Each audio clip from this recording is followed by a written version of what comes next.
Place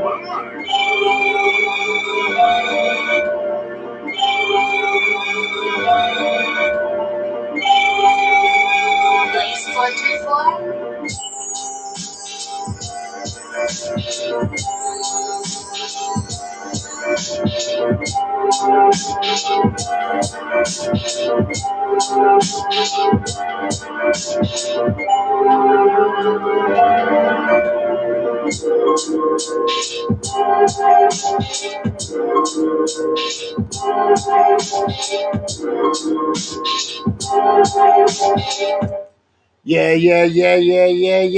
Yeah. What's the deal, people? You know What up? what What it up? is. Y'all already know what time it is. It's Latest that fuck. time. It's that time. It's that time. It's that time to make sure y'all motherfuckers get your trigger warning right the fuck now. There it is. Okay. Real quick, let's get some quick shout outs to this is Reality Check Virtual Radio and Blacklight Revelations. You already know what the fuck we do every single motherfucking Wednesday, right around this 8 o'clock time. You already know what it is. Background music that you're hearing right now is Lace 434. Go check them out on YouTube. Lace 434 on YouTube. Also, we might hear a little bit of something from Sebastian Cole, a little bit of music. I think I'm going to be able to get him on next week. But big shouts out to Lace 434, Sebastian Cole, for allowing us to use their music on our show. So big shouts out to them two brothers. Bow! You already know what it is. All right. What's up, my brother? What's good? What's good? Let's get it in, man. So, what do we got on the menu tonight for the ladies and gentlemen in the audience? Karens, and more Karens. Man, I've been telling everybody we going through a nationwide Karendemic, and they don't have no vaccine for this shit. You know what I'm saying? they don't really the fuck know. Yeah, we got to get Pfizer on their job. We got to get Johnson & Johnson on their job. We need Operation Warp Speed popping off, but something has got to stop this shit. I'm saying, bro. So we're going to talk about Karens today. We're going to talk about CRT today. We're going to talk about maybe a little bit of reparations, but we're going to fucking talk about a little bit of everything. And we're going to kind of talk about the shit that needs to be talked about that nobody else will, and nobody else will give you the straight up shit like your boy Rob and your boy Izzy. You already know what it is. You already know what it is. You already know. You already know what it is. So everybody that's coming into the video, make sure you smash the like button. All right, here on Haps. If you're on YouTube, Twitch, or wherever else, make sure you smash the like button. Go hit the like button on YouTube, Reality Check Virtual Radio, and Blacklight Revelations. All right. Yeah, so my bad.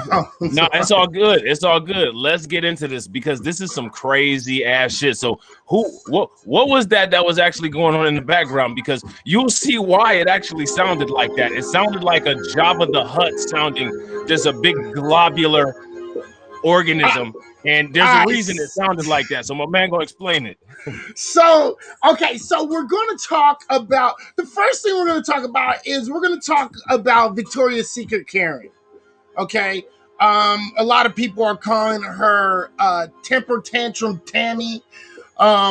She, and I'm going to play this. I'm just trying to get it to where it needs to be because TikTok is stupid and I have to let shit play all the way through and fucking, so I can get it back to the beginning. But give me a minute. So we're going to talk about this because this is really funny to me. Me personally, actually, you know how we can start this shit the fuck off, to be honest? We can start it off with this. Okay. We're going to start. Okay. Boom. You want me to put it up on the main screen? Not yet, because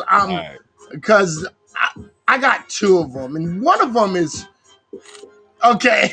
All right. So, first one's first. Okay. I actually am going to take this one down real quick because This other one is actually a little bit better, and I would rather start with this one because we'll have a little bit of fun. Okay, let's start it off with let's start it off with, and yeah, actually we're gonna do this. Let's start it off with a little skit, and you guys will get a better idea of what we're talking about. Let's put this one on the main screen and let's get it in, everybody. Tired of not getting your way whenever you want? Do people have the nerve to treat you like a normal member of society? Have you been accused of saying something racist and don't know how to shift focus? Introducing Entitled White Women's Tears, the revolutionary new solution that'll keep you looking your victimist. I used to listen to women of colour speak in general terms about how racism affects them and amend my behaviour accordingly. I apologise for anything that I've done that was ignorant, and I'll be more mindful from now on. Thanks to Entitled White Women's Tears, I'm now perfectly comfortable explaining to them how they should be approaching their own activism and taking it as a personal attack when they call me out. Seriously, maybe you'd have more people on your side if you weren't so mean. Did you just make Cindy cry? How is it about her? It's about me. On the better side. I used to exhibit socially acceptable behaviour. Thanks to White Women's Tears, I now see my time as more valuable than everyone else's. So I cut in line and abuse service staff whenever I want, even when I've made the mistake. I'm calling the police. You have lost me as a customer. Entitled White Women's Tears includes some of our most advanced privileged properties, combined with our best princess syndrome, so you can weaponize your crying wherever you want, whenever you want.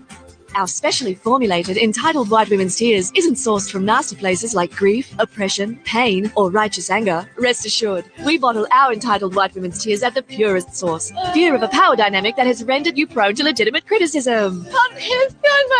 Order your Entitled White Women's Tears now and receive a free sample of our Entitled line for men. I deserve this for some reason. The only drink that promotes a belief in your inherent right to power. Entitled White Women's Tears. It's victimhood Viagra by women for women. Don't let someone make you accountable for your bad behavior ever again.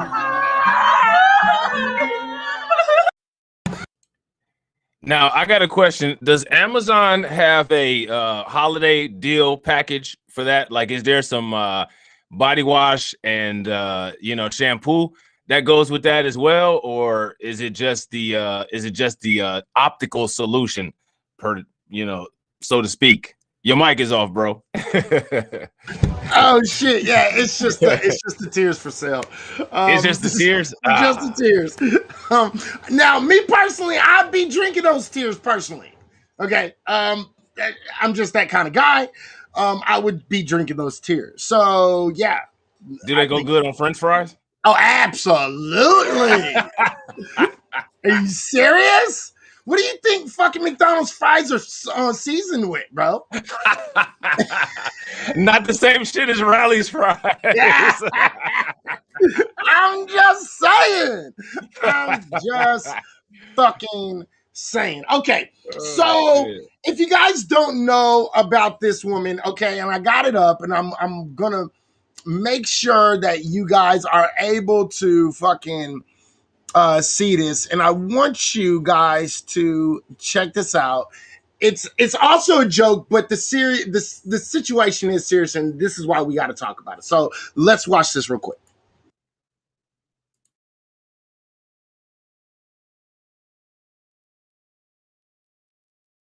Abigail, she's about to not get her way and make a real fuss about it.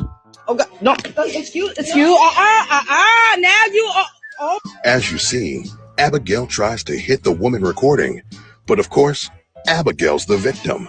So here comes those sweet, sweet tears. My God! Oh my God! When it rains, it pours. Let's see how thick Abigail lays it on. Do you see this? Oh my God! You should have thought about that before you did what you did. But Abigail, you did try to hit her. It's at the beginning of the video. Aren't you paying attention? Uh-oh, guys. She doesn't look too hot.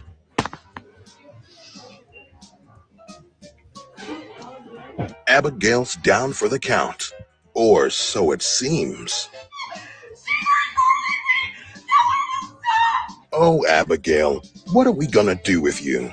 Look, get away from me! Oh, Abigail, You want her to get away from you, but you're chasing her, silly ass rabbit. To get this lady. Away from me. You got it. When Karens Attack, rated PG-13, coming to theaters this summer. So, when's Karen's Attack, rated PG-13, coming to you very soon this summer. Yeah, so that's the situation that we're talking about.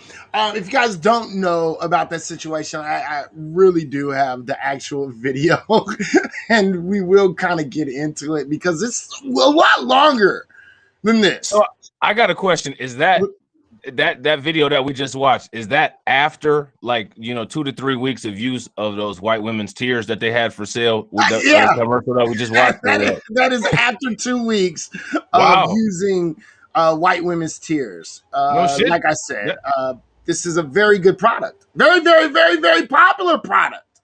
Yeah, I was gonna say that shit works. Yeah, very much so. She was running. Listen, that shit works so well. She was running after somebody. Mm-hmm. And told them to stop chasing her. And then the people at the store said, stay away from her as she's being chased. Right. Now, check this out. What's so funny, what's even more funny about this is, okay, so if you don't know, this is the actual video, right? And we have to play this because there's one particular part that actually solidifies that very first little skit that we played. Okay. And it actually she's running. This is part one. This is the part one. I wish they had part two. There it is, part two. There's the part two. Okay. So I'm gonna play the part two. We're gonna play the part two. Okay. Because it's so important that we play the part two. It's like because what happens is as people, what happened is they were sitting there and they were like, oh, listen to this part two, and I want you guys to pay attention to this. And it's not that long, and we're gonna cut it off right when we're done because you guys already know how these Karens are, right? So let's watch this, and I want you guys to see this and pay attention to what happens because if you haven't noticed, every time a Karen kind of gets out of pocket, there's always one or two people that always want to kind of take their side. You see what I'm saying? Always. Right. Always. So I want you to pay attention to that. Watch this. You keep lying saying I'm threatening you, so I'm recording to protect myself.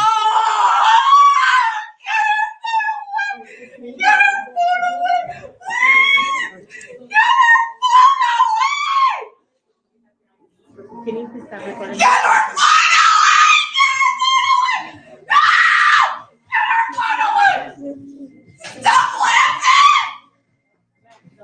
Yeah. This crazy lady. In case she attacked me and try to say I attacked her. You look at this. Get away from me! Oh, y'all better get this lady! Away from me! You're good at this. Security! Get the fucker! Security! Look at this. Yes, can y'all get her away from me? Get her away from me! Have mercy. Get her away from me! Now I want y'all real quick to pay attention to this lady. She's screaming, "Get her away from me!" Get her while she's running after this bitch. Hey, what did Dr. Richie be saying? I wish a Karen would. I wish a Karen would. I wish a Karen would. Real shit. I would have smacked this broad directly in her motherfucking mouth and been like, "Bitch, straighten up." Okay? But I want to get you to oh, there it is. Okay, so it's coming up. I want y'all to pay attention. Watch this shit. Watch how it keeps on progressing because there's a black woman who works there and she's doing what she can, trying to be polite and shit like that. But the thing is she should actually be doing more. You know what I mean? But we're not going to fucking harp on the black woman right now. We're going to just get on these Karens. Get her away from me! Ah! Ah! No, I got to just protect myself. She's trying to attack me. No. Stop threatening me! See, and she's saying I'm threatening her. I'm not saying nothing to her. It's to protect me. Once the law get here, who they gonna believe? Her white ass or my black ass? No! Get her away from me, please! Stop her recording from me! Where is security? In this short hills, y'all. Oh my God, in this short hills. Get her away! I gotta stop coming here. I thought this was the safe mall.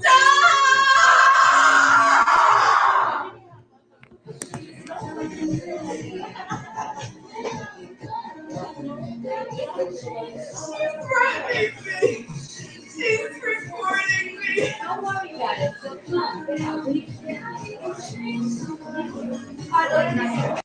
All right, now watch this part that's coming up. This is what's so crazy. You heard her screaming, yelling, acting like, she's in front of all these people that's watching this shit. She's reporting me. Right. Now, but watch what happens. Watch this lady. No, she's recording me. I know. Are you by yourself? Are you by yourself in the wall? Are you by yourself? Or are you with somebody? Walk back this way. And walk out the second wall. She's recording me. Isn't even her back. She's screaming. Come on, let's go outside. Come on. So the fellow white lady is comforting her right now. She's recording. Doesn't matter. Not to threaten you. It's another No, not the workout. It's a short hill small. She's recording me. This person's threatening me. She's recording me. She has poor purple hair. Put the phone down. And She's lying on the phone. Don't tell me what to do. lying. She said I threatened her. Well, I don't give a fuck about her being sick.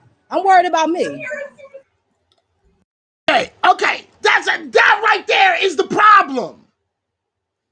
Instead of telling this woman to straighten her shit the fuck out and stop tripping, checking this woman, the other white woman decided to tell the black woman, just put down the phone. Just stop recording her.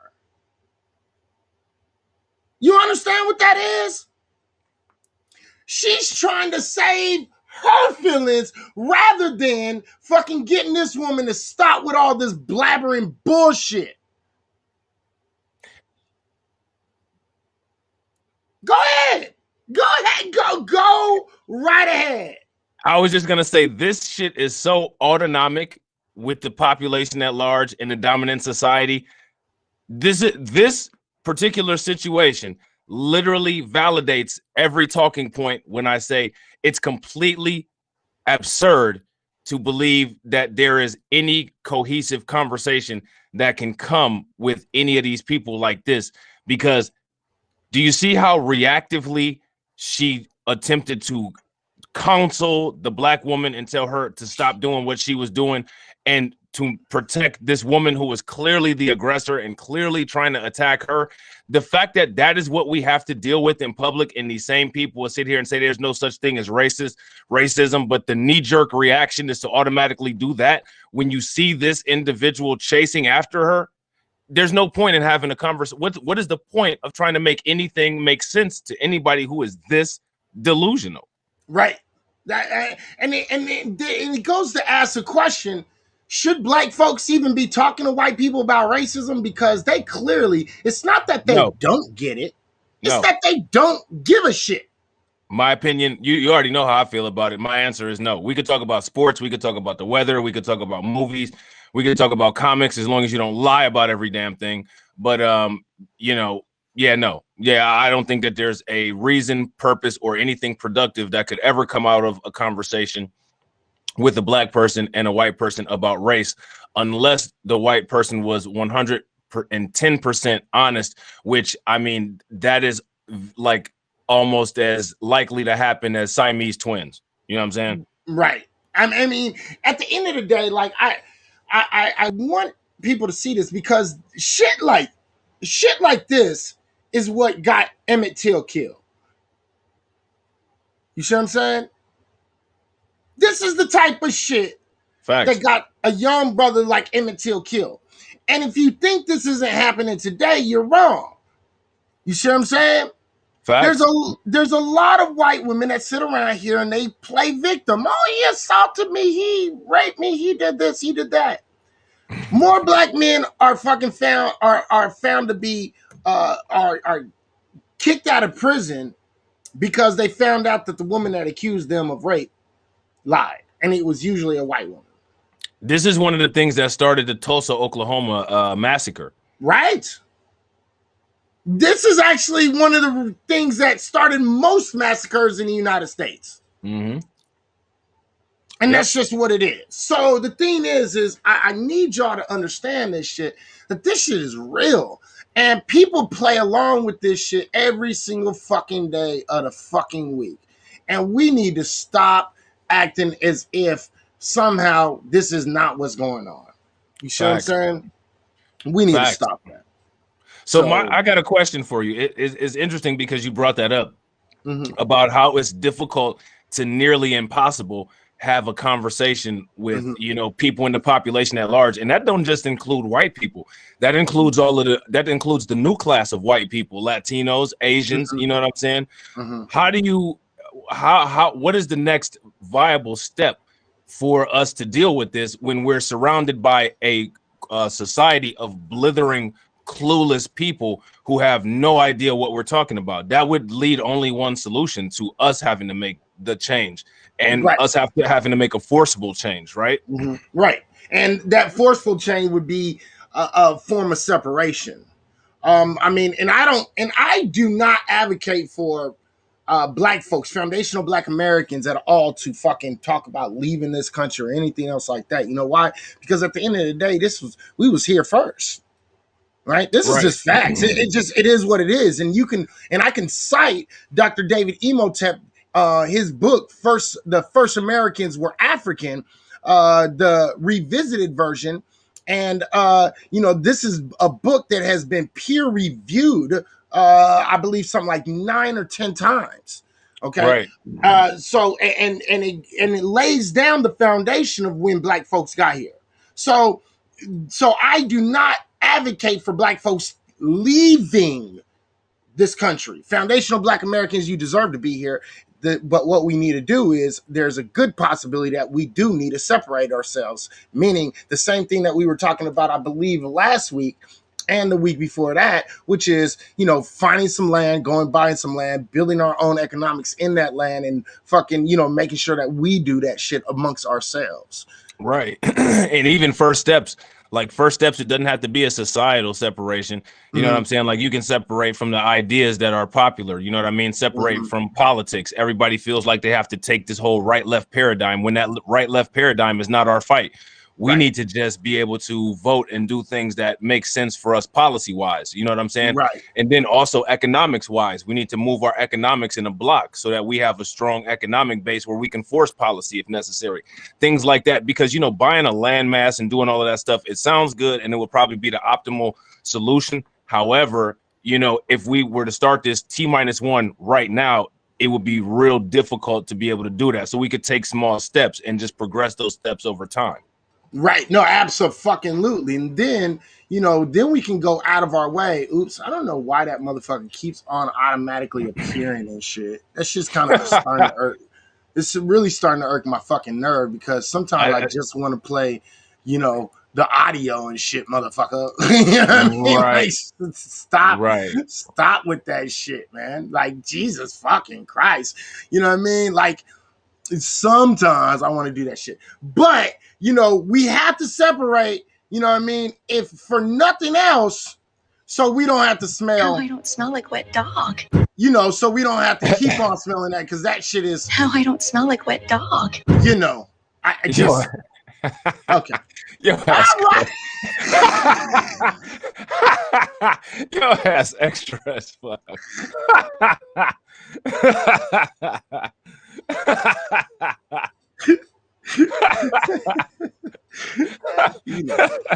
You I know. ain't mad at it. I ain't mad at it. You know. You know what I'm saying? You Yeah, know. sometimes. But I don't understand why we haven't. Speaking of economics in the block, everybody that's in this video, can I ask, is there a reason why we haven't, as a block, invested in the Tide Pod?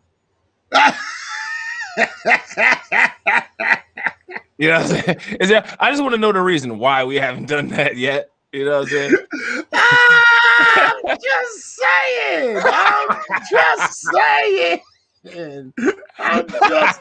How I don't smell like wet dog.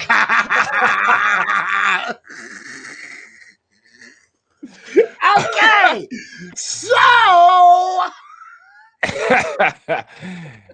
Oh man, I just want to shout out my peoples, man, over on Blacklight. My man Rogish is over there. My man John Public, Constance is over there.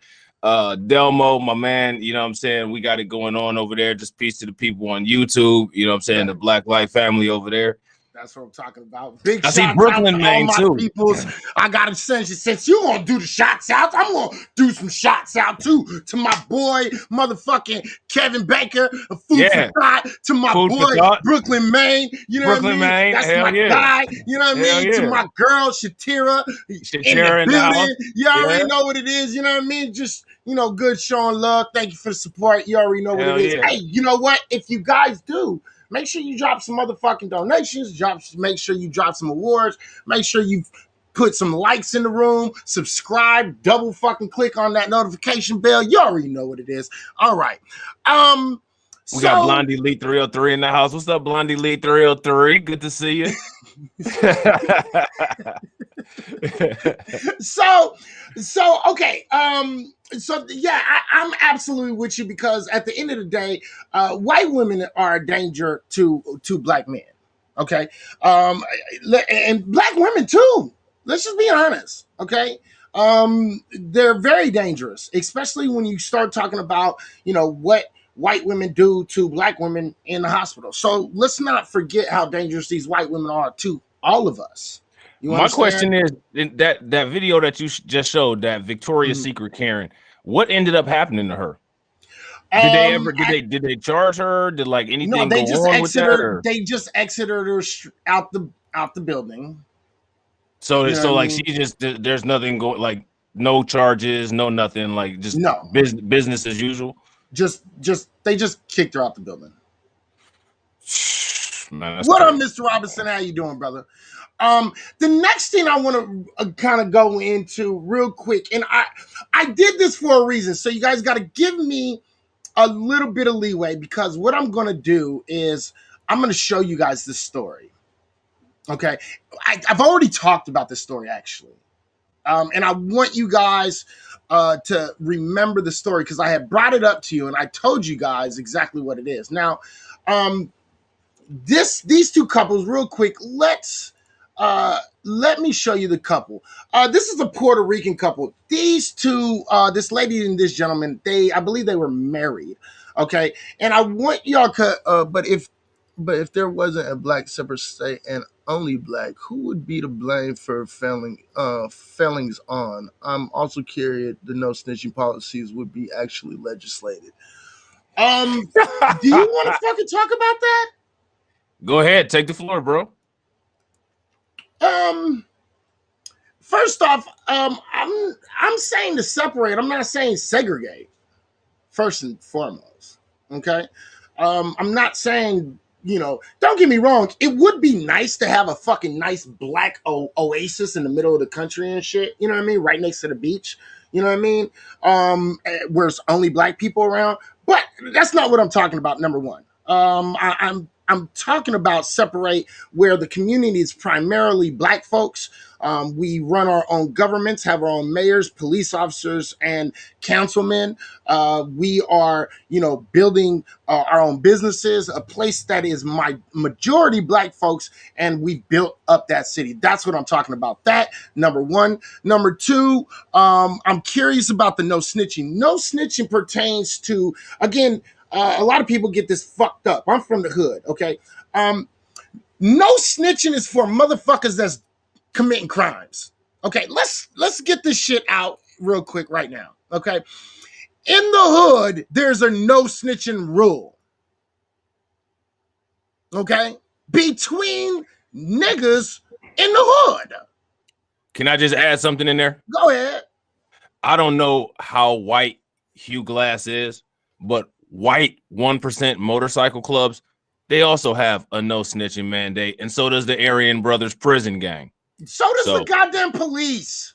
And so does the Blue Line, exactly, just like Brooklyn Man said. So I don't know when that became a black thing, but we'll claim it. We'll take it because, I mean, we do originate a lot of stuff. But then somebody like Hugh Glass would turn around and say, well, you know, you're being a black supremacist and blackwashing history. But again, you just saw this guy's comment where he attributed the no snitching policy originally to black people. So again, this is his words, not mine. And I'm just saying, well, if you want to give it to us, then we'll take it. It's ours. Just like how y'all took everything. So, you know, there's the fact of the matter is we learned the no snitching rule from the white police officers. Let's not get that shit twisted. Big facts. That's what they used to call a feudal code back in the you know, in the medieval times when they had the knights who were encased in metal with dirty bodies. Right, absolutely. So who were the failings? Now the thing first thing is this. We don't have a history of failing. The black community, let me break something down. Okay, I want you to know this. The black community, when left alone, and that's the key part of it, when left alone, doesn't fail. That's what I was going to say. The only failure that we have when black communities are left alone is the assumption that people like Hugh Glass will stay on the other side of the fence like they're supposed to.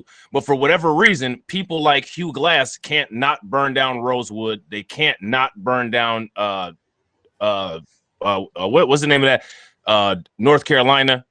Damn, I can't think of it. The middle of the country doesn't necessarily have to be the smack dab middle. That could have been down in Texas across the beach. And fucking, I was just kind of being facetious in a little bit. So trying to be fucking petty on some bullshit. You know what I mean? And there's no country that's run entirely by black people in the United States. That's an absolute lie. Even if there's black figureheads, they still run the country based on subjugation that was written into the Constitution, that was written 100% entirely by white men. So it's basically black people ruling through following white rules. So again, if those rules are failing to keep black people under control, then it's the white men who wrote the rules that the black people there are enforcing that are failing. Right. Now the next part he said who would be to blame? Nobody wanted to be to blame because we want it fail. That's just what it is.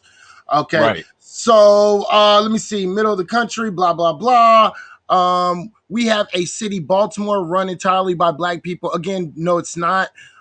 It's legislated by a white government and it is policed by a white police system. So yeah, fuck out of here, dummy. And let's check out the judges and the sheriffs, the appointed judges and sheriffs. They're mostly white. So right, absolutely. I don't understand if you have let's move that narrative to a legitimate narrative. Right, because there's no place in the United States, as long as the Constitution is in place, that will ever be 100% run entirely by black people, because allegedly, according to the alleged founding fathers, the Constitution is a living document, which means that it decrees the power, which means that it actually is the top down that trickles to how the states and the local governments are run. So, I mean, come on. If you know your Constitution, then you need to come in and actually say, you know, truthful things. Right. Now, and let me point out real quick that every single black township that's ever been made was always destroyed by white folks. Tulsa, Oklahoma, Slocum, Texas, Seneca Village, you know what I mean? Wilmington, North Carolina. Yeah, Durham, North Carolina. Williamson, whatever the fuck, Arlington, Williamton, both of those townships. Fucking, there's many other ones, Oscarville, you know what I mean? So the fact of the matter is, none of those places failed because of black folks. Those places failed because white folks came in and destroyed them, period. That's just not up for debate. All right. Now that we got that straight, okay, let me get back onto the point. This couple right here, So a society where some must stay out. Again, I didn't say that. So since you don't know how to listen, I'm just gonna let you keep on talking to yourself in the room. All right. So when you want to listen, I'll start talking to you. Well, it's the same. It's the same thing. This is it's good that he's here because literally you can see exactly the kind of nonsensical, illegitimate, and irrelevant talking points, which is one of the reasons why there is no need to have a conversation with anybody like that. You know what I mean? Like when you're literally using post-truth politics and speaking talking points that validate your emotions more than actual facts, then what? There's no point. He should be bypassed as far as conversation goes, and you know it is what it is. There's nothing productive that'll ever come with anybody like him. You know what I'm saying? Yeah, and I doubt that you're half white either. You're probably if you are mixed, you were probably raised by a white person in your family. You have no sense of your culture, who you are, your history. So I'm done. So anyway, let's talk about this couple real quick. I want to get through this real quick because I had made a point and everybody kind of got on me, and I actually made a comment on the story. So these two couple, they're Puerto Rican people, and they were actually right after the Puerto Rican Day Parade in Chicago, they were actually dragged out of their car, and they were both shot. And the dude died very soon after it happened. The young lady died about a week and a half later. And this is, and I'm going to show you guys, this is actually the story. And I'm going to, real quick, so you guys can hear it, I'm going to bring it up and I'm going to let you guys hear this. And there's a reason why I'm playing this. And I need y'all to listen to this because we're going to get into this real kind of serious. All right. And here is the story. Let's listen to the story real quick. Bang. There we go.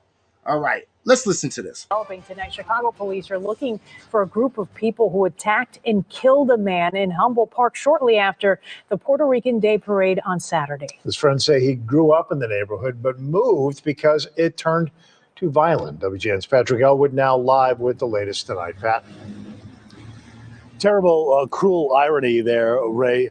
Good evening to you, Lourdes, as well. CPD treating this, no doubt about it, with the highest priority, saying they do have some good intel, some good tips, and the mayor weighing in on this tonight as well, saying those who are responsible will be hunted down.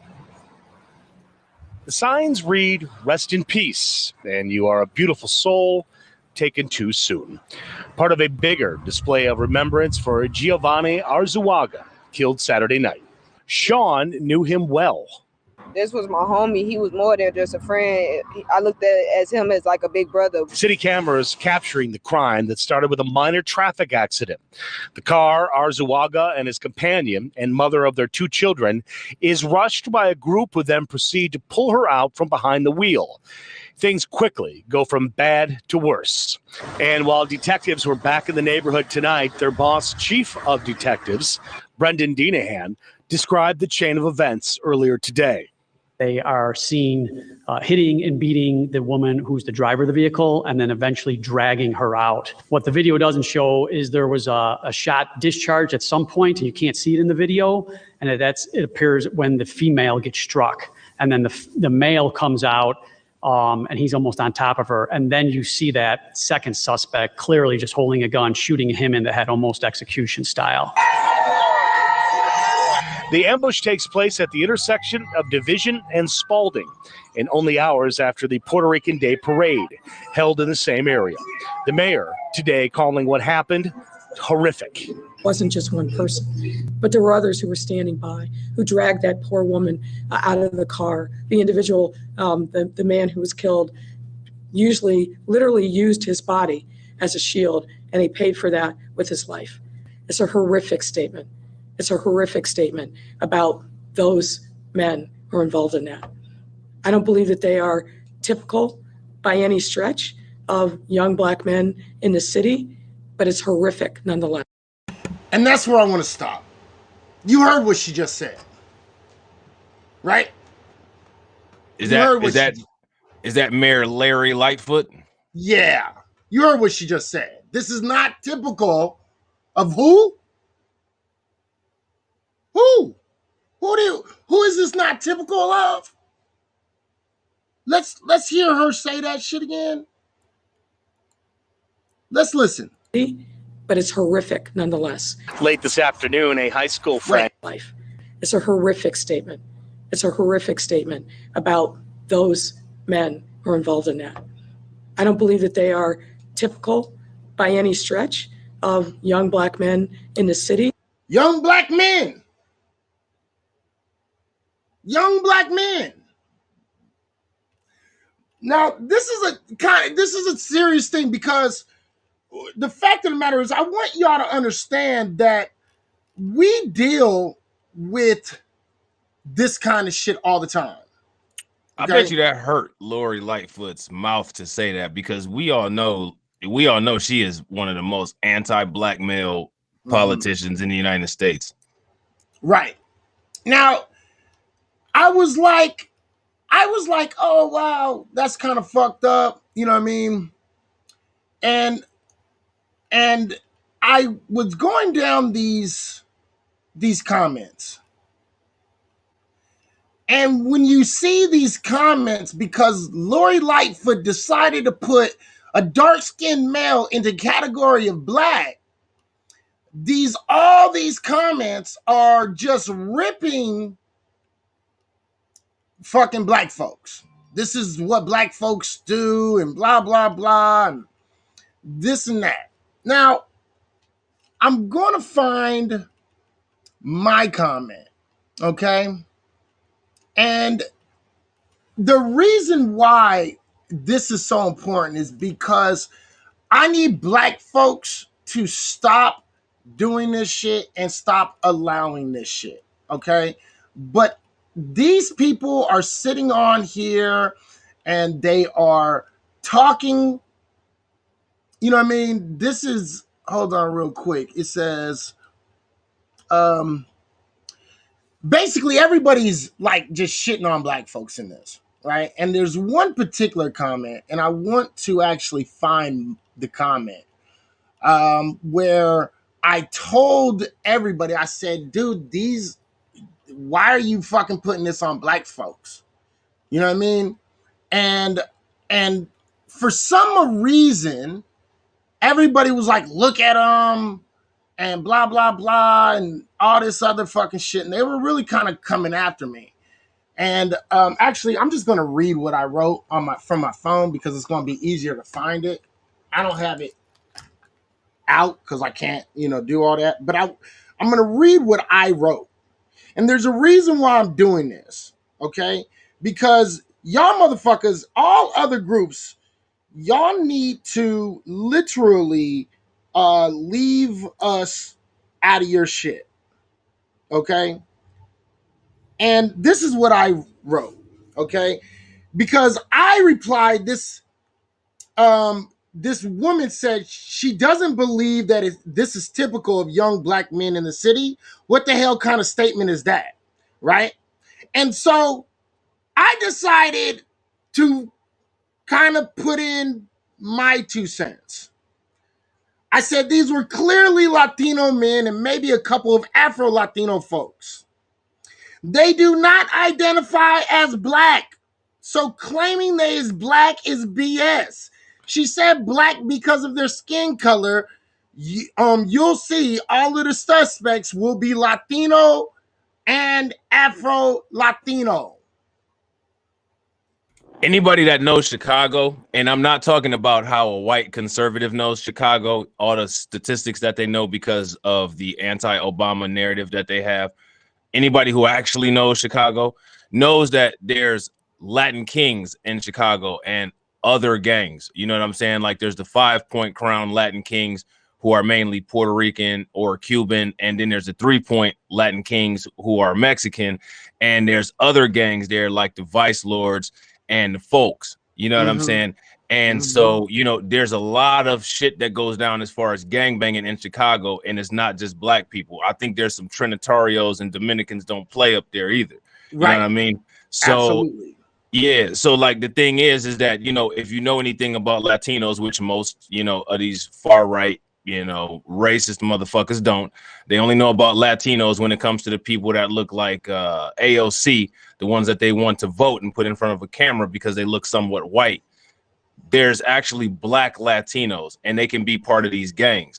And so when you see them at a first glance, they may look black. Right. But right. usually when it comes to gang violence, unless it's a territorial issue, you really don't see cultural gangs going back and forth again unless it's like a close proximity territorial issue, like in California, where all of those people are piled on top of each other, Asians, black people, the white nationalist gangs, and the Latino gangs, you know what I'm saying? Norteños, Sureños, you know what I'm saying? Florencia, Firestone, Fresno, shit like that. You know what I mean? And don't get it twisted. They're out there pulling as many triggers as black folks is. You just don't hear about them. Absolutely. Right? But here's the article that I've fucking been waiting for. Man arrested after fatal shooting of Illinois couple were dragged from car following minor accident. Well, a man was arrested in California in connection with the fatal shooting of Chicago couple, and I apologize if that's flickering in and out. I do not know why this is doing that shit. But it says Anthony Lorenzi. That's spelled Lorenzi. Oh, so that cat was Latino, because let's not forget Anthony is a Latino name as well. So he got a first name and a last name that's Latino. So this is a Latino dude. Yeah. So white people get the benefit of anytime they see a dark-skinned person plastering black all over the media, and then, you know, they quietly, when we find out what the demographic is after the arrest, we don't say anything else. Right. Because this is one of the reasons why they have those classifications, that purposeful doing shit like this. Right. And this is why black folks always get the short end of the stick, because the fact of the matter is when these so-called allies, okay, want to be allies, they're quick to be allies, and they're quick to fucking be like, yeah. But as soon as fucking somebody of a darker hue gets in trouble, you see what I'm saying? They know damn well it's someone from their group, but all of a sudden they want to exit them out and put them a part of our group. You see? This is what is called the demonization of black bodies, okay? This is the demonization of black people, black men, women, and kids. This is the reason why they go out of their way to motherfucking shit on us. We don't have anything that actually counters this narrative until the story comes out, and then you have guys like us who have to give you the information. Why? Because they do not want to report on it if it is not black folks committing the violence. Right. And who's the one that created those racial designations? Who's the ones that created those ethnic lines? It wasn't us. So you know what I mean? Like, we dive into the information. We have to sift through everything, because we all know how white America loves to just latch on to a image of a black person committing a crime like a bloodthirsty leech inside of a tampon. You know what I'm saying? So once that happens, until we actually get the name, until we actually get the booking information, then there's no way to actually say what happened. And then you have a bunch of Fox News shills just running around saying anything. Well, look at what the black people are doing up in Chicago. Are you sure they're black, or are they white designated black? We're talking about like black Latinos or whatever, because white people designate who everybody is. White people designated Asians as the model minority. White people designate, even if somebody's name is Julio Santanez, they can be black for white people purposes. Tucker Carlson will sit there and talk about how violent this black criminal named Julio Santanez was. You know what I'm saying? So again, this is all stuff that they do, and we don't have anything to counter it, because again, when it comes to dealing with any of these classifications or anything, we have to deal with the United States law and the census categorizations. And who created the census categorizations? It wasn't black people.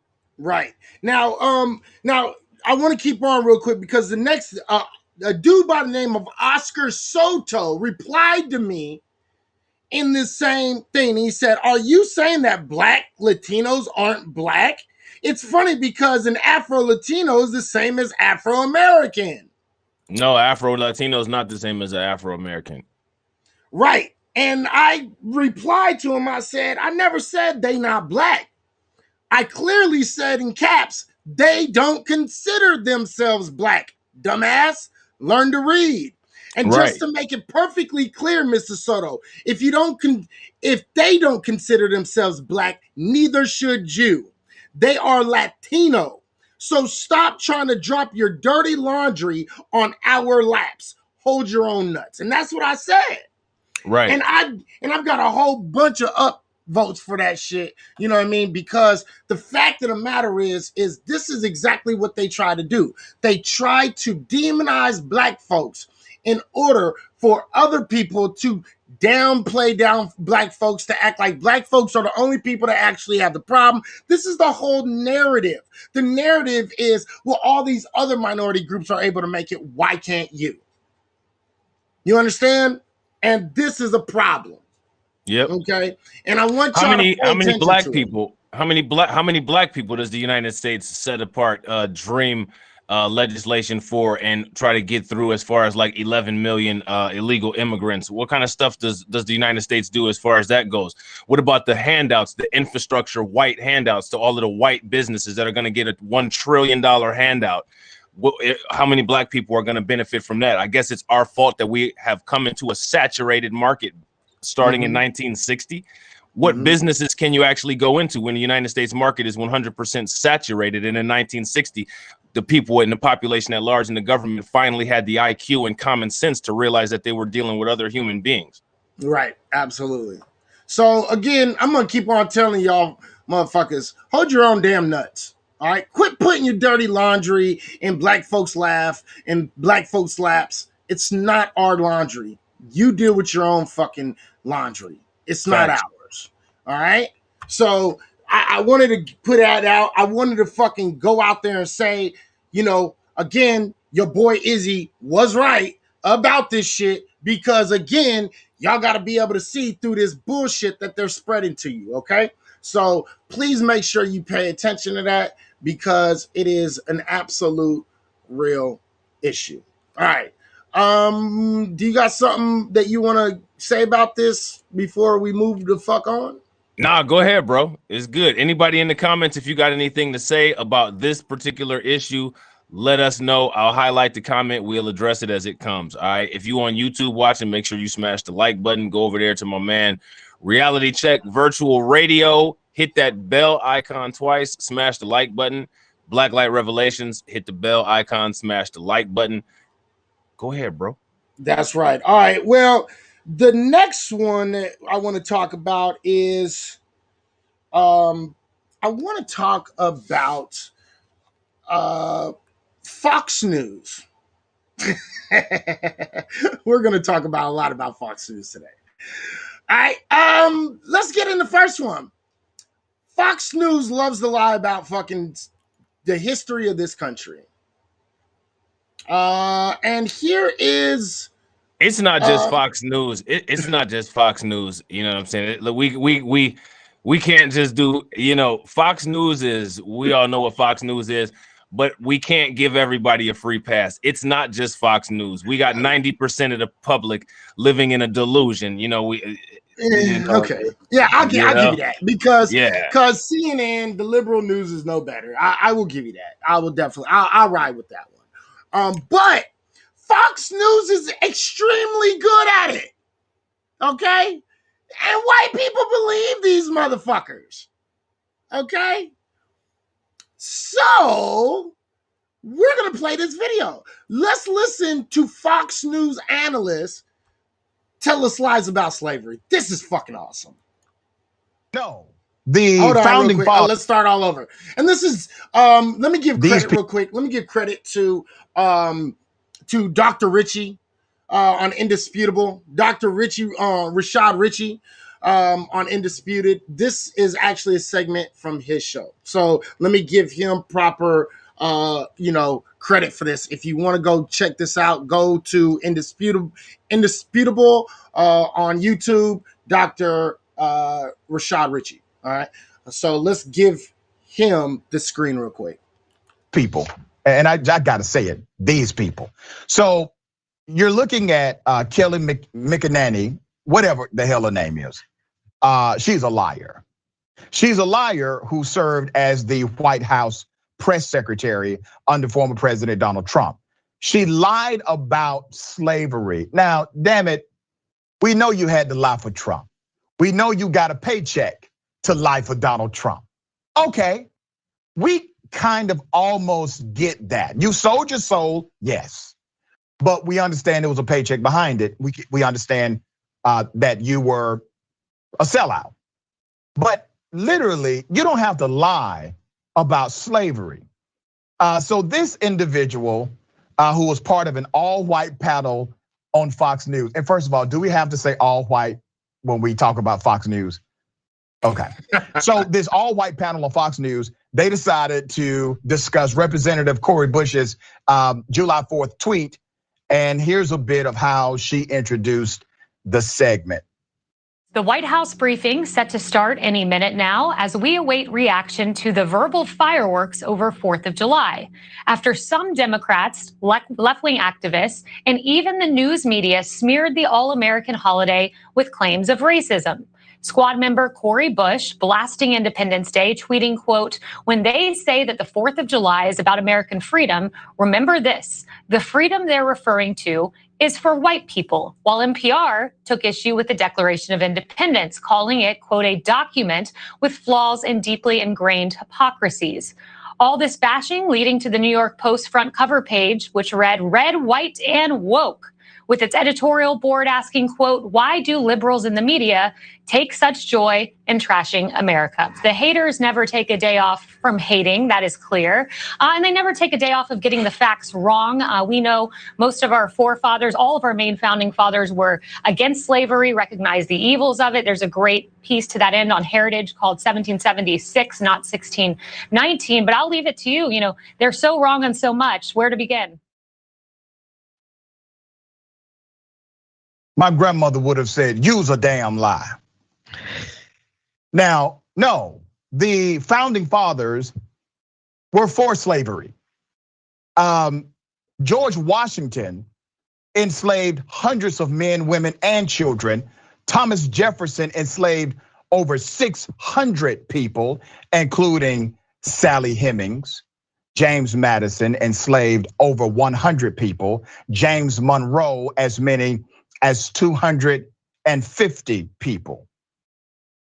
Here's another not so fun or convenient fact for white supremacy ideology. The majority of the signers of the Declaration of Independence owned slaves, 41 out of 56, according to one study. Let me get my red dot graphic here. You see those red dots? Those red dots represent the people who are part of the foundation of this country, who actually owned slaves. They were slave holders, slave owners. There's much history about this. This has been documented, well documented, documented again.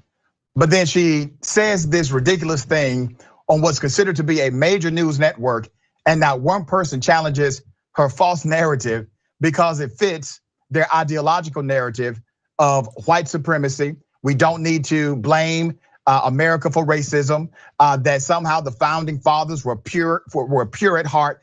And Ben, I gotta ask this, brother. Don't you find it quite insane that the same people today who are supportive of the writers of the Constitution, signers of the Declaration, etc., they will say things like America is a Christian nation, but it's not. It is not a Christian nation. As a matter of fact, the people who were the architects of this country literally were fleeing other Christians to create a secular government free from religious oppression. It's an inconvenient truth. they know this to be historical truths, and so what they have to do is change the historical record, and they cannot do that in the face of what they have labeled to be critical race theory, because we know critical race theory isn't a catch-all phrase to represent everything that America has done wrong, but that's how Republicans use it. That said, well, yeah, America does have a history of racism, white supremacy, Jim Crow, and slavery. And there are vestiges of it still being felt by Black peoples to this day. And there's structural, systemic level issues that need to be addressed. And Republicans know it's simply about power. If we actually concede to the fact that there are systemic issues, then we actually have to give up some of our power. So Kelly McEnany, whatever her name is, she's playing that role. She's facilitating that role and getting paid well to do so. You know, it's quite ironic when you really consider the fact that we actually have more to gain by unifying as common folk in the United States of America, rather than subscribing to these false ideologies that are perpetrated by those who are in power, especially those who are in political power. Because the reality is the Constitution was not written for regular people. In order to participate in democracy, not only did you have to be white, you had to be wealthy. You had to be white and own land. If you were not white and a nobleman or white and landowner, you could not participate in the democracy that they designed. So while we can debate on what's happening today because of the expression of racism and bigotry and systemic oppression, there is no debate as to who you were considered to be when this country was founded. And that's facts. So I wanted to play that. I wanted to get that in. And the reason why is because we are going to be talking a little bit about CRT today. And this is the beginning of the bullshit that they try to fucking have us try to acknowledge, right? Because at the end of the day, let's just be fucking straight up and fucking honest, okay? Straight up honesty is this. This country was founded on racism. It was founded on the ideal that one group and one specific group was superior and better in every single conceivable way than all others. And one group wasn't even people. They were property. Facts. You see? Let's not even we had a great conversation the other day about this when we talked about what the actual conspiracy from conspiracy theories is. And that literally goes into what Dr. Ritchie was talking about as far as, you know, who the forefathers were, what they did, what their purpose in setting up the United States was. You know what I mean? Right. Absolutely. Absolutely. And our conversation went real deep. Oh man. Yeah. It went super deep. So we might get into that a little bit, but you know, we're gonna fucking and I want to do this again. I don't mean to play so many videos, but there's a reason why I'm playing some of these videos, because we are going to get into this conversation again. And if you guys didn't see, there is a call-in number at this time. So absolutely. You are welcome to call in if you have something to say, because I know some of y'all are not completely on HAPS. So we were trying to make it where people can actually still come in, say what they wanted to say, and not have to get on HAPS. All right. So there's the call-in number right down there, 702-909-1422. Go ahead, call that if you want to call in and you got something to say. All right. So that is going to lead us to the conversation that we really kind of need to have. And it's kind of important because there's a really big debate going on about CRT, okay? Critical race theory, okay? There's a lot of people that don't understand it. They bitch about it. They talk shit. They act as if they know. And I want to give you guys a brief view of what CRT is not, okay? And what we're going to do is we're going to listen to Mark Lemoist Hill in his first video. And we're going to listen to his his conversation with a woman by the name of Liz Wheeler. Okay. She is a right-wing pundit, getting bigger and bigger. She's like the new, what's that old blonde head bitch name? What that broad name? There's a Tammy. who? Tammy Oh, Tamara. Tommy Lauren. That There one? we go. Thomas Lauren. Yes. Yeah, that bitch. Okay. So Thomas Lauren, okay. This is the new Thomas Lauren. Okay. So I want you guys to listen to this. And again, please don't hesitate to call. We're gonna get into this because we're gonna get in. And if you don't agree with CRT, go ahead and call in because I would like to talk to you. I have no problem with that. But let's get into this little quick interview real quick. And she's gonna talk a lot. And let me start this by saying this. You gotta excuse this woman's voice. Her voice is like a woodpecker just knocking his head against wood. It's fucking annoying. Isn't that one of the reasons why? Isn't that one of the reasons where that term came from? You know, the one that you know what I'm talking about? A term that sounds like a woodpecker. Isn't that where that? Yeah. Okay. Educational purposes. Let me hit that educational purposes thing real quick. You know what I'm saying? Let me just do that. There we go. All right, we good. Educational purposes, right? Educational purposes, yeah. So Shatara's asking an interesting question before we get started. She wants to know, because apparently Shatara has become red-pilled. Congratulations, Shatara, for entering the red pill space. She wants to know if Tommy hit the wall. And me personally, I think she's been hitting the wall with her forehead for a very long time based on the idiocy that spews out of her mouth. But I could be wrong. Those might not be, MGTOW. Oh, her forehead was hitting the wall of that black man's stomach as she was sucking his dick. She was with a black dude? I didn't know that. You didn't know that? I didn't know. I didn't know.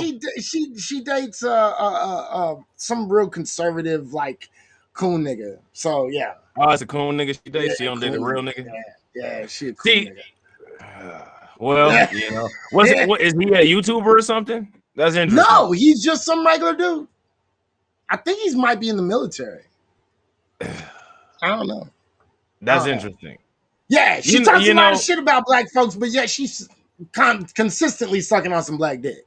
Yeah, well, here's the thing, like, that's a very interesting dynamic. You know what I'm saying? Like, that's a very interesting dynamic. It is interesting, but let's be honest though. This is the dynamic that's been happening since way back. You know what I mean? So think about it. Thomas Jefferson, you know what I mean? And all them fucking women that was sitting out there trying to, these white women, they would fucking have the bucks, fuck them, right? They would have the bucks, fuck them, and then fucking go around and tell, the white zaddy, that nigga, whatever. Yeah, they had something like that depicted in American Horror Story 3 down there in Louisiana with Marie Laveau. Yeah, but I like that thing. I don't. We can get into that later. But Tommy Lauren, huh? Like, wow. Well, so I'm not surprised that she's dating that type of dude. You know? I'm not either. I mean, she spouts so much hate against black folks. She was trying to. That's a way of signaling to the other white folks. He's just my buck. Yeah, like my thing is, you got to ask yourself. I don't know, whatever. Go ahead. I'm gonna mute my mic. You go ahead. So this is the new Tommy Lauren. Okay, Liz Wheeler. Okay, let's listen to this bullshit.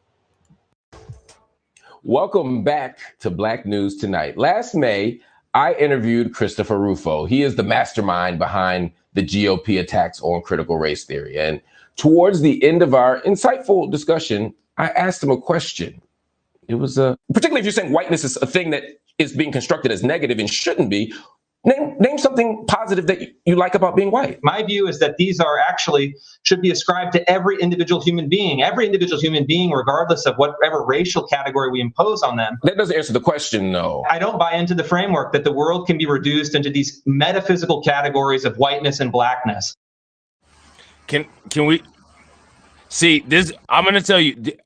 How many seconds of this video did you just play? Was it about 15? Mike, your mic is off, bro. 44 seconds. 44 seconds. 44 seconds. This right here is one of the reasons why I don't have these conversations. Mhm. Because I'm not going to sit through that without physically harming someone. I feel you, bro. You feel what I'm saying? I definitely feel you. You know what I'm saying? I definitely feel you. So let's continue real quick because this is going to get much more entertaining. After that clip went viral and really made a lot of people in right-wing media upset, conservative commentator Liz Wheeler chimed in on Twitter. She called out my question. As you see here, she said, where did I call out Mark Lamont Hill and break down the history of critical race theory all the way back to its Marxist roots? She asked to come on the show to discuss this. And I responded how it's fascinating that it's every single one from the right has ignored my question's underlying argument, that they refuse to self-critically engage whiteness. So in that spirit, I invited, she said yes, and we are now joined by Liz Wheeler. She is the host of the podcast, The Liz Wheeler Show. Liz, welcome to the show. Tell me that bitch is not motherfucking a brand new Tommy Lauren. Tell me that bitch is not her. Listen, the thing is, okay, so I don't know where they got this woman, but there's a clear protocol for the kind of female commentator that Fox News, conservative wants to have, and it's literally like that kind of prototype. Hitler had a prototype, that kind of fit that same demographic. You know what I'm saying? And again, I'm a lot more liberal than Izzy. You know what I'm saying? Like, I don't have a problem with any motherfuckers. But the thing is that there's no denying patterns. There's no denying the truth. And literally, you see the pattern when you look at Kayleigh McKinney, when you look at this lady here, you know what I'm saying? And when you look at, what's that other lady's name? Laura Ingraham. Mm-hmm. When you look at, even though Mark Lamoist Hill is indeed Lamoist, he doesn't have the same demographic as a Dr. Ritchie. They're clearly two different people with clearly, two different kind of ideologies. These are literally carbon copy cookie clones of each other. You know what I'm saying? Right. And there's a reason for that. Yeah, and that's and because they want to keep that that look, that prototypical blonde hair, blue eye, look. So that's what it is. Absolutely. And food, I got you. Don't even trip. I got you, food. What made you want to come on Black News tonight? Mark, thanks so much for having me. I actually think it's a really fun thing when you can engage with people on Twitter and it leads to a productive conversation. And I think you're one of the people on the other side of the aisle who talk often about critical race theory, talk about racial issues. And I thought it would be fun to have a conversation about it since we seem to disagree on critical race theory. What do you think we disagree on? I think we disagree on several things. So if you trace the history of critical race theory back to where it originated, if you take it not just to critical legal studies, but all the way back to critical theory, which is a theory that was created at the Frankfurt School by Marxists at the Frankfurt School back in the 1930s, you see that this isn't really a perspective on history. This isn't really a theory at all. It's actually a tactic used to, with the intention at least, to start a Marxist revolution. But instead of Karl Marx's vision of a worker-led revolution, those adherents to critical race theory teach a sort of racialism to use racial minorities in our country as a vanguard to spark a Marxist revolution here in our country. They do that, as the name would suggest, critical theory, by relentless criticism of the institutions in our country, hoping to undermine them, tear them down, so that they can replace them with Marxist institutions instead. That's the history. That's the reality of critical race theory. And it seems that a lot of people on the other side of the aisle, yourself included, I believe, portray critical race theory as just being a perspective on history or teaching, the not so good parts of the history of the United States. But you're missing the very big part, the fundamental part of critical race theory. And that is the fact that it's essentially Marxism. All right, let's stop right there real quick. The fact of the matter is it's real simple, okay? Marx, again, Karl Marx was a proponent of, what is it called? communism and socialism. Okay.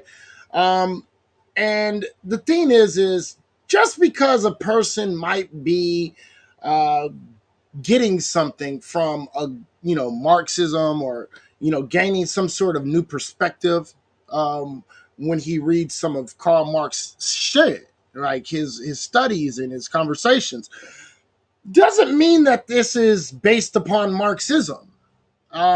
So right off the bat, she's making a ginormous leap from saying because these people studied Marx, right?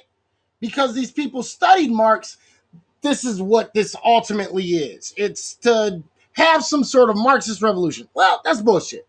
Critical race theory is a critical analysis of history. Period. That's what it is. Okay?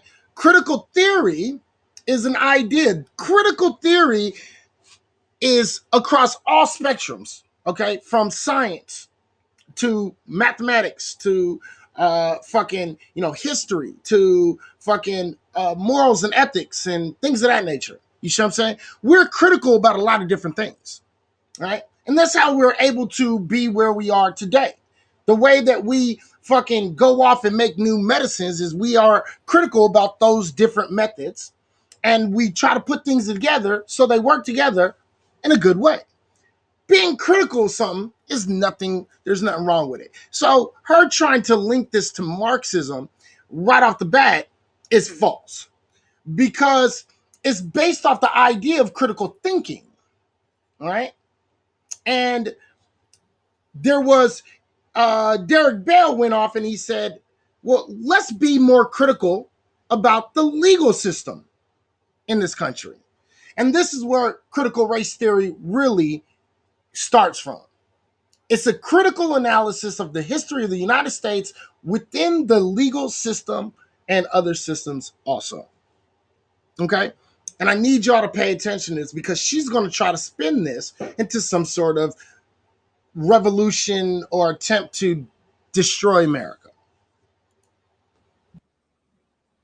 Yeah, so I would push back against a lot of that for a few reasons. I mean, obviously there are influences and all sorts of influences, but the Marxist tradition doesn't loom nearly as largely for critical race theory as I think you would suggest.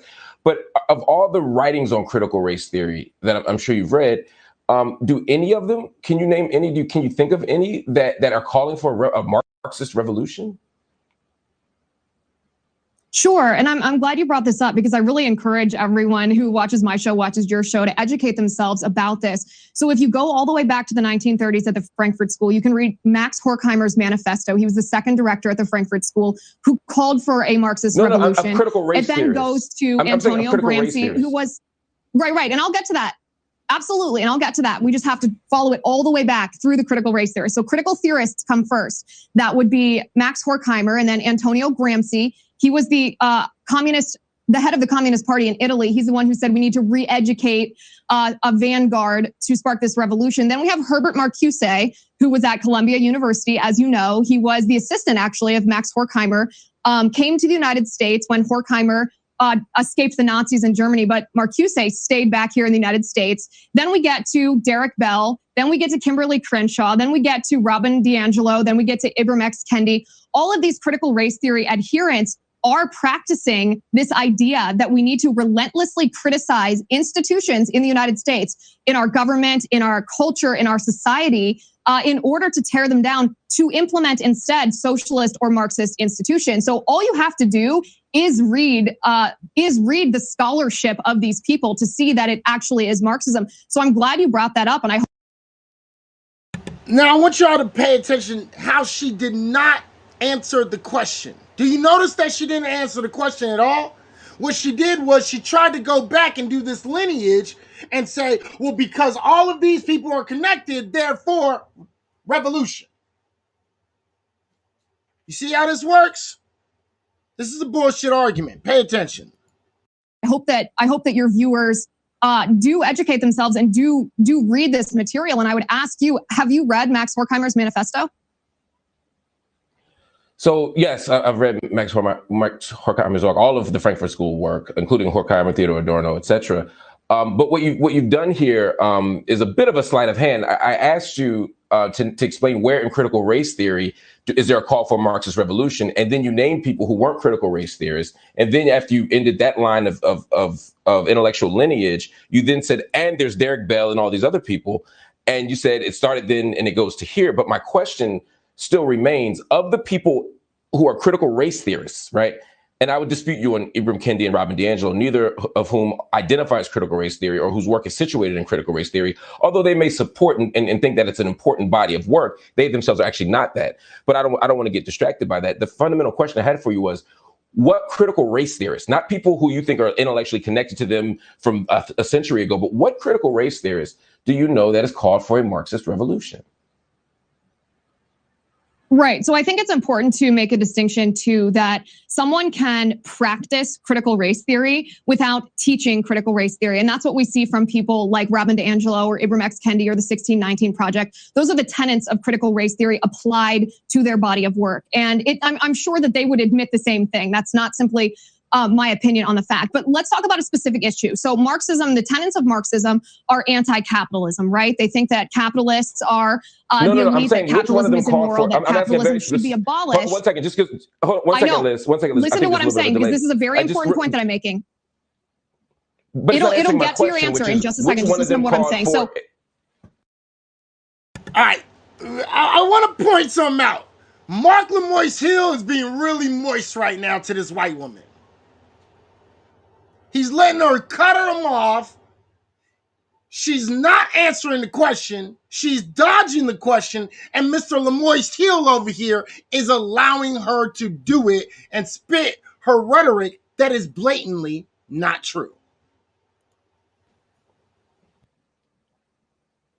I promise you that this will answer your question if you let me finish this. So capitalism is a tenet of our country, right? The free market economy is what makes America great. Marxism is anti-capitalist. So when you're looking at these scholars and you're looking at any number of the ones that I talked about, you see this critique of capitalism. You see this desire to abolish capitalism. They actually equate, many critical race theorists equate capitalism with white supremacy. They want to abolish capitalism. So as you know, when people are trying to spark a revolution, they focus on the tenets of how they're doing that. So if you want to know how it's applied, you look at these institutions. You say, okay, the nuclear family.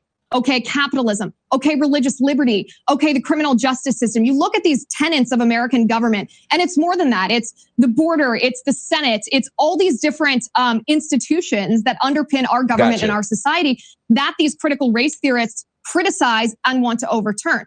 As I said, it's very important to contextualize what we're talking about, to give the full information to the viewers that we're talking to trace the history back to those that said. And again, notice she's avoiding the question. She's trying to imply that because people are against capitalist systems, they're instantly trying to have revolt, revolution, and destroy the capitalist system. Okay? I thought Marxism was just an anti-class system. And the facts are real simple, that it was against a class system. Okay? But it wasn't, but this is not Marxism. And that's the problem.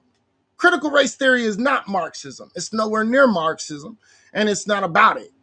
You see what I'm saying? And so the claim that she's making is completely off base. Completely and totally off base. Yeah, she's totally tap dancing. Absolutely. This is a Marxist tactic. This is how we're going to implement Marxism. And now we're watching that unfold. So again, I would not agree with the sort of connections you're making. But again, and we're running a little bit out of time here, but you still have yet to name, you said that critical racists are calling for a Marxist revolution. Would it be fair to say that in actuality, what you're saying is they're making critiques of society that you think will lead to a structural change? Is that a more accurate assessment? Because you have yet to name anyone who's actually called for a revolution. No, they are applying a theory. Most of the critical race theories. They're applying a theory that is a Marxist theory. Can I say something real quick? I just want to say that Mark Lamoiste Hill does a lot better in debate against someone like this than he does against Judge Joe Brown. Okay, I'm done. I will agree. I will definitely agree. So again, I would dispute that it's a Marxist theory or that they apply the theory. Because one of the things you have to understand, I think, is that most of the tenets of critical race theory, most of the deepest tenets of critical race theory have been offered and made by other traditions, other intellectual traditions, other scholars, and certainly not exclusive to the Marxist tradition or even primarily the Marxist tradition. So I would definitely disagree with that. But I want to get your sense on a Well, quote if I may here respond to from that. Christopher. Well, no, just in the interest of time, I have to move on. I only have 2 minutes, and I'm fighting to get those 2 minutes, Liz. Christopher Rufo, who is one of the leading opponents of critical race theory, he's leading the charge. He's carrying the flag for this.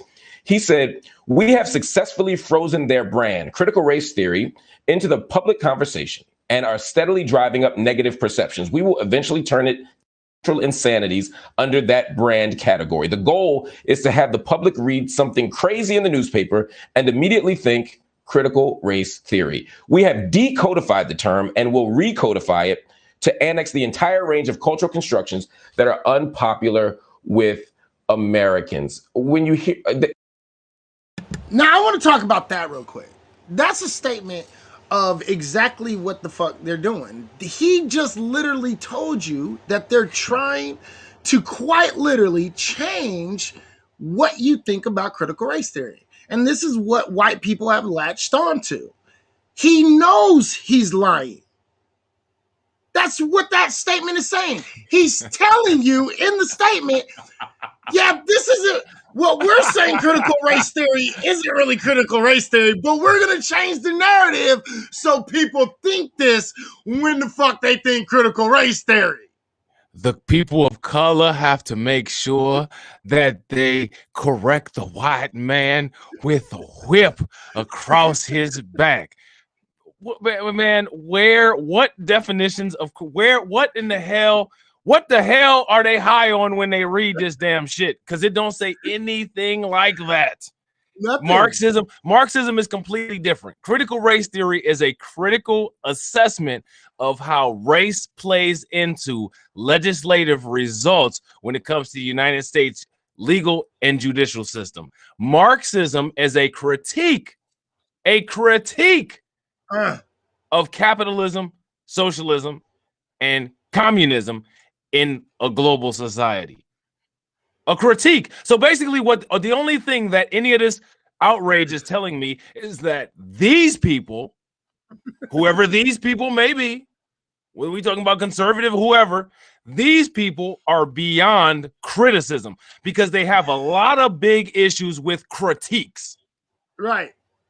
And isn't that's becoming a very clear thing today? That I don't know if they realize it. I don't know if they realize it, but they're making it blatantly evident. You can't critique white people.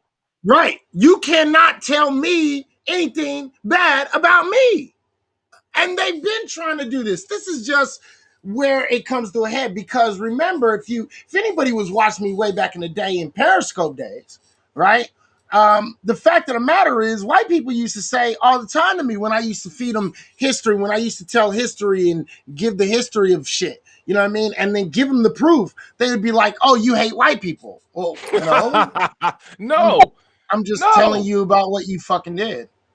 Not only am I telling you about what you did, the reason why I'm telling you about what you did is because of your continued nonsensical narratives that you just want to be eased as the truth that you make up about everyone else.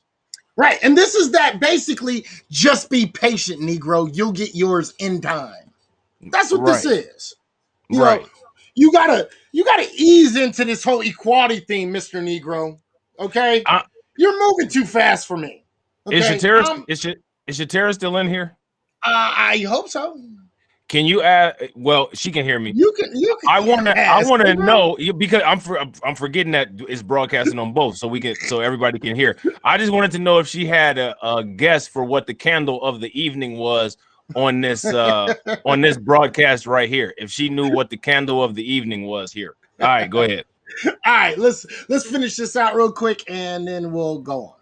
It sounds like what Chris predicted is what's happening in this conversation, right? That we're taking anything that we don't like, anything that raises anxieties of Americans, we're dumping it into a single pile and saying that's critical race theory, and everybody should be afraid of it. It feels very similar to what we did with liberation theology 8 years ago when we were trying to scare people about the Obamas, or 12 years ago. It feels very much like a moral panic designed to get people into polls to vote against, particular political interests, than it does an actual intellectual critique.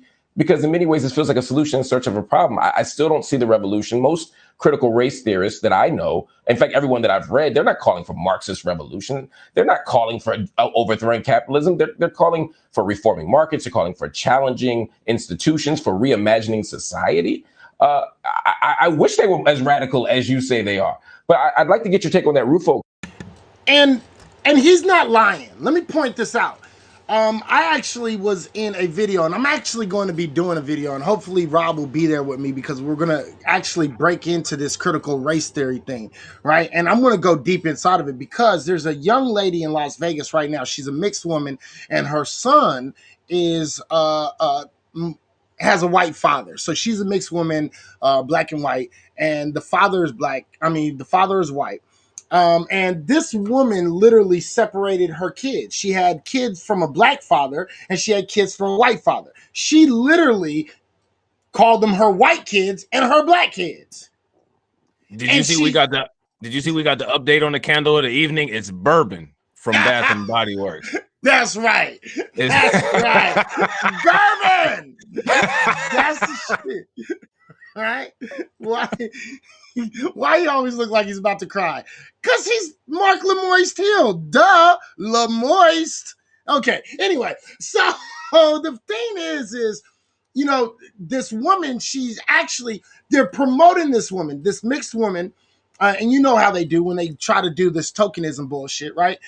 So they have this mixed woman out here talking about, I'm suing the school district for teaching critical race theory, blase, blase, blase. When in all actuality, what she's doing is she's suing the school for breach of civil rights. Okay? It's not suing the school for fucking CRT. And we're going to go through this shit. I think I'm probably going to do it maybe Sunday.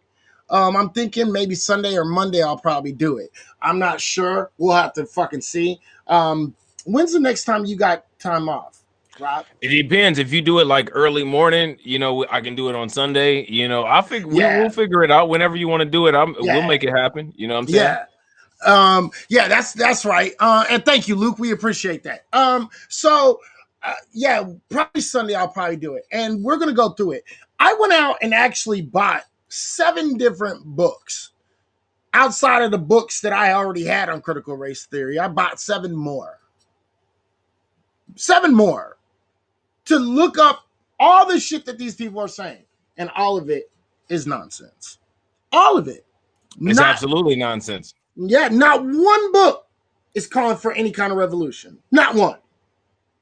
So no, it's only calling for, it's the same thing as Marxism. It's only calling for a critique. And that's it.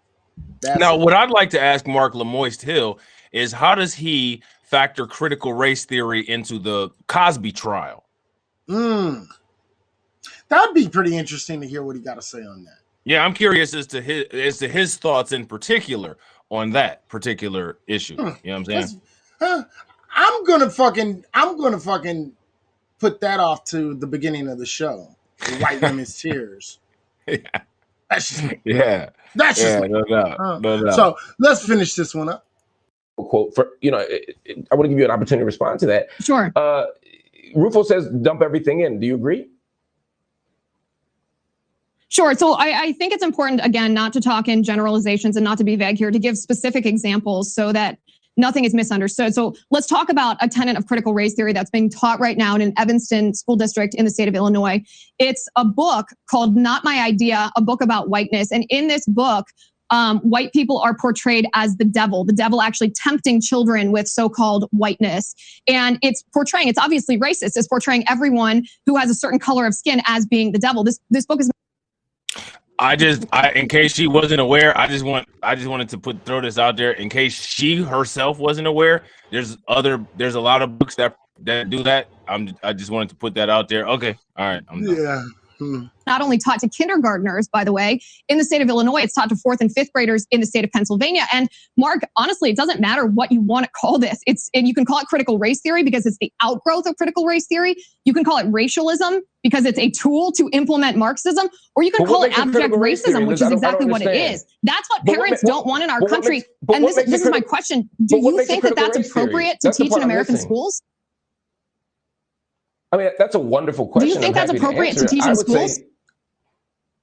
Yeah, no, I don't think it's appropriate to teach in schools, nor do I think it's appropriate to just call it critical race theory. And even you yourself are implicitly conceding that point. You're saying, well, you can call it critical race theory, you can call it racialism. I could call it a hand mirror, but it doesn't make it one, right? So just because we throw labels on things doesn't make it that thing. It would be like if I went to every KKK rally and said, you know what? Let me explain. Let me explain. That's Republican doctrinism. That's MAGA. That's this. You would be very frustrated with that, and you would say that it's an inaccurate assessment. That book, that tradition that you're talking about, has in this case, no root. In this case, that's not a good analogy because critical theory. So going back to critical theory, and I want y'all to notice the disrespect. She ain't even listening. She's just waiting for a pause. Yeah, she's not even listening.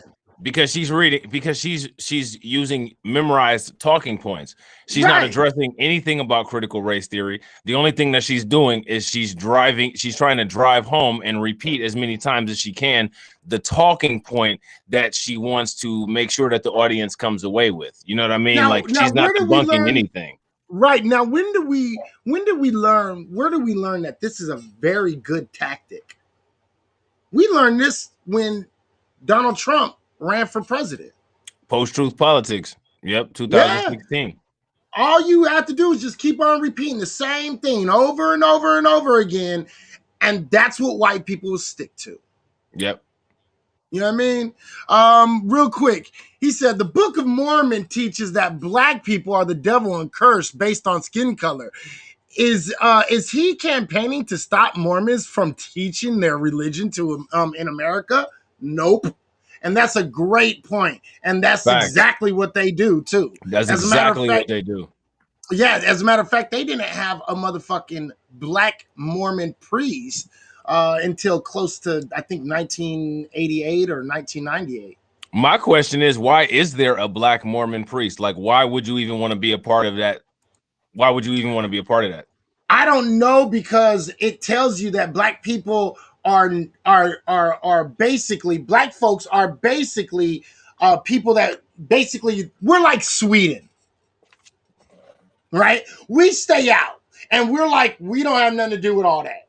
And so because of that, we're never going to be able to make it to heaven. Ever. Their heaven.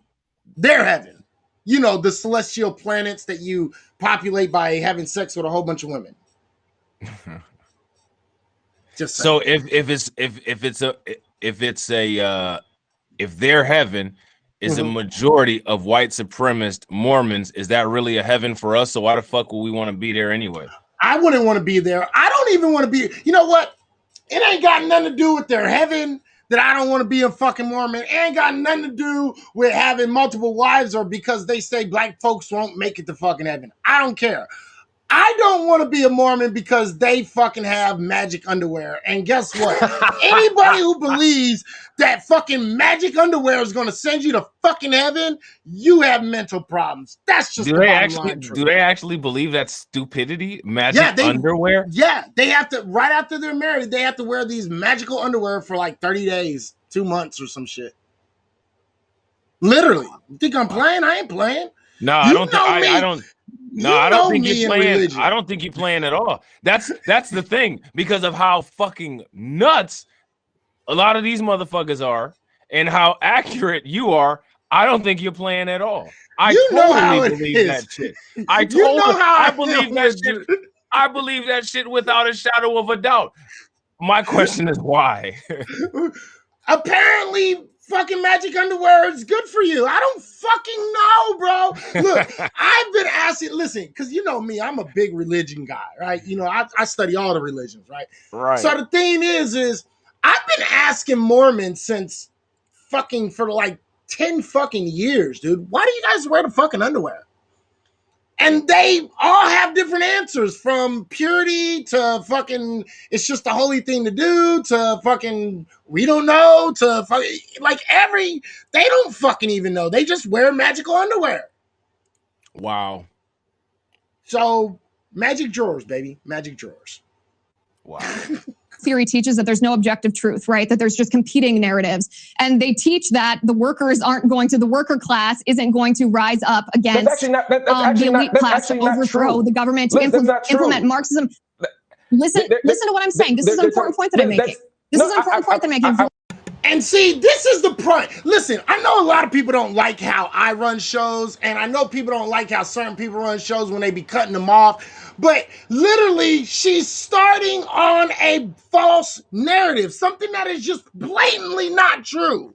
This is what you call high-level mayo-splaining, and it's one of the reasons why I don't motherfucking debate people. I'm not gonna sit here and debate this motherfucker. Like, see, first and foremost, let's actually get to let's put a lot of shit into perspective. The Black channel is actually owned by a fucking Pakistani with a handlebar mustache. Okay, so this channel that Mark Lemoist Hill is on, the reason why it's allowing this is for entertainment purposes only. You shouldn't take anything serious out of this argument. Second of all, Mark Lemoist Hill, you know, he's good for certain things, not so good for others. This Karen here is completely off base, and she's literally just repeating note cards written for her by either Sean Hannity or Tucker Carlson. There's literally nothing within critical race theory that she's addressed at all with any of her grunts. And Mark Lemoist Hill is completely lost in his rebuttals. You know what I'm saying? This is literally an entertainment only debate. Right. Absolutely. And I just would like to fucking point out that yes, the Christian Bible does talk about fallen angels, and it talks about raping Mary. If you don't believe that, I suggest you fucking reread how Jesus was born. Mary was raped. All right, let's finish this off real quick so we can be done with it. I want to have a productive conversation. I think you're going to be interested in this. I am interested in it, but what I'm asking is, Herbert Marcuse identified racial minorities in America. Herbert Marcuse, a critical race theory scholar, as you know, identified racial minorities in the United States is not a critical race as scholar. the vanguard, the new vanguard, the new worker, to usher in a Marxist revolution. To do this, you have to use this racialism, use this racial divide as a tool to paint all white people as inherently racist. Do you believe that? Do you believe all? Yes. Yes. Most white people are inherently racist. That don't make you bad. That don't make you good or bad. You participate in a racist system and don't fight against it. That makes you inherently racist. You know the fuck? Yes. Yeah. Let me say this one more time. Yes. White people, you are inherently racist. Yes. Deal with it. These Look, man, when you get done with this video, we need to go down that rabbit hole we went down the other day, because that'll actually like break this motherfucking shit apart real easy. We'll do that shit. All white people are inherently racist? I was just gonna say, because like see, when this woman says white people are inherently racist, she's completely being dishonest and disingenuous. First and foremost, racism. Well, she thinks she gives a definition of racism, but it's not truly racism. That's what that is. What person of color, since we're using that term because white people came up with it because they can't tolerate race. I don't use that, so I don't use it either. But for these purposes, Mark Lemoist Hill and this Karen here, they'll use it. My question is, what person of color or what black person had any influence in the founding of the United States other than slave labor or getting their land stolen? Benjamin Banneker. Thank you. And actually, he technically didn't. All he did was memorize plans from Pierre L'Enfant. I'm just giving you the only answer that could have been given. No, right, but you're right though. But you're right, bro. You're right. But so my question is, if the founding of the United States literally cut out every other race that was here, what does that make the United States? An inherently racist country. Thank you. It is what it is. So I don't know if you're backing me into a corner with that question, but yes, I do. I do believe that all white people are at some level, at the unconscious level, connected to racism. It's unavoidable. I think all men are sexist at some level. Mark Lemoy's Hill, I'm calling you out for fucking soft shoeing it around this woman. You should have just told her straight up, fuck yes, white people are racist. Just fucking tell them. God damn it, they need to learn to get over it and change it. If they don't want to be called racist, then change the way your fucking attitude is, even though I know you're incapable of it. But hey, I'm open to being proved wrong. That's why I'm a fucking atheist. You know, Kevin Samuels got a special sound bite for him on his show, and it says, "I'm a PhD." Did you know about that? Yeah. Okay. Yeah. I think that is absolutely the case. But you said that Herbert Marcuse was a critical race theorist. That's simply untrue. That's ahistorical and inaccurate. Anyway, I got to go. I'll have you back. I promise. I got to take a commercial. I got to go because this bitch is annoying as fuck. Why this nigga always gotta go, nigga? You're not wait a minute. You're not on primetime TV. You make YouTube clips. All right. This channel, the Black News Channel or whatever the fuck this shit is, they make like 5 to 15-minute news clips. Nigga, you're not on no time constraint. You're on a YouTube channel. You can make that shit as long as you want. You gotta go when Judge Joe Brown is on there. You gotta go when Benzino is on there. You gotta go when she on there. Why the fuck you always gotta go? Where the hell you going? Yeah. So nigga always in a row. Where the fuck you going, nigga? Like, don't you plan out your day? Shit, plan out, like at least 15 minutes before and 15 minutes after.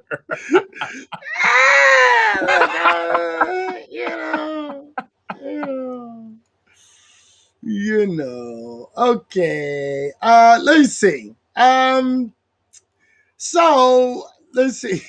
So, all right, I'm gonna let you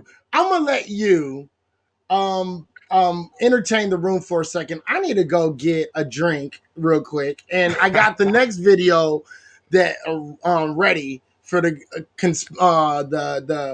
CRT. But talk a little bit about that. Give me 1 minute, and I'll be right back. Again, remember, as soon as I get back, the phone lines will be open. So if you want to fucking call in and you disagree with what we're saying, you're more than welcome to. Or if you agree, I don't really give two shits either. So it is what it is. Give me 1 second.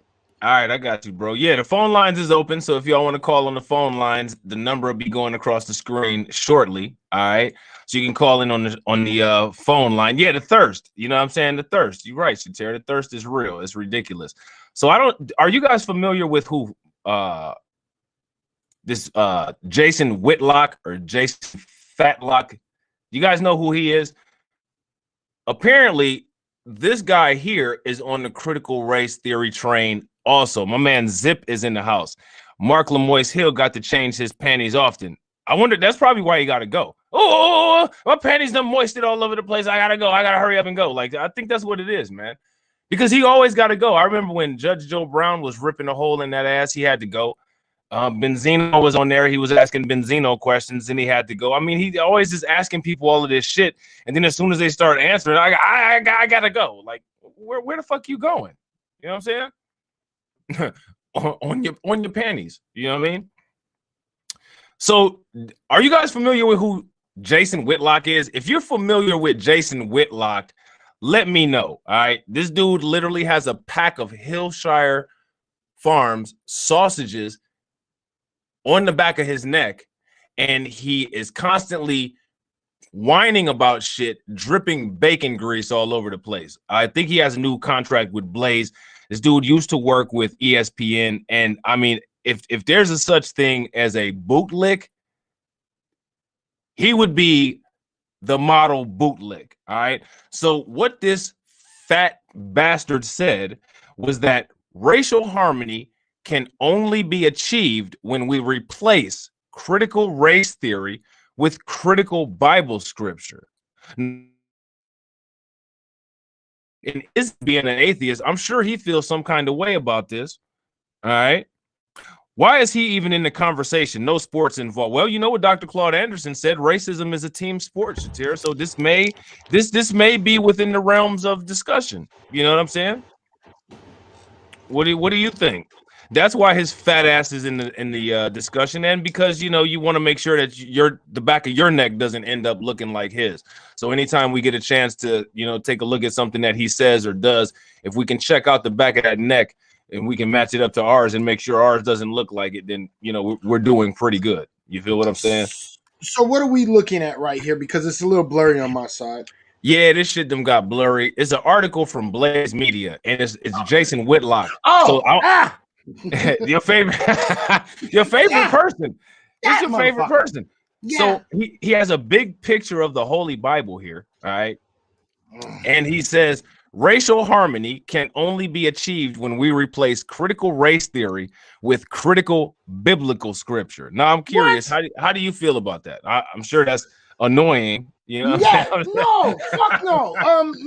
No. The Bible is there to subjugate black folks, period. Point blank, period. There's nothing more about it. Implementing Bible law onto modern society, black folks would be once again under chains, period. Yeah. So you know how the population at large, they had this huge issue with Sharia law, the Muslim law, how Muslim law runs most of the Muslim countries. But they don't have a problem with Christian law running the law here. Right, because they don't know Christian law. That's why. I agree. I totally agree. They don't understand Christian law. Because they don't read the Bible. Okay, I totally agree. White people are against each other. They fought. They are segregationists with their own separate countries. Europe, proof of their inherent racism. Absolutely. They believe that one group is better than another. You could see that when the Brits actually enslaved the Irish. Right. And I was about to say, you literally have an entire side of Europe called the Slavs, which translates to slaves. So right. So we know about this. And on top of that, we know about the Armenian genocides and all the different genocides that white people put upon other white people. So in the name of the Bible, in a lot of cases too, let's not get this twisted. And this is one of the biggest reasons why we cannot go backwards and live by a biblical law. Biblical law would okay rape, would okay sexism, would okay slavery, would okay a lot of different things that a lot of people don't really understand. Murdering of kids, murdering of homosexuals. It does say in the Bible that if your child does not listen to you, if your child does not follow your direction as a parent, you need to take him outside amongst the whole city and stone him to death. That's insane. That just sounds like complete and utter insanity. But there's people that actually believe it, though. Yeah, and that's not Sharia law. That is Christian law, ladies and gentlemen. That's Christian law. That's Christian law. What is that? The wrath should spare no rod or some shit like that? Well, spare the rod, spoil the child. That's the idea. But the thing is that was never actually in the Bible. So right, exactly. There's a lot of shit that motherfuckers add that's not in the Bible, like saints, catechism. There's a whole plethora of shit that's not in the Bible. Absolutely, but abortion is in the Bible, and abortion is okayed by God. Just saying. Right. All right. So now that we've basically destroy. Look, I don't need to even read what Whitlock said. I did. I'm not gonna lie, I did read it. But you read this? I did. What did you think about this? I thought it was a whole bunch of sewer shit. It was nothing but bullshit diatribe to coddle white people, to try to basically be a male pick-me. Yeah, You know what I absolutely. mean? Absolutely. That's what he always did. Don't you find it interesting? He had a falling out with ESPN, and then the Rachel Nichols situation ended up happening. That happened with Maria Taylor, and this fat bastard decides to, hop on the Rachel Nichols train and start trashing Maria Taylor. Right. Now, my thing is, you don't work for ESPN anymore. What's your vested interest in trashing Maria Taylor? Maria Taylor's been silent throughout this whole thing, and it shouldn't even be Maria Taylor that's on trial. It should be Rachel Nichols, because she's the one that was being ratchet. She's the one that had the leaked phone call, and you got Jason Whitlock here trashing Maria Taylor, and he actually goes in and says it in the first paragraph of this article, I saw you talk about Maria Taylor and Rachel Nichols. Now, he's an ex-ESPN employee, and Rachel Nichols is still currently working for ESPN. So you'd think he'd stay out of this situation, but he brought his fat ass into it. No, his vested interest in this situation is he got to thrash and talk shit and bash a black woman. And that's pathetic. That's what he wanted to do. Just like he likes to bash black folks, he wanted to bash Maria Taylor. That's pathetic. See, he's contributing to the fact that this was Rachel Nichols, who was reckless. She got her nonsense put out. Maria Taylor didn't do anything except for say she doesn't want to be involved with her anymore. You know what I mean? And then now all of a sudden you have Jason Whitlock coming out trashing her. Where they do that at? Absolutely. Now, let's point out, let's do this. You know what? Let's do this. I'm going to change this shit. We're going to I want to point out the inconsistency of the people who are against critical race theory. And you want me to take that off the screen? No, go ahead, keep it on there. Let me keep it on there. Okay. Right here. This is where I'm gonna go. Okay. And we're going to listen to this. And this happened a couple weeks ago. And I'm gonna explain to you what is critical race theory when it comes to white folks. Let's listen. Essentially, you have registered nurses.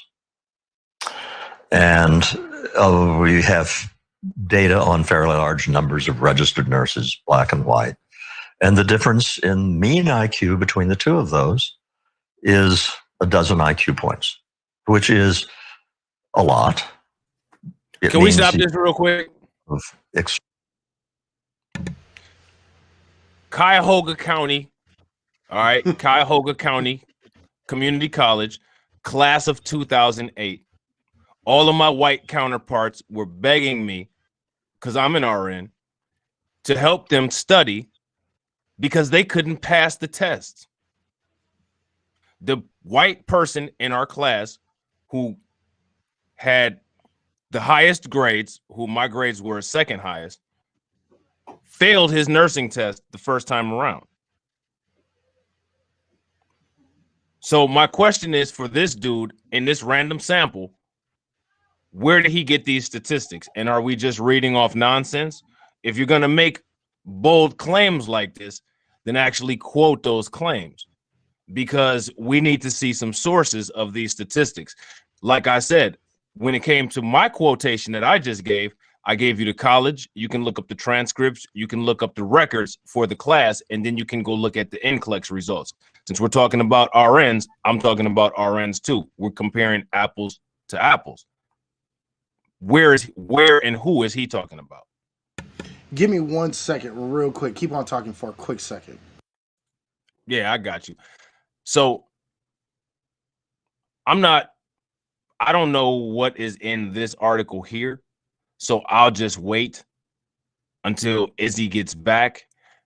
But I'm going to finish talking about this fat bastard, Jason Whitlock.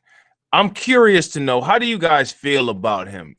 Everybody that's watching this video right now, is it just me who has a lot of criticisms about this guy, or are you guys big fans? Because if you guys are big fans of Jason Whitlock, then by all means, I'll censor myself and, not go in as hard as I would on a normal circumstance. But I have a lot of criticisms of this guy because he's a complete idiot. All right. So this article, I had children in the background. No, it's all good. No, I ain't even mad at you, bro. I already know how it is. I was about to go in on Jason Whitlock, but I'll let you do your thing, and then okay. You know what I'm saying? I'll come back. Let's finish this. Extremely able black nurses. You have some incompetent white nurses, but it does mean you have a difference in job performance. And that's eventually going to be reflected in income as well. It's going to be reflected in the nature of their careers and the nature of how they end up. These are all differences which are driven not by irrational racism. They are driven by day-to-day realities of job performance and the responses of supervisors to job performances and the demands of the market. I'm not saying all of it, by the way. In all of this, Now, basically, what he's doing is he's actually pushing a narrative. This is what has been labeled scientific racism. Okay, and Dr. Ritchie is actually going, or Dr. Rashad is going to actually explain this. This has been disproven and debunked many years ago. But this dude, Charles Murray, that you just saw on the screen, he actually was just on Tucker Carlson just a couple weeks ago.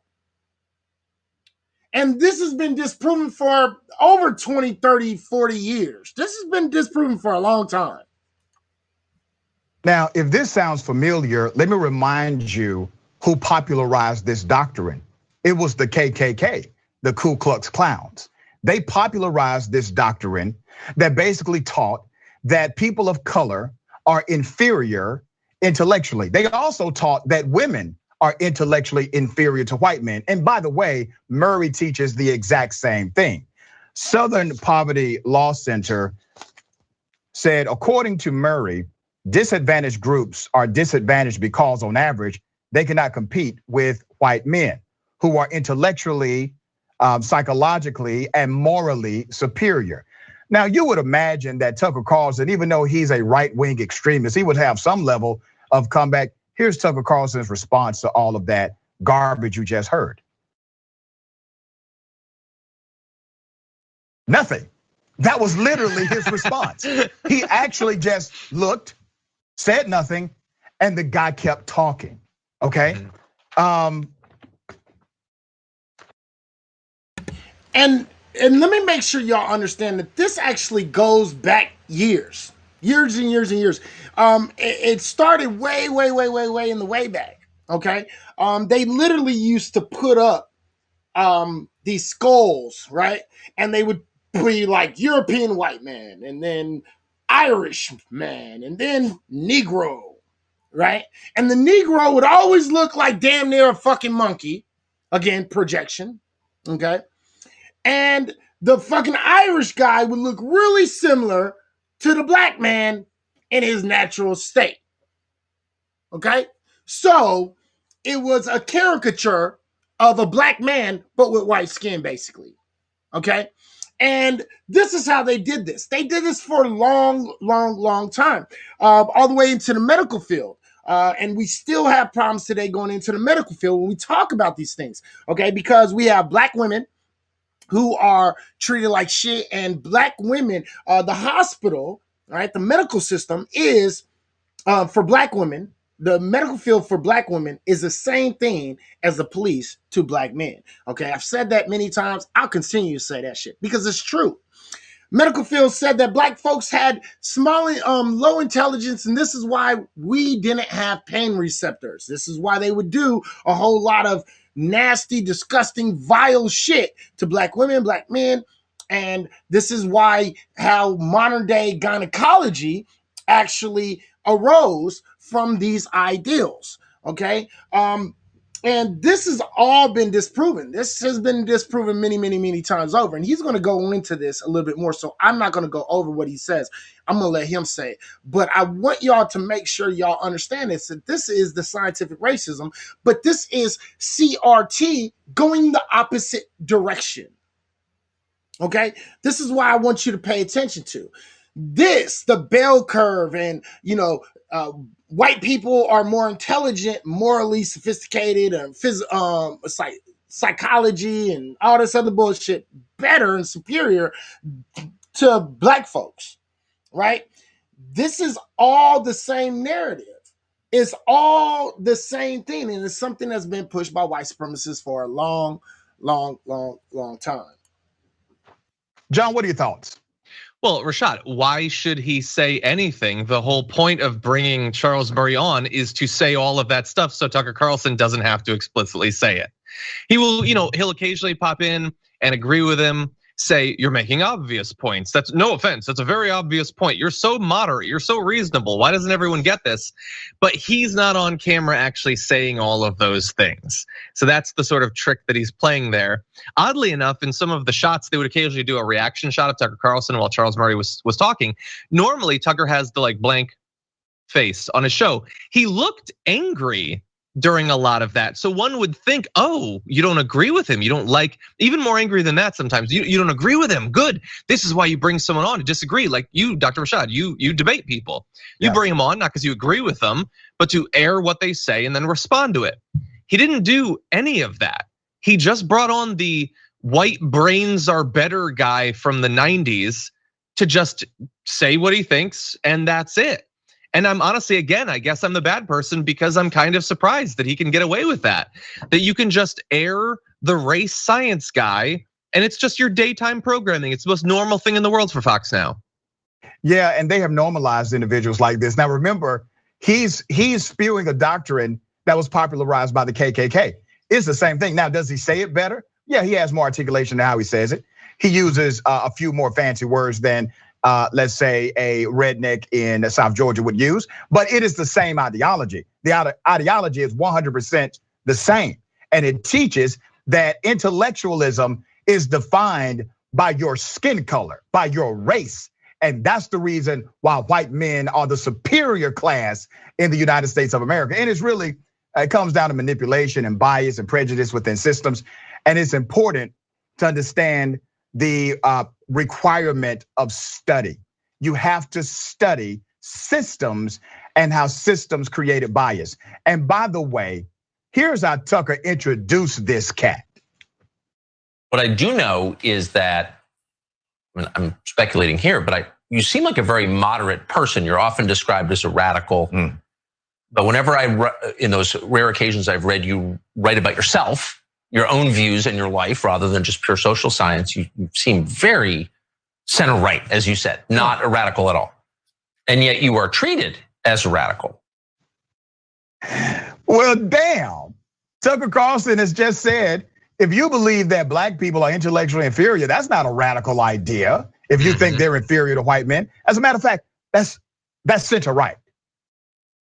John? Yeah, I mean, look, America's awful. Our politics are awful. Maybe that does qualify as center right in this horrible country that's worst on race. It's bad on a lot of issues, really bad on racial issues. I don't know. I think he seemed so shocked.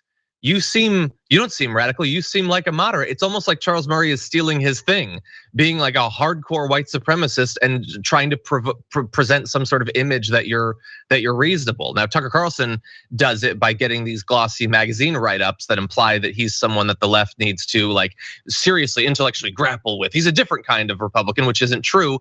Charles Murray does it by going on Tucker Carlson's show and having Tucker Carlson with his massive audience launder this horrendous mockery of a social scientist. So he's doing that work for him in real time.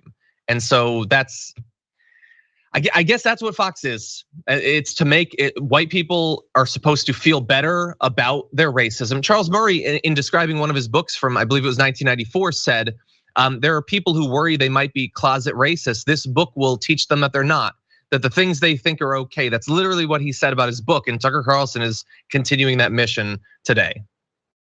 Yeah, and I gotta go to this video really, really quickly because I think Tucker Carlson immediately disproved the theory of Murray that white men are intellectually superior to anyone else. Here's what Tucker said about the insurrection. Listen to this. Look at the document. The government calls those people unindicted co-conspirators. What does that mean? Well, it means that in potentially every single case, they were FBI operatives. Really? But wait, here's the interesting thing.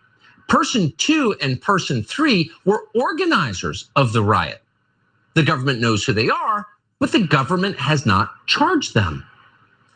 Why is that? You know why. They were almost certainly working for the FBI. I mean, damn. He literally just disproved the theory with that dumbass conclusion. Now let me help him out here, okay? You cannot be an unindicted co-conspirator if you work for the FBI, because the crime of conspiracy means a meeting of the minds to commit a criminal activity. And if there's no actual meeting of the mind, meaning if you are undercover or if you were playing a role as a criminal, then conspiracy cannot be allocated to your activity because there was no true meeting of the minds. In other words, the FBI, the Department of Justice, would never list an actual undercover agent as a co-conspirator because the conspiracy theory of the criminal activity does not apply. Yeah, But 100%. he's superior. He's superior to me, though. Yeah, apparently, just naturally. He unfortunately appears to have let all of that natural genetic talent go to waste.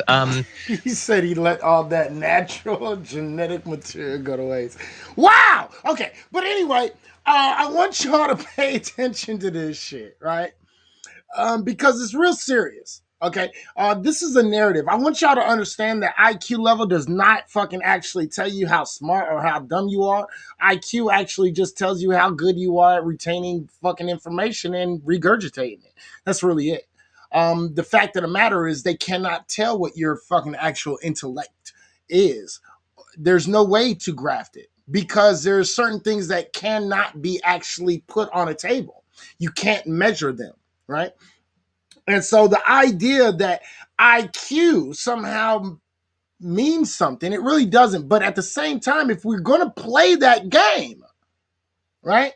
In the past year, we've had, I believe, something like 3 or 4 kids, black kids, children, literal children, who have like IQs of like 140, 130, 100 fucking like damn near 150, like super high intelligence.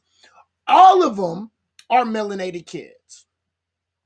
Okay? All of them. Every single last one of them. So this idea and this concept of IQ and why people are naturally superior IQ levels based on IQ levels is actually not true.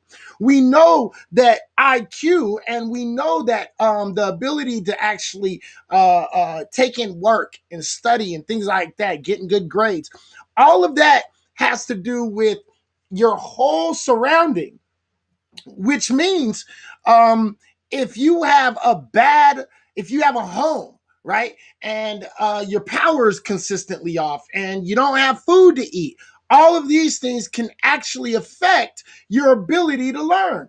Also, test. These are very, very, very big deals. You got to pay attention to these things, right?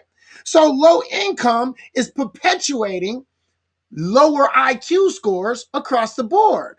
And they're acting as if somehow there's a correlation to IQ and black folks. No, there's a correlation with poverty and lower IQ points or lower IQ scores. Okay? So when you understand that poverty and IQ actually mold together more than race and IQ, then you actually start understanding why the fuck black folks actually have lower IQs or supposed lower IQs when it comes down to when we're talking about these type of things. Okay, it has nothing to do with race, right? They actually did a test and they put kids, all these kids in the same situations, meaning they didn't have to fucking worry about food, clothing, or anything. They had a great environment and they had people around them. Both races, black folks and white folks. The numbers were actually very telling. And it actually told us that black folks actually scored the same, if not higher, than white folks in IQ tests when they're in an environment that is conducive to learning. Okay? And this is what Charles Murray is not telling you. This is what Charles Murphy is not telling white folks. So white folks have this idea in their head, and this is why they look at you funny whenever the fuck you out here, because they think that you are naturally an ignorant person. They think you are naturally an idiot, naturally semi-retarded. You understand? So this idea that intellect or intelligence has anything to do with race is absolutely bullshit. But my point to bringing this out was to show you that there is a critical race theory that is going on against blacks. And And it's out there in order to push negative connotations on Black people as being low income, ignorant, damn near retarded people. And this is why we live in the situations we live in, because we don't know how to take care of our money, and we don't know how to do this, and we don't know how to do that. When the fact of the matter is that's just blatantly not true. It's just blatantly not true. It's just what it is. You see what I'm saying? So when you hear this shit, you don't have to look far to say, well, why is there still racism? Well, there's still racism in this country because white folks do not care that you're viewed in a separate light. As long as they are on top and have power and you are on bottom, then everything's good. And they have to keep Black folks at the bottom of the barrel. They have to. This is why they go out of their way to fucking talk shit about Black folks. Like I showed you guys early, try to victimize themselves and try to demonize Black folks like we showed you earlier. The fact of the matter is they do these things in order for fucking them to stay on this level where they can always ignore shit. Again, if you look at the history of white folks do not have a very good history when it comes down to race relations, or anything else. They have consistently made the wrong decisions. And I want y'all to understand this shit. And this is why critical race theory is important, because they do it against us. And what they do is they spread a narrative against us, Black folks, in a negative light. And this is absolute nonsense. And we have to go out of our way to really, do whatever we can to combat this. And I want y'all to really understand how this works. And this is why critical race theory is actually kind of important. It needs to be taught in schools and things like that. But they can't have it. And it goes all the way back to the head director of the FBI, J. Edgar Hoover. And J. Edgar Hoover said a long time, he said the most dangerous thing to white America is a unified Black people. There's a reason why they said that. There's a reason why. Think about it. Why are they going above and beyond to demonize Black folks, to keep them on the lower runs, to make sure that they stay stupid, ignorant, and dumb? Why do you fucking think that they push this narrative so much? Well, they push this narrative because at the end of the day, they know how dangerous Black folks are. They've already had little bits and pieces. When the fucking Depression was going on, Black folks were thriving in their own townships. It wasn't Black folks that was standing in food line. Well, in some places there were. Don't let me lie. I don't want to lie to you. Okay? Black folks were standing in lines and shit. But in the townships that we built, Rosewood, Tulsa, and Slocum, and Oliverville, and all these different places, we were doing fucking quite well.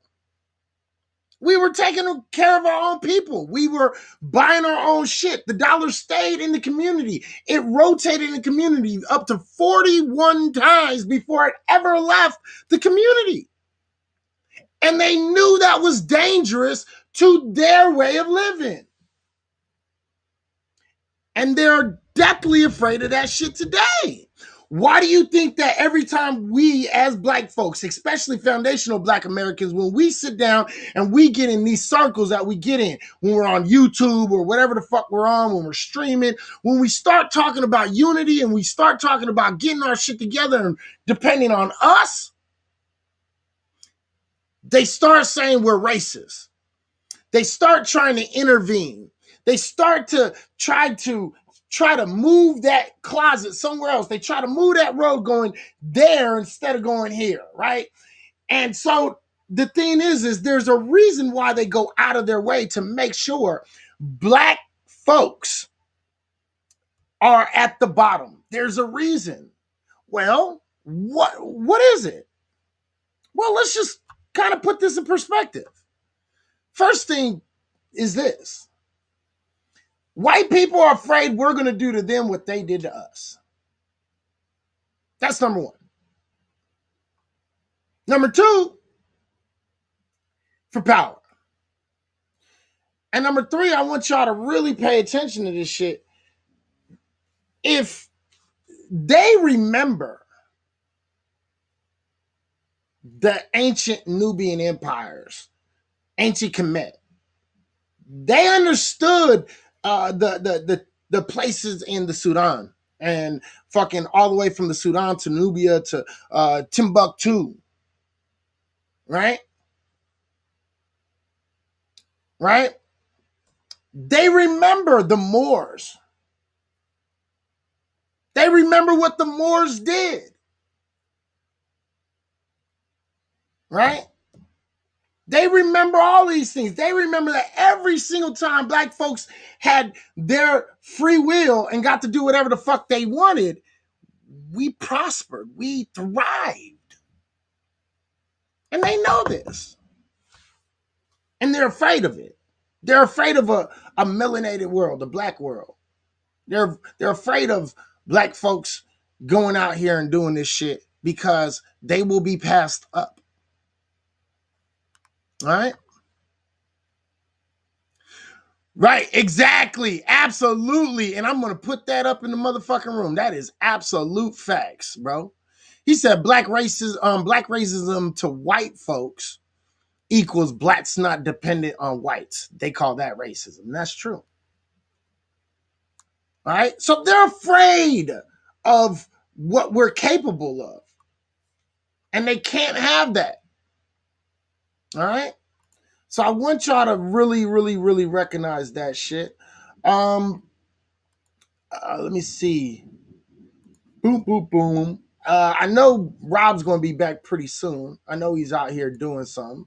So since he is doing something, let's play this.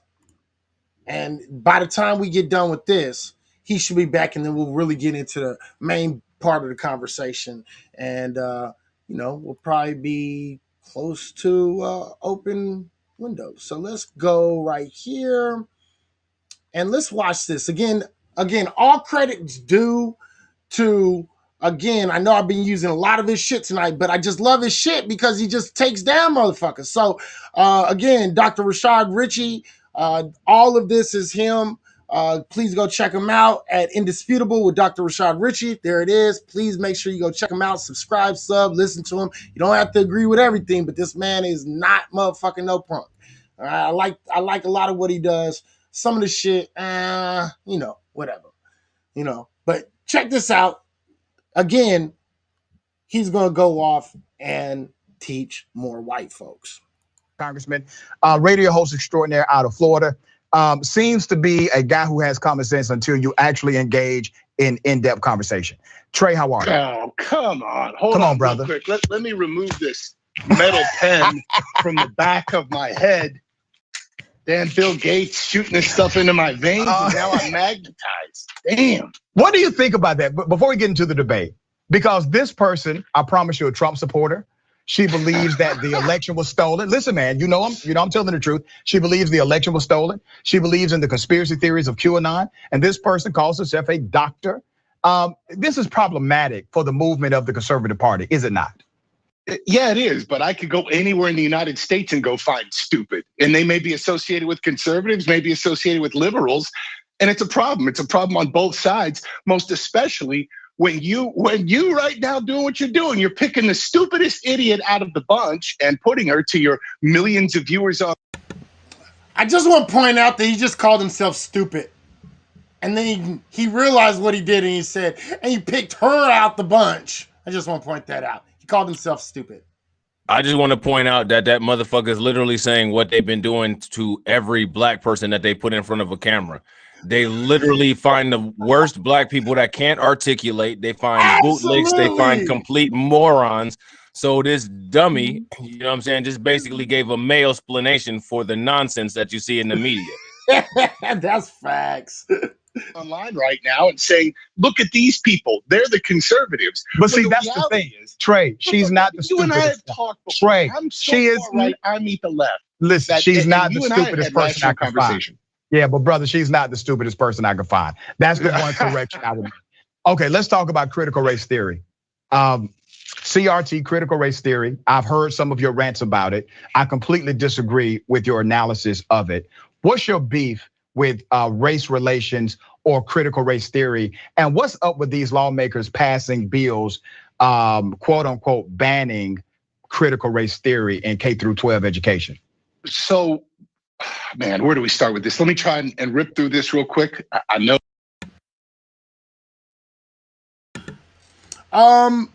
Let me point this out. I don't believe that critical race theory should be taught in grade school either. I don't think critical race theory should be taught in K through 6, because critical race theory is very nuanced, very, very nuanced. So I think if you're going to start teaching critical race theory, you should start probably in high school. I think that kids start to have a better grasp and understanding of what critical race theory actually is. And the higher levels. So let me say that, number one. Number two, I don't think white people should be teaching critical race theory at all. Absolutely not. Absolutely not. Would you ever have a ambulance driver teaching how to do a heart surgery? Would you feel comfortable with that? Would you think that a heart surgeon or a ambulance driver who's never been exposed to heart surgery, who's never been exposed to practicing medicine, who's never even been exposed to the same kind of pharmacology or anatomy classes that a surgeon has, do you think that that person would be competent and doing an open heart surgery on you if your life depended on it? Right. No, absolutely not. So then my question would be, how can people who have never experienced this phenomenon possibly be competent in teaching it other than teaching how to distribute it? Because white people are very, very competent in being racist, but they're not competent in receiving racism. So if you're going to teach a class on how to apply racism, if you're going to teach a class on how to subjugate another group, white people will be the experts on that. However, if you're going to teach a class about critical race theory and how that affects other groups, unless you're talking about and you've quantized all of the benefits that you've gained from the racist formation of the United States, then you don't, in my opinion, have a place teaching it, because there's no possible way you could conceive it. Right. Now, I do believe that there should be more teaching of African history, primarily foundational Black American history. I do, but I also think that we should also have more classes and more required learning on African history, though, too. So. Yeah, absolutely. Absolutely. If we're going to sit here and push this all men are created equal narrative and we love everybody bullshit, then we need to have a couple classes about W.E.B. Du Bois, and he needs to be right up there with Benjamin Franklin, what I'm saying, George Washington Carver and all of those people. But we like to just conveniently slide them right off of the sandwich. Right. Only learn about them during February. Only learn about them during February, and then cry that they actually get learned about during February because you don't have a month. You're upset because you have an entire calendar, but you don't have a month. Like, right. Well, see, and that's why dumbass fucking what the fuck what's his name? Peterson? Jordan Peterson. No, the other motherfucker, the black motherfucker.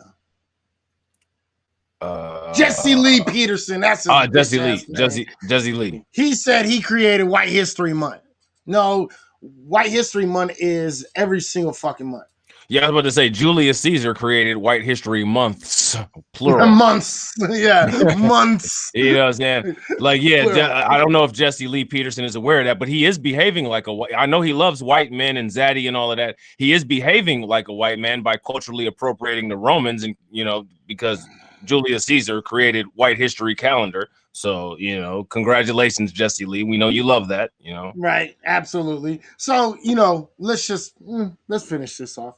Oh, you've got valuable time on your hands. So, first of all, when it comes to banning it, I don't even know what that means in terms of the legislation or what the exact curriculum means in school. Let me get to critical race theory and say, here I am on your network, your show, a white dude, a conservative, because you and I have talked extensively about race relations, about racism in this country, how it is pervasive through various systems, which I'll get to. But my biggest problem with this is that it is race first. It's a race first interpretation of all of our social dynamics. And I think that there are some problems with that when you start talking about a race first interpretation of problems in society and telling young people K through 12 that this is because of white supremacy. There's no problem with that whatsoever. There's no problem with no problem with that whatsoever. That's the truth. I don't understand what his issue is. It's like white people have this victim mentality for some odd reason. Right? I'm so tired of that shit. Yeah, really. And then they have the audacity to fucking act like black people have a victim mentality. Like, why don't you want the truth to be said about the country? Because they know how it works, and if the truth is revealed, you know how white people who act like conspiracy theorists or conspiracy theorists affect them negatively when we all know that conspiracy theories are what set up white supremacy. Right. So basically, it's the same type of situation. We don't want anybody to ever understand what's going on, so what's going on can continue. Right, exactly. Keep them dumb and ignorant so we can keep this shit going. Yeah, I mean, this what this dude is saying is completely and 100% utter nonsense. Absolutely. He doesn't even know what he's saying. He's in circles. He's not making any sense. He's not connecting any points. It's just absurdity. Absolutely.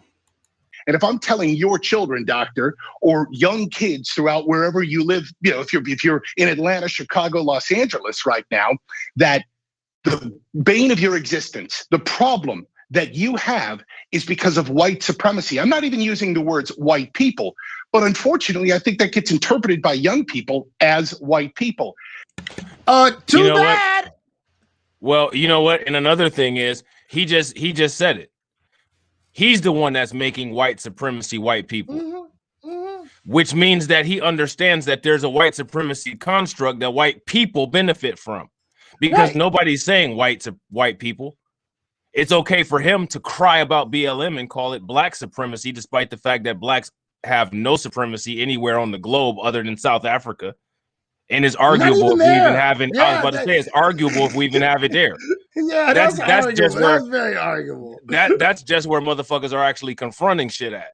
Yeah, and Hamburger, I saw your comment, Hamburger. You said white people don't want to learn about their racism. No, white people know exactly what their racism is.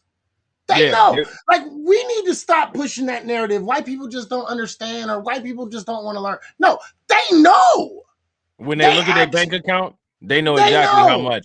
When they decide to blurt out the N-word, they know exactly what they're talking about. When they drive into that nice neighborhood, when they drive into that nice neighborhood that their college or that their high school diploma got them while you're driving into your apartment that your PhD got you, they know exactly what they're talking about.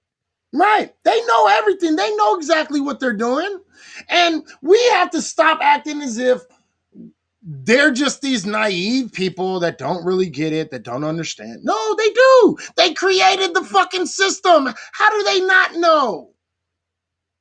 Ask a white person why Robert E. Lee has statues all over the country and John Brown doesn't. Ask a white person that.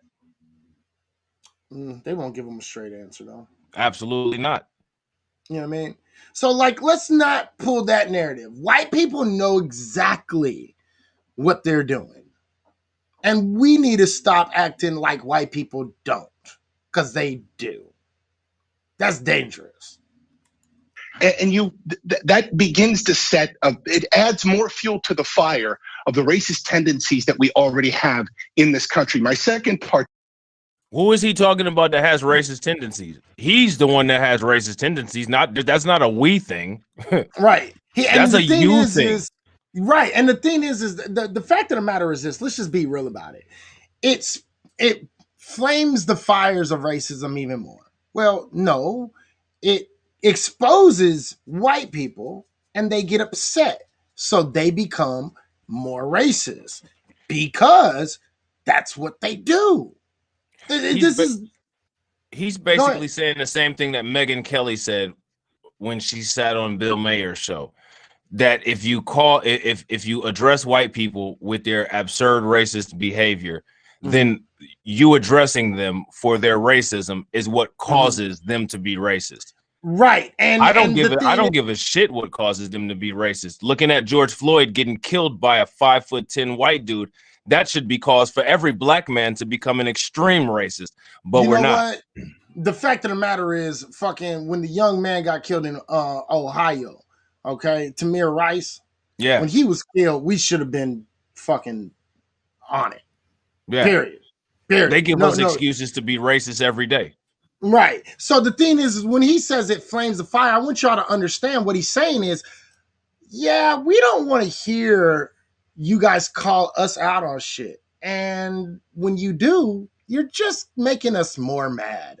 And so we're just going to be more racist. So you're stoking the flames because we don't want to hear it.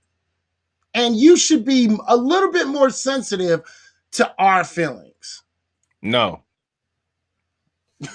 No, we shouldn't. No one gives a fuck about your feelings. You know what I'm saying? And these are the same people that, tell everybody else to get out of their feelings. So why should we give a fuck about yours? Well, this is also the group that fucking says this. Well, we're trying to end racism, but you keep on talking about it. And if you keep on talking about it, we're not going to be allies with you no more. Well, sir, if this is what fucking makes you stop being an ally, you were never an ally, which I firmly believe that there are no allies. Okay. The fact of the matter is it's okay because now we can get all the fake motherfuckers out and we can call you out for the dumbasses you are. So allies basically are white people who get Asians and Latinos legislation based on black people accomplishments in the United States. So who gives a fuck if we have a quote ally by their definition or not? Right, because we don't. We're the stepping stone for everybody. We are the doormat for everyone. Facts. And that's just what it is. All right, let's keep on going. To this is that I believe that critical race theory totally discredits merit.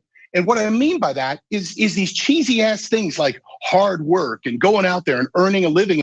The problem is you didn't fucking work hard. You forced other people to work hard, got rich on it, sat back on your fucking lazy asses, drank sweet tea in the hot ass summer with your musty ass self, and didn't take no baths. You had all that free time and you never took baths. Fuck out of here. You couldn't even use that time wisely. The fuck are we talking about? Literal male explanation and delusion. This is one of that particular. Do you see this? What's the point? What's the point? Right? Listen to him. Hard work, merit. What hard work? Let's compare hard work. Let's count lashes on the backs of people's ancestors. How many lashes on the backs of his ancestors are there? Right. Yeah. I would love to see that. None. Them motherfuckers didn't do anything but work people's nerves. These motherfuckers didn't do nothing but fucking smell sweet as fuck and drink sweet tea. Basically. The fuck out of here. These motherfuckers is idiots. And all of that. And I would also apply that now statistically to asking, how do you apply critical race theory to the success of minorities in this country, like the Jewish population or the Jewish population is not a minority. You're not a minority. You're talking about other white people. You're talking about other white people. How does critical? You're talking about other people from Europe. The fuck are you talking about, dude? He's trying to bring up the Asians. This is the Asian model minority myth bullshit talk. It's arguable that Asians and whites are even a different race, but that's a different debate for a different day. Yeah, that's a different debate for a different day. But let's just be real. All those people are especially handpicked. All immigrants in this country are handpicked. Let's just fucking put this shit the fuck out there. Immigrant Africans, handpicked. Asians, handpicked. Motherfucking, you know what I mean? Unless there's some sort of asylum, then a couple extra ones get in. But for the most part, they're handpicked. Middle Eastern, handpicked.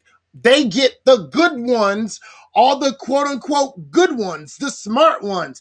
They bring them motherfuckers over here and then they give them a stool to stand on and say, look, as long as you're not them or around them or kicking it with them, you'll be good. Yep. What are you talking about? These motherfuckers come over here and get business loans that black folks can't even get. Asians, Middle Easterns, African immigrants, they come over here and literally a week, 2 weeks, within a month, will have a business motherfucking loan, a business up, and motherfucking will be running their shit in the middle of the motherfucking hood, getting rich off of our dollars. That's how. Yep. It wasn't their hard work. It was your special picking of them and then giving them things that we can't even get. That's why they're doing well. And basically offering that little piece of manna from Christianity, like as long as you have an issue with black people, we'll always treat you right. We'll always give you that pat on the head. This is why this motherfucker is a dummy. I'm saying. The fact that Asian American males out-earn everyone. So let's go back to one of your conclusions. Oops. And real quick, I just want to point out that, see, I told you. And then I also want to point out this. The fact of the matter is this. Why does the Asian community outweigh or do better than even white people, as you say? Let's just put it out there. Okay. The fact of the matter is the median income for Asian folks usually is so high and there's so few groups and they're all separated. It's so high. The average tends to be on the higher side. So the Asians who don't make that much money are not the people he's talking about, because guess what? A vast majority of Asian groups don't really make a lot of fucking money. They barely fucking make it. Okay? But you have these other Asian groups that are making so much money, it raises the average for Asian. Not only that, but they clump all the different Asian groups together as one group. So Vietnamese, Japanese, Chinese, all these motherfuckers, they're just grouped together, which gives them a higher number. Again, this motherfucker doesn't understand history and does not understand fucking anything. No, he understands it. He's just a liar. Yeah, that's true. You're right. You're right. You actually said that you believe systemic racism or institutional racism exists. So let's start there. It exists, correct? So 100%. You and I have talked about it before, right? Specifically with the criminal justice system, right? It exists. But I want to be clear. Hold on, no, Trey. I allowed you to talk, brother. It exists, which means it's a reality that students will have to face. Are you with me so far? Sure. Okay. Since it's a reality that students will have to face, eliminating the lesson of that reality is a problem in the preparation of that student entering into the real world. And if it is a problem, Congressman, that means we have a generation of problem solvers that can remedy the problem if they are properly taught what the problem is. Number two, critical race theory is an advanced theoretical framework and not taught in K through 12 education. So when you look at the bills that are being passed in all of these state Republican-controlled legislatures, none of these bills have the terminology critical race theory written in the bill. What they're using is critical race theory as the shiny object to get another agenda accomplished. In the bill, it actually stops teachers from being able to teach what you just described as a problem. It says that K through 12 educators cannot teach how racism in institutions play out in the American social construct. That is a problem. Teachers don't teach K through 12 education critical race theory. The vast majority of them are not trained on critical race theory. I would dare argue you don't even know what critical race theory is because nobody taught you. I was actually trained under the theory, and I teach the theory at the university. It's like saying you are an expert on socialist theory, or you're an expert on the theory of leadership psychology, or you're an expert on transactional leadership. If you haven't studied these things in those theoretical frameworks, you can understand some elements of it, but you don't understand the theoretical framework of how it's applied in higher education and academia. So why are lawmakers lying to people, saying that they are in fact banning critical race theory, when the truth is, Trey, they're banning what you have said on my show is something that's wrong with America. They're banning the teaching of true history. So let me take that from sort of back to front. If you recall, just 2 minutes ago, I started with, I don't think that lawmakers really have a definition, or school teachers or school Republican lawmakers. Make it clear, no Democrats are signing off on this. Listen to me, Doctor. You know that I'm the first to slam Republicans just as much as I do. Well, go ahead and slam them, brother. Slam them right now. Both will do whatever the hell that they can, but Trey, to rally their bases and garner more. But Republican lawmakers are the only ones doing this. Slam them specifically.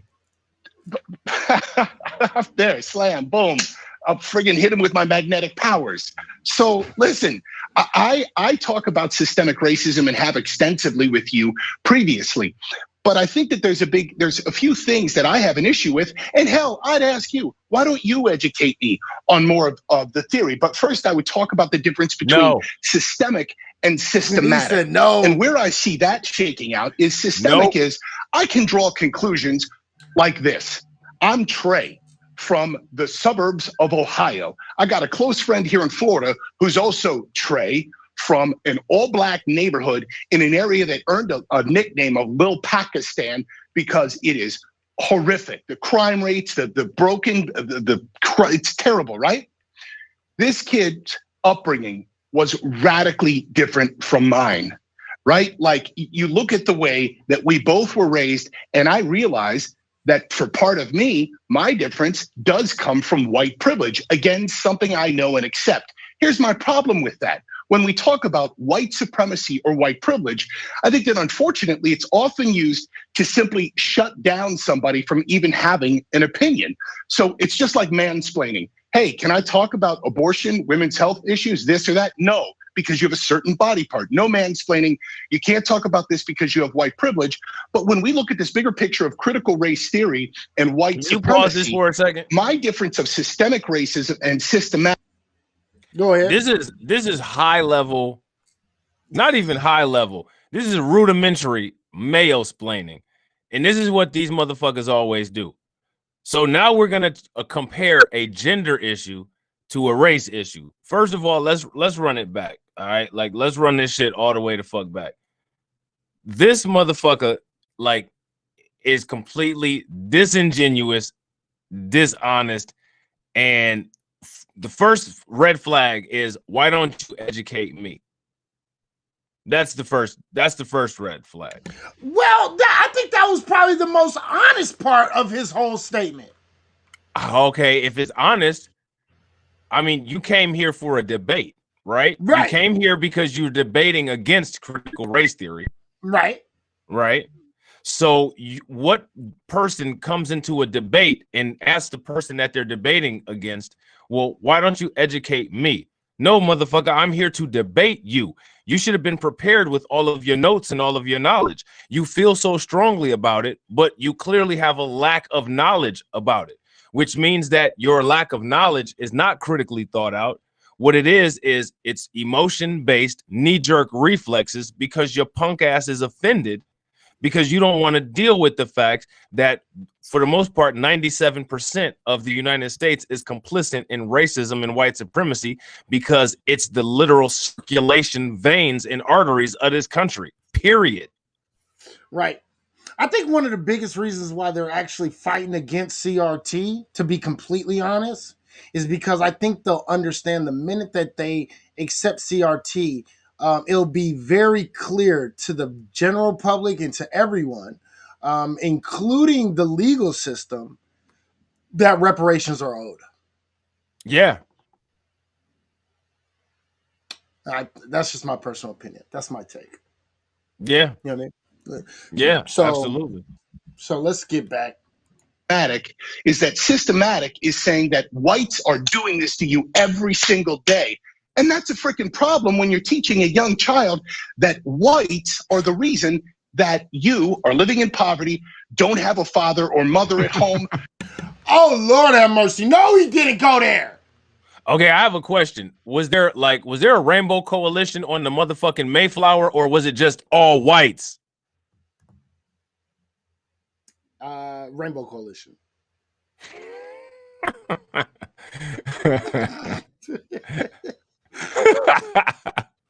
We'll go with that.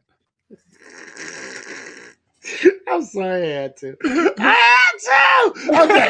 I had to. I'm sorry. We'll go with that. I had to. Okay, look, this motherfucker says there's a difference between systematic and systemic, right? And he's saying that systemic is when it's every day in the white peace. Every day the white man is bang, bang, bang, bang. Well, actually, Trey, hate to break it to you, but guess what? You are. The white man is every day bang, bang, bang, bang. Okay? Every day you are.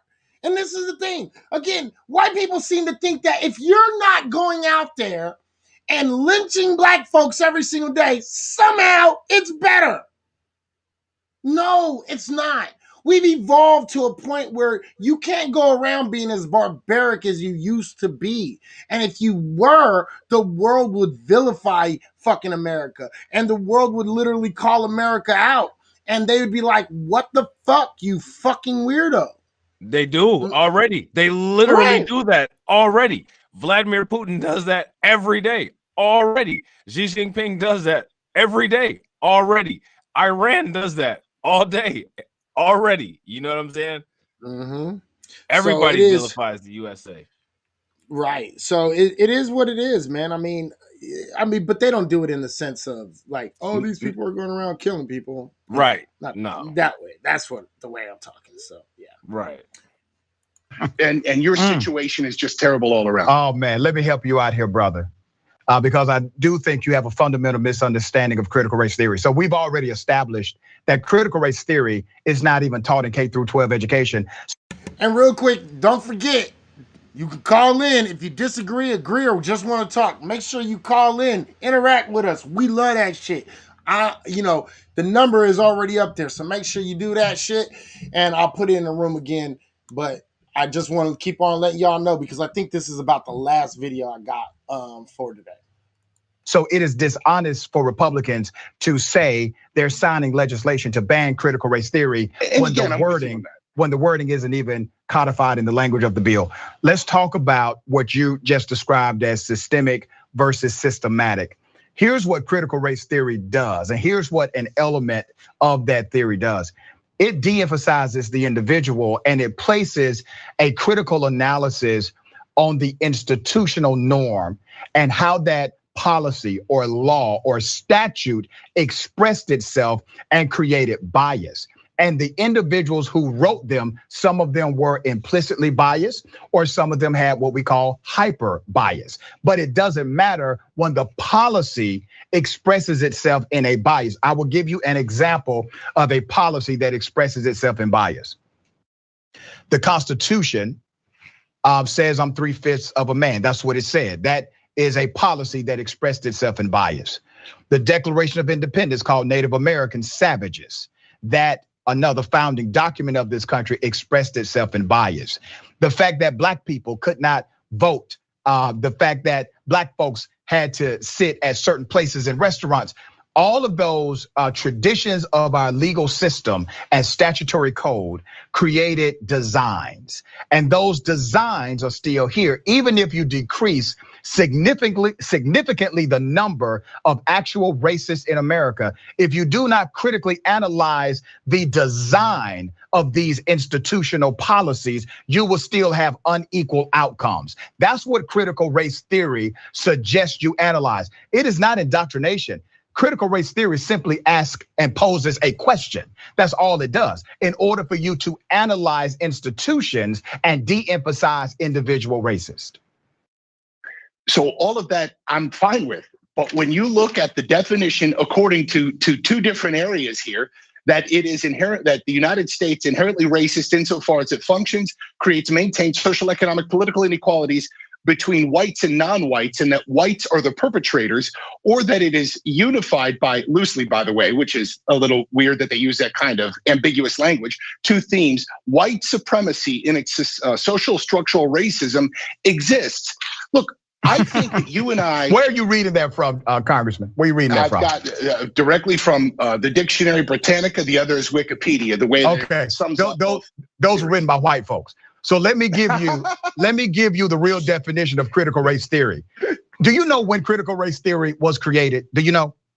I believe that it started out of the 1960s and then was more solidified in the 1980s. And you are correct. So basically, the 1970s is when legal scholars, most of them understanding the diversity requirement for this nation to actually have equity or equitable outcome. So this comes from a legal scholarship doctrine in the 1970s. You don't find it ironic, Trey, that a critical theory that has been around since the 1970s is all of a sudden enemy number one after Donald J. Trump said that he wanted to ban it in the federal government? You don't find that ironic, brother, that you've never talked about this before in your natural life until Donald J. Trump said something about it while he was president of the United States? And you had a problem with a statement about America being inherently racist. Now, that's actually something I agree with. I believe America is inherently racist based on the understanding of inheritance, which is the etymology of the word inherently. Inheritance means what you have been given by way of tradition or lineage. That's what inheritance means. We agree to that, correct? Yes, I'm with you on all of this. Go ahead. Okay, so you with me on that. The inheritance of this nation goes back to the foundation of the country. And the foundation of the country was rooted in the ideology that white people of means, influence, and money could own black people in the United States. So when we say America is inherently racist, that means America inherited the racism from the formation of the country. You don't get away from that inheritance in the United States of America. And that is the inheritance we are fighting against every day. It is a bad inheritance. Where does this end up? Like what, okay. So look, you and I could sit here and talk about race all day. And I think you know where I stand. I'm a white dude from Ohio that speaks 3 languages. One of them Spanish. I didn't go travel through Latin America because Can you stop just for a second? First of all, Spanish is a white language, so I don't understand why he would say that. And can I ask a question? Why is it that anytime a white person talks to a black person, the first thing that they always say is, "I'm a white person"? Like, motherfucker, do you think we're all blind? We can see that shit. Just say what the fuck you gotta say. Well, I don't understand that shit. These motherfuckers always sit up there and say that it's black people that pull the race card. But anytime you see a debate or a conversation like this, the first motherfucking spoonful of mansplaining is, "I'm a white guy." Like, no shit, motherfucker. Like, what else do you have to offer? Like, they're like, just saying that shit is that motherfucking racist shit. Nigga, just talk to me like a fucking normal human being. I can clearly see that you're white. Are you professing your whiteness to somehow validate the shit that's coming out of your mouth more than what's coming out of mine? Just I got a question. Say what you have to say. Where you from again, Rob? I'm from Ohio. Rob, I deal with motherfuckers like this. Rob, can I ask you a question? What's up? Where the fuck these white folks coming from? They not from Northeast Ohio. These is motherfuckers from like the 614 to 513 and below. They not from the 216 to 330 or the 440 for sure. Are you sure? Yeah, I'm positive. I mean, I'm sure there's some, because Ohio is an overwhelmingly white state. You know what I'm saying? But this kind of motherfucker, that's that central southern Ohio shit. Oh, okay. Just checking. You know what I'm saying? Just checking. What's up with it? How you doing? Welcome to the show. All right, let's finish this up. This is a test name 1, 2, 3, 4. What up? Right. What's up with it, bro? Hate brown people. I love culture. I love people. But when I keep hearing over and over, you can't have opinions on this because of white privilege. You've inherited racism. I'm not saying that, brother. I know that. I'm not saying that. I brought you on the show. Let me tell you what it ends up, where it should end up. A critical analysis of the policies and making sure we create policies that encourage diversity, that speak to the melting pot tradition of what this nation can be. That is how you change it. But you don't get there if you're teaching children that there's no problem with institutions that they are about to connect with. My second doctorate degree is in how institutional racism is inside of higher education. You don't get away from it. How are we not preparing K through 12 students? And remember, they're not learning critical race theory. But if you're not even teaching the reality of the inheritance of this country, which is steeped in racism and bigotry and slavery, if you're not teaching that, then you provide or you create students that provide no remedy for it moving forward. And the other part is this, Trey, and this is what's dangerous, man. If we are creating laws to say K through 12 educators can no longer teach racism in a particular context, do you know how many school teachers I can find on YouTube right now who were caught teaching that Hitler was actually a good person? Do you know how many school teachers were caught teaching that white supremacy was a legitimate mainstream idea, or that black people's brains were smaller than white people's brains? We have those educators who are on record. Not one damn state legislature passed a law saying stop teaching that. Not one. Explain that to me. And we just showed you an example of that. Yeah. So, Dr. Ritchie, look, where you've taken this to next, and I know that you're limited on time, is what I would love to come on another time and talk with you about, debate with you about, is where government fits into this. Because you know where we are definitely going to be very separate on is how government takes a role in our lives to institute equality, because that becomes a major problem because of systemic racism perpetrated by the federal government decade after decade. Democratic cities by Democratic mayors who have absolutely crapped all over their public school systems, and they are the worst in the country. That's systemic racism. Okay, all right. Let me go ahead and throw in some real statistics since you threw Democratic mayors and Democratic cities. The 7 out of the 8 poorest states in the United States of America but let me explain, are actually controlled by Republicans. The worst educational systems in the United States of America are under Republican leadership. I just want to make sure I provide that for context. I will have you back on the show, Congressman Rado. I appreciate you joining me on Indisputable. All right. All right. So that's the video. Okay. That is the video. So let's get into conversation a little bit. Let's talk about this. Again, if you want to call in, agree, disagree. Let me see. Okay, there we go. If you want to call in, please call in. If you have something to say.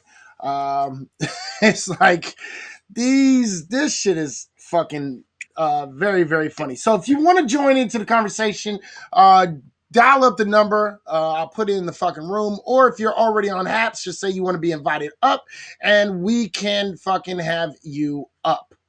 All right. All right. So what do you want to say about this, Rob? Well, I mean, you know, it's the same thing that I always say. You just saw, you literally, how long was that video? About 16 minutes. You just saw a 16-minute validation of everything that I ever say. There's no point in having a conversation about this with any non-black person. I'm not arguing.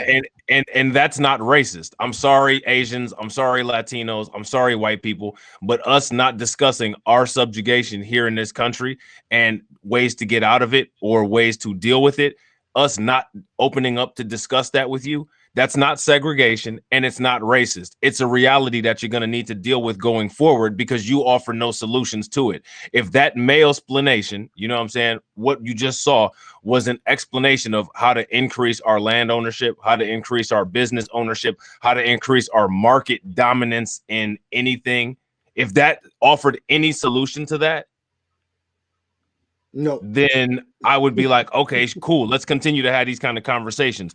But my question to everybody in the room is, did it offer any of those things? Nope. That was wasted time to me. I'm not gonna lie. Look, I don't mind talking about this shit. Gotcha. You know, the thing is I'm gonna say that I think this is critical race theory. I think is really good for young Black kids and young Black Americans, especially FBA, to learn.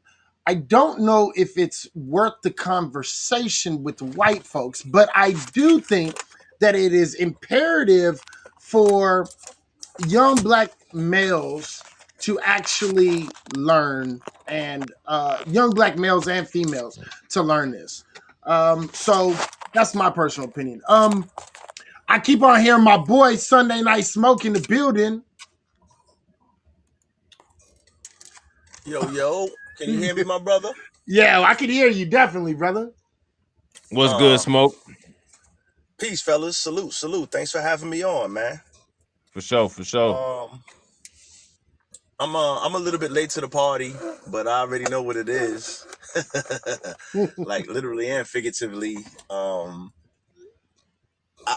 can just say like we in a, oh man, it's so much to the shit. I don't even know where to begin. Well, I how can about just this? say, like, how about you talk begin to me. on? How about you begin on? How do you feel about critical race theory as a whole? As a whole, I think that it's something that needs to be discussed in the school system, just because, right? Just because, like once we get as far as the youth that are still learning, once you get an understanding of the obstacles that have been put in place in front of you, that possibly it can help you navigate your way around it. Because a lot of people, and I was having this discussion with a friend of mine the other day. Pardon me, I'm on the road, so if the reception is kind of suspect, my bad. But basically, what I was trying to explain to my dude in a conversation I had before, and this is just building on before, is we've been in the mix before, we've been kicking it before. I've been on your show a couple of times. You've been on my show. It's about identifying problems, right? So what I was trying to explain to this dude, like, listen, right? My father did a great job. So big up to my pops. He explained to me when I was young, you're going to have to work twice as hard just to get just as much as your equivalent on the other side, right? You're going to have to be twice as straight, walk twice as straight of a straight line to stay out of trouble. Because you're not going to get second chances like you would if you were somebody else, right? Right. So I think that it comes down to, like, as a father, when you have children, because for the adults, we can't teach a grown-ass man anything right now. It may be a little bit too late, unfortunately. I hate to say it, right? But we have to identify, or should I say, talk to our children and let them be clear on identifying the obstacles that they're facing, right? Coming up. Like, you're gonna have to do things a little bit different. You're gonna have to identify your enemy, or not necessarily your enemy, but you gotta identify the obstacles, like I say. I mean, as far as that. So I think as far as teaching critical race theory in school, that's very important in helping the children identify the obstacles that are being placed in front of them. No, and absolutely. that can probably help them think their way through it as they're going through it, opposed to just never getting this explanation, just getting a little information that we possibly, as slightly older gentlemen, have been given, limited information, and we had to work our way through it and make our own decisions, right? I think it's important that these children need to be taught this, so they can, it'll open them up a little bit to it, open them up to the fuckery a little earlier, should I say? And I'll leave it at that. No, and I actually agree with that. I think we need to start teaching actual history. I think the biggest problem is we teach this form of history, this narrative of history that is absolutely fundamentally flawed, and it's lies. So I think, we have to teach They'll never give us the real shit, though. Right. They'll never give us the real shit. So we got to take what they give us, right? But we can we don't take what we take. We have to take what we deserve. We can't sit around here and take what they give us. Right. We've always gotten what they give us, right? And I'm Yeah, not but saying we take take it what as we want. It's not saying it's acceptable. Now, Right. don't get it fucked up. I'm not Right. saying it's acceptable, Mhm. right? But any improvements, because they're not gonna give us the real shit. You got to understand this. Right. They're not gonna give us what it really is. They'll never come to terms where they'll be like, well, you know what? We're gonna teach you the real history. We're gonna Wait, teach you about the real fuckery. Can I ask you a question ahead. though? My thing is, for it, why, when it comes to that whole thing, why are they even involved in the process? Like that, I think that's what Izzy is saying. Like, I really could care less, and I'm not really looking to accept anything. I don't want anything that quote they From could them. give me. You know what I mean? Like, I don't want that. Like, that's not even a part of my equation. Like, a part of my equation is to create our own institutions, create our own parallel system, so we could completely bypass the middleman. You know what I'm saying? Like, Right. when it comes to dealing with this, I don't understand. Like, everybody understands how to trap. You know what I'm saying? Like, when you trap, you're trying to get manufactured prices. You know what I'm saying? You're trying to get the purest coke. You're trying to get the weed in bricks, any of that like that. You know what I'm saying? Like, I don't like, we need to get our history straight from the source. It always supposed to come from the source and cut out the middleman. In this case, this is the middleman. Like, my thing is like, we should only be looking to ourselves for what it is that we need. Like, That's real you know what I shit. mean? Real shit. Like screw Facts. that. Like, I like when I hear people say like they're not gonna give us or anything, like I'd be like, man, like that's just like that leftover residual from slavery, like that leftover subjugation talk. Like, I don't care what they give me. Like, I'm the type of motherfucker, like, if you put your hand out, like, I'm gonna slap it down because I don't want it. I don't trust it, first and foremost. I'm You know gonna what I cut mean? it off. Facts. No, trust me. Yeah, I get yeah. that. I'm gonna cut off. No, trust me. I get you. Nah, trust me. I get that shit. I get it 100%. But we got to look at, and I got to look at this shit from a perspective of how long, right? Because we need immediate results, right? Well, we need here's information immediately. But I Right. can't, like, remember, unfortunately, they're in power. So we have to go through the systems as of right now, right? But unless you're in a certain position to have a privatized education or something different. and you this know, is but- and that's I think ahead, that's the Iz. key right there, because here's my thing. Like I used to watch a lot of Dr. Umar. Love Dr. Umar on a lot of the things that he says. But I some give of him the shit 50-50. I'm suspect on him. so I separate the man from what he says, right? So I agree with what he says verbally about 70% of what he says. I agree with him. Okay. I agreed when he said, "Oh, I'm gonna build a school for black kids." I was all for it. Now the thing is if that Negro could have ever put up a goddamn school, he would have been a godsend. Okay, but he didn't, right? So, but the idea itself is an actual legitimate idea, and To the fullest.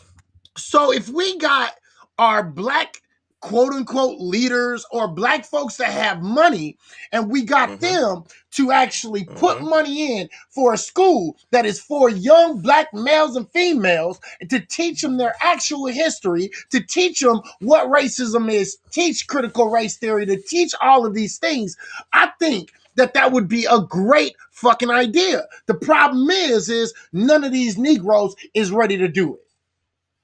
No.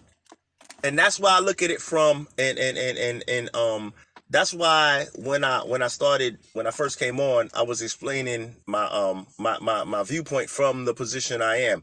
Because if that is the case, right? It's gonna take a little time. It ain't. Right. Oh, we need one rich motherfucker. We need one wealthy motherfucker. One. Just to one. step up. Just to step up. One Puff Daddy or one Jay-Z. I get it. Right? One Byron Allen. One James LeBron James. Just one. Just one, right? But when but you got to realize a lot of them people are compromised. Right? In order to get to a certain level, some of them are compromised. Some. Right? Yeah. But that doesn't stop them. That doesn't stop. I'm not making excuses for shit. Don't get it fucked up. Okay. That doesn't stop these motherfuckers from making the moves that they need to make. But is it in their best interest? We got to ask a few questions. Is it in their best interest? Number one. Yes. Because most people that have gotten to that level because of fuckery. And I'm gonna keep it a band. A lot of people that have gotten to that high level have gotten to that level at the expense of the inner city Negroes or the inner community, as far as the messages and the products that they push, XYZ. So a lot of those guys are compromised. That's what I'm saying. So when I just came from a basic as of today standpoint, as far as this critical race theory shit. If I'm for it, let's let these kids know what it do. Right. That's what I'm saying, because it'll take a long time before we can build schools and educate ourselves. And I don't But in the believe meanwhile, that. we need to take steps while the present is taking place and look forward to building towards the future.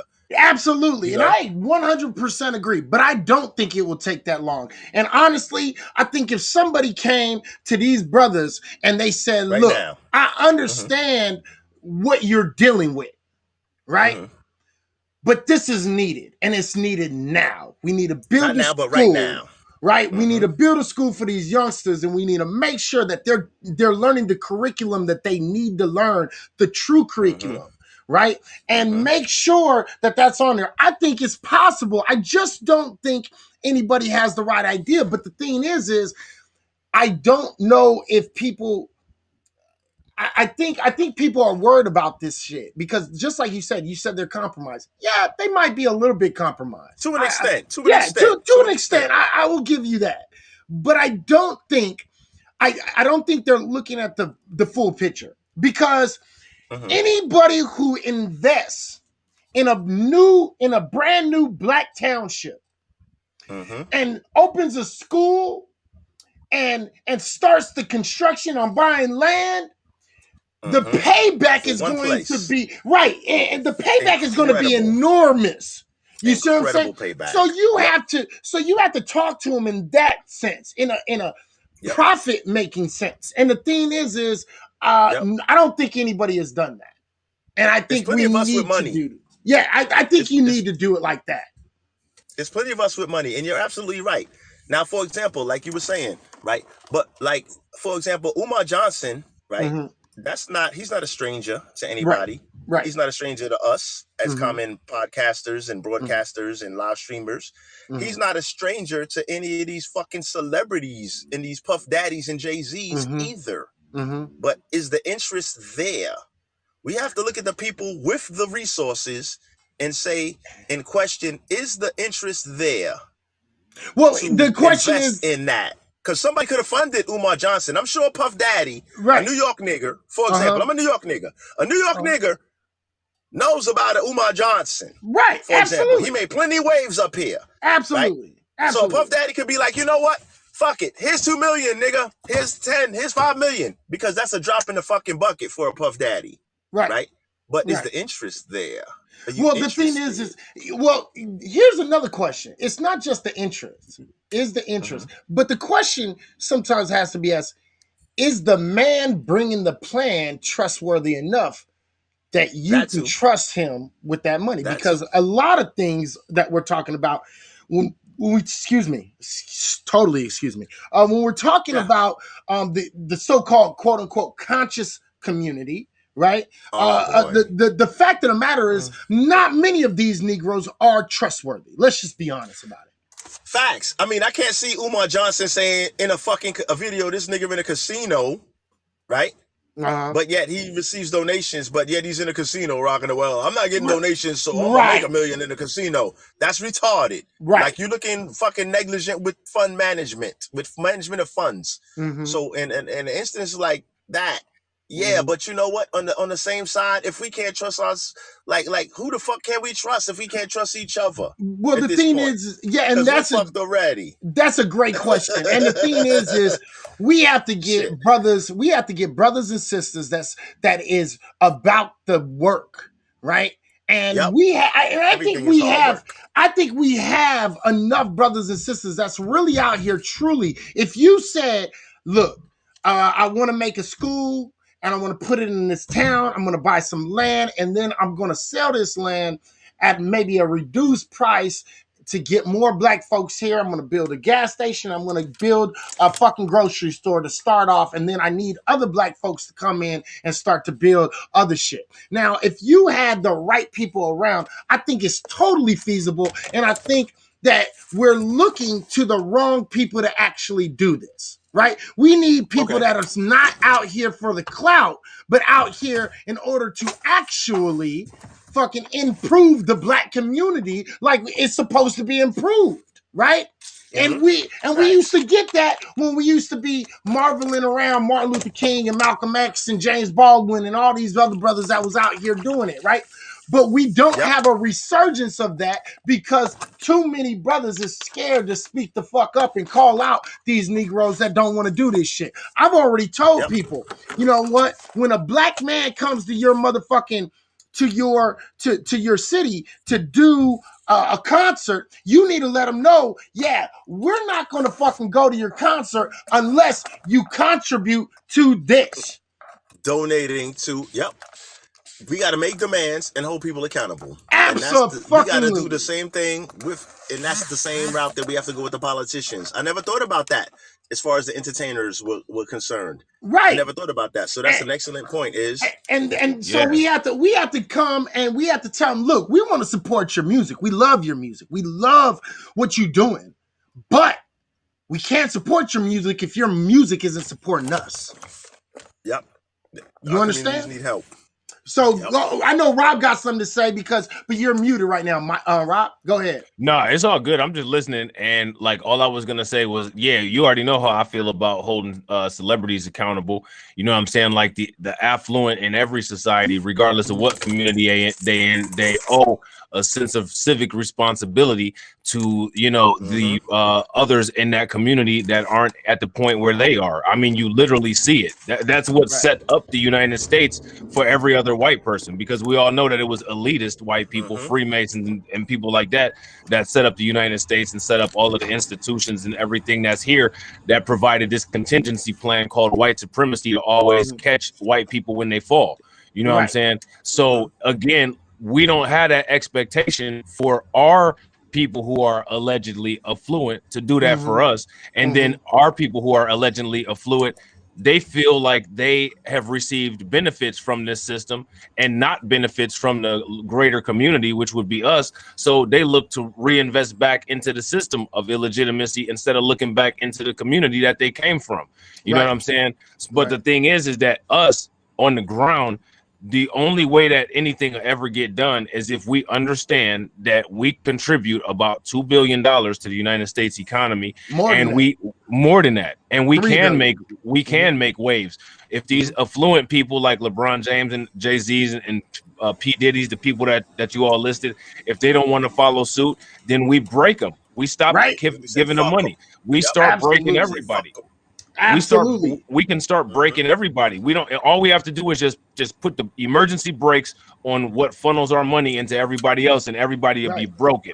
You know what I'm saying? And that's absolutely right. I think it's so important that we start taking control of our narrative, our culture, and we start taking control of what is going on with us. And I think that's one of the biggest things. And I think you need a roll call. I think it's very important that we have a roll call of all the black celebrities that are supposed to be down with what the fuck we're doing. If you're looking for freedom, equity, and trying to get these things, you need to be investing in black. And that's just the bottom line. And you need to stop worrying about if it's going to, most things are going to succeed, but you need to stop worrying about if it's just going to succeed. Sometimes you have to put your money into things. Sometimes they fail, but as long as you do it in a manner that we can, all appreciate and we can all gain from, then hey, cool. But the biggest thing is go get some land, go get a grocery store, go get some more land to, grow our agriculture, go build a school, and then and a gas station and start from there. And let's just get this time. I'm telling you, Wyoming has massive land for free that's out there for sale. Barely nobody is there. Dirt cheap. You can go over there, buy that land, go in there, move black folks in, have them start buying up houses, have them start putting money into schools and certain things, and build a brand new county, a brand new city. You know what I mean? So, and John Public said, unfortunately, blacks are 2 cents. What is that? Incensed to they're in. I don't even think that's the right word he's looking for, but I know what he means. They're too caught up in celebrity culture. You know what I mean? And that's a true thing. But facts. Because again, Kanye the only nigga out there. Kanye the only nigga in Wyoming. We got plenty space to build this bitch up and do what we need to do if need be. Right. And the thing is let's just put it out there. Look, if black folks was real about actually getting just due, we would do these type of things. And I do honestly believe that there are black folks out there that we could actually go to. And I think if we came to them with a plan and said, look, man, we need black men and women like you to donate to this, and we need major funding. We need this. We need this to build land. We need land. We need agriculture. We need manufacturing. We need small businesses. Help us get this, and then give them a game plan, some sort of game plan. I think you can actually reach a couple of these artists out here. I don't know how many, and I can't promise. I think you can. But I think you could. You can. I think so. But it's all about having a name brand, like you say, like you mentioned the Umar Johnson, for example. Right. My question, brother, I'm mixed, but you have to have a name brand person to spearhead that movement. Because us three brothers can't come to. They're not hearing us. They're not answering our DM. It has to be a name brand person to spearhead the movement. No, but why? Wait, real what? Quick, and I know that's you got a question, but let me really retort on that. Why can't people like you, me, and Rob start that? Right. Why can't we?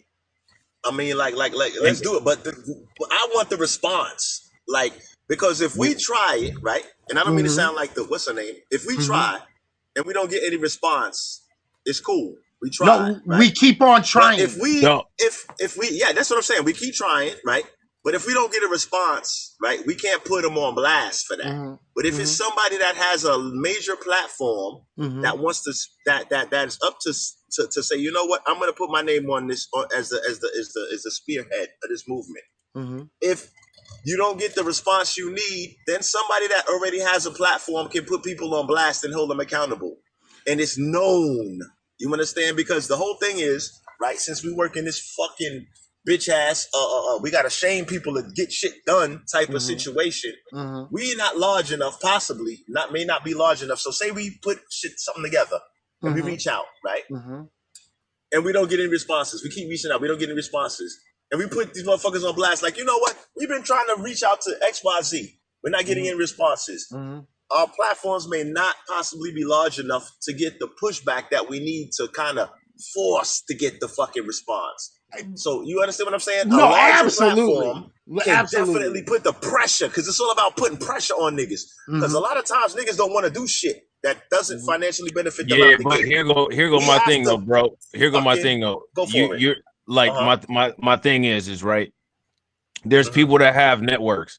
You know what I'm saying? Like there's people that have access to, like, quote, larger platforms. You know what I'm saying? Like Kwame Brown was taking calls from people all day today. He took calls today. From, I seen it. Yeah, he was taking calls from people like us all day. And then there's some of us, you know what I'm saying? Like Izzy has access to his network. I got access to my network. We all got independent access to our networks. But the bottom line is that it doesn't, I really don't care. This is my stance. I don't care about community approval, and I don't care about white people approval. Community. The way that I look at it is, if things are going to get done, the only way that they're going to get done is if you start a momentum. So if you start a moment like me and Izzy, right? You know, we talked about this. We said, you know, one of the things that we're going to do is we're going to start working on, you know, creating this Wednesday night thing where we go live every Wednesday night. And this is just some shit that we're going to do like how we used to do back in the day. And we're going to build a platform off of this. You know what I'm saying? And like, and the thing is every week is going to get bigger. Every week is going to get bigger until we are the platform. You know what I'm saying? Like we're going to grind until we get it to where it needs to be.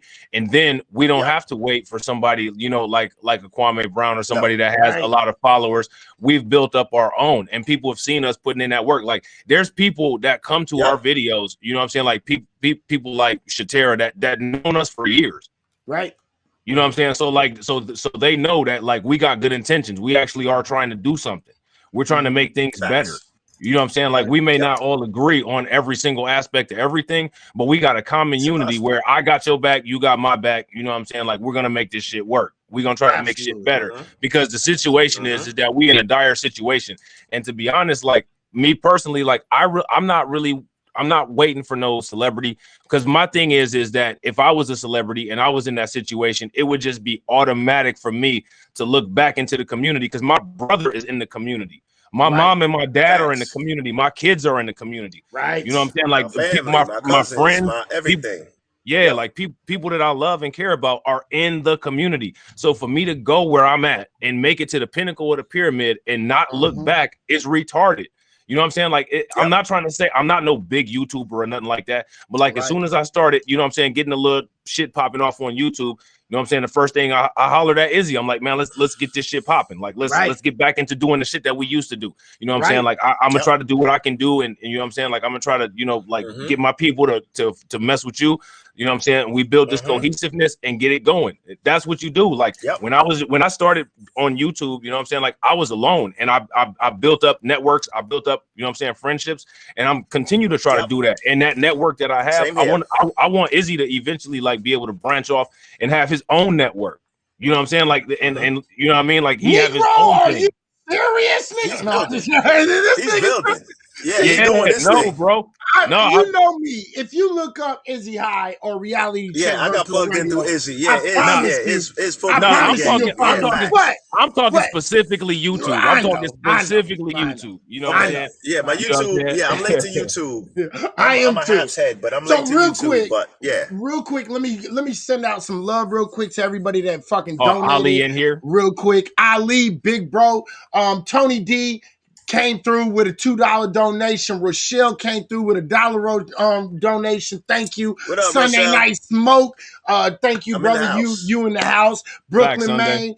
Knowledge El Shabazz. I want to throw out Shatira. Knowledge, my man. And who I've been.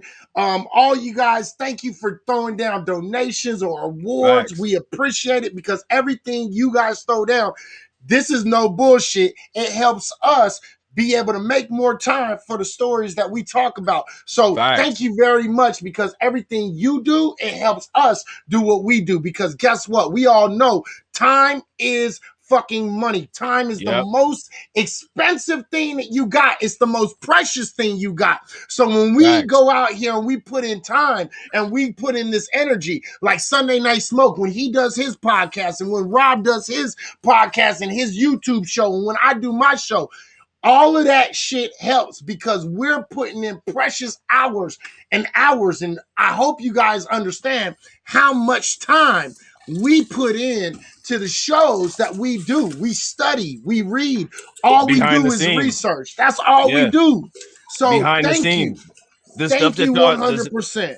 The stuff that y'all see on the screen, that's like that's less than like 1/8 of the effort that we put in to actually like get this shit brought out to y'all.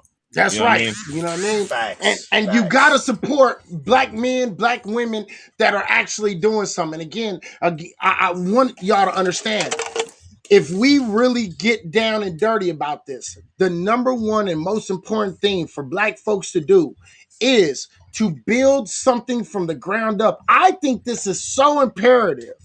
Even though we are still living in a white supremacist type, system, right? We have to understand that if we build something of our own from the ground up, people will come. They always said that. If you build it, they will come. If you build it, they will come, right? And the fact of the matter is what we're trying to do is we're trying to build a situation in which black folks can be comfortable and we can learn how to figure out how to get some sort of equity. And that's the most important thing that we can possibly do for ourselves. Facts. That's facts. That's why I always tell everybody, people need to start looking into the blockchain. You know what I'm saying? People need to start looking into, artificial intelligence, coding, energy storage, anything that's an emerging market, supersonic airplanes, you know what I'm saying, tunnel transportation.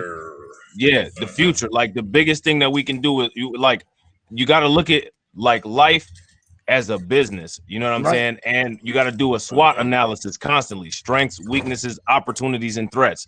And you got to be Woo! able to exploit those threats as opportunities. You got to be able to exploit those weaknesses as strengths. That's the only way to survive out here. You know what I'm That's saying? right. That's real shit. I love that shit. I really do. Facts. I That's really do good talk. love what you saying, because again, I know a lot of people look, and we don't have to agree. And I want everybody to understand this shit. We as black folks are not a monolith. We are individuals, right? But at the same time, there are certain things that all of us we all agree on, and what that one thing is the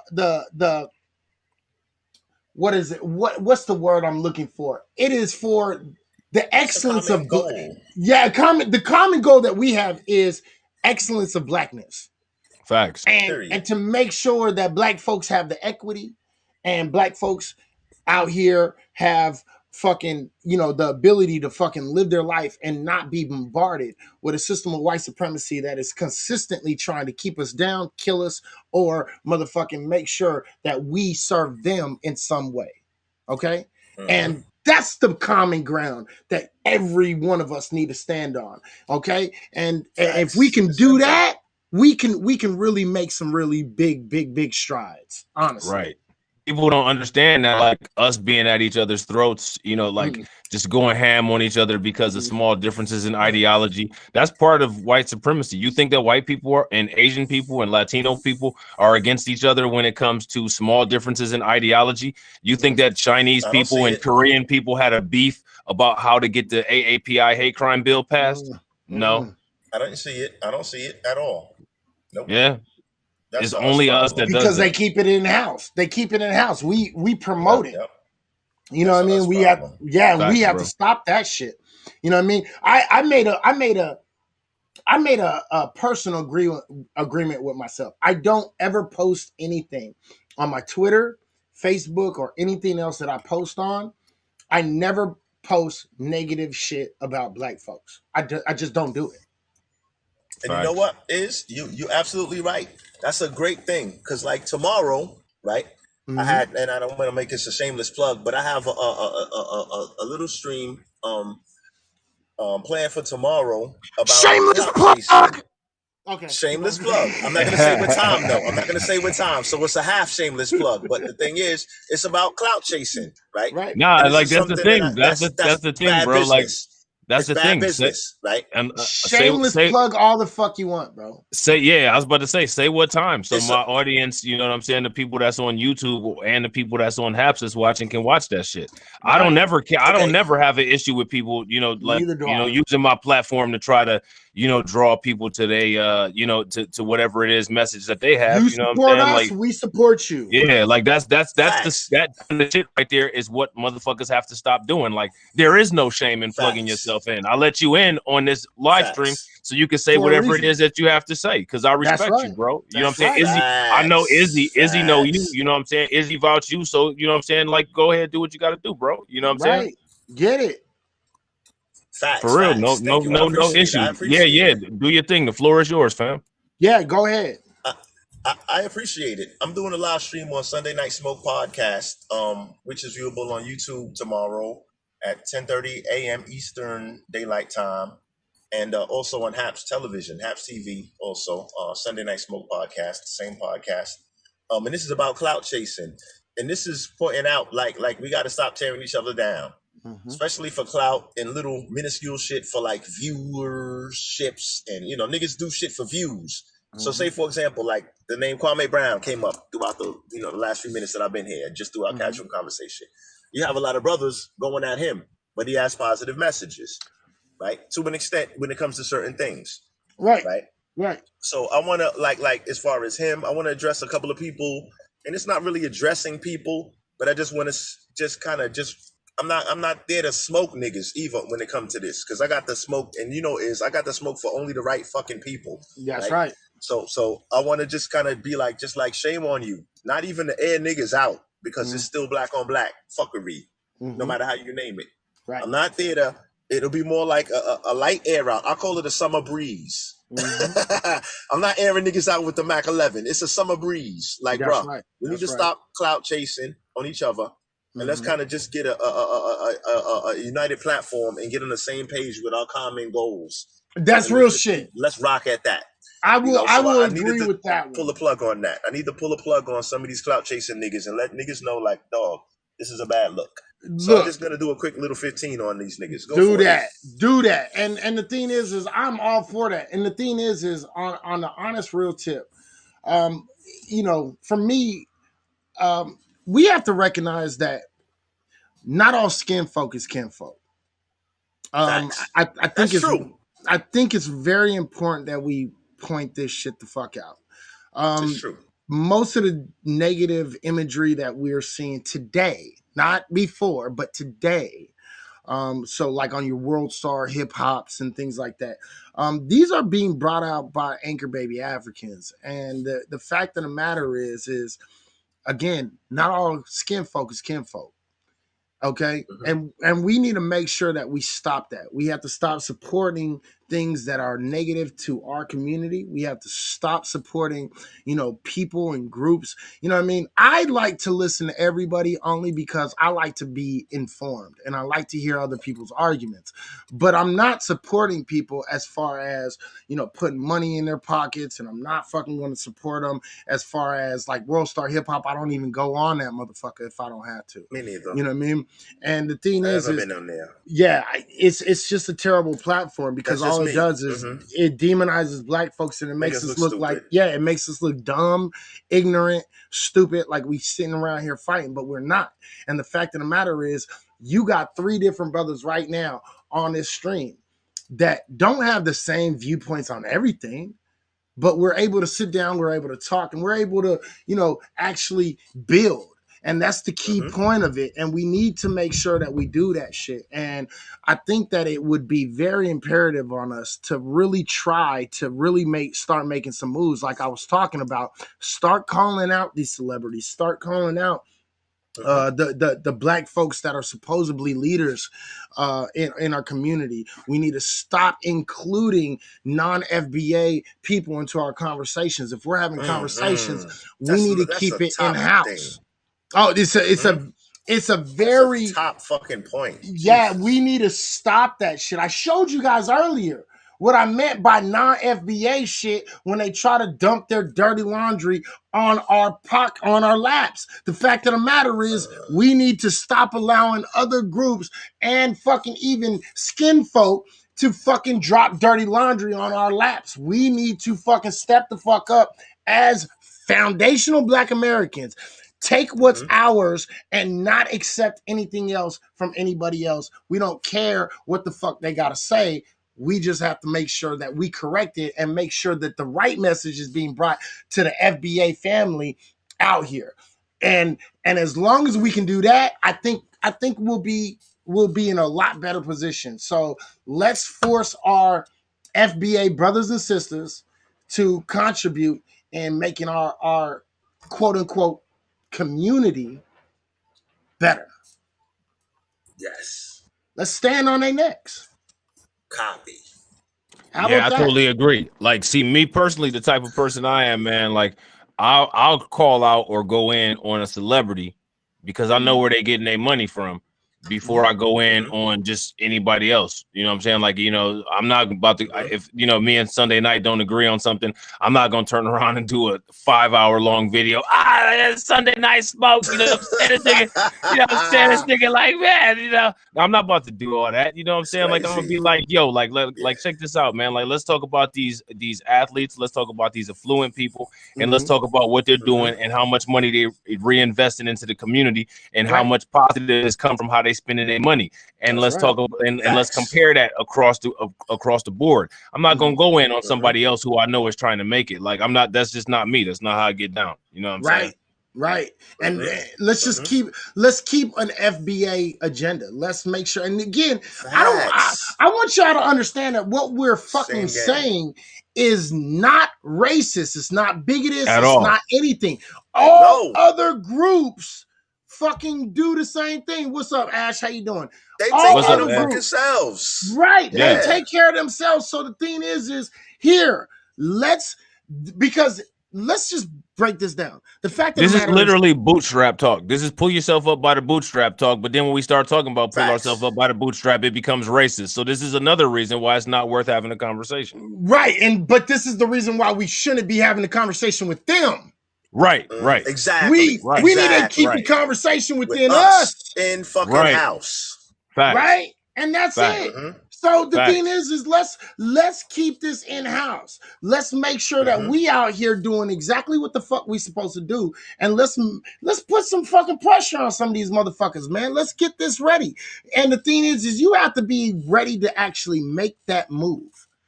This is one of the biggest things that I think a lot of black folks are scared of. Actually making the change. Yeah. The comfort zone, man. People, it's human nature. People, and I'm not making excuses for niggers or anybody else, and I don't mean to use that term in specific instances. Right. But a lot of people are scared to get out of their comfort zone. Right. But people don't realize the time that you become most effective, right, is when your back is against the wall and you're out of your comfort zone. That's the time it's to two make comfort or break. zones. That's the time. Well. I mean, comfort zone as in the comfortability where you're forced to make something happen. Where it's like, listen, if I don't make something happen, I'm gonna starve. Right. Like, to that point. Right. Right. You gotta get out the That's what comfort me and zone, Izzy and was that's talking when about. you get your results. You know, I'm late to the party. I'm gonna rewind when. No, once you're we end, right. I'm gonna start from the beginning. But it's a that's beautiful literally thing what that we he was said talking it. about. Yeah. It's We a were talking beautiful about that thing he yesterday. said it. Yeah.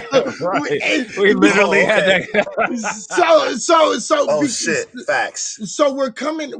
So the thing is look, we need to stop with the colorism bullshit.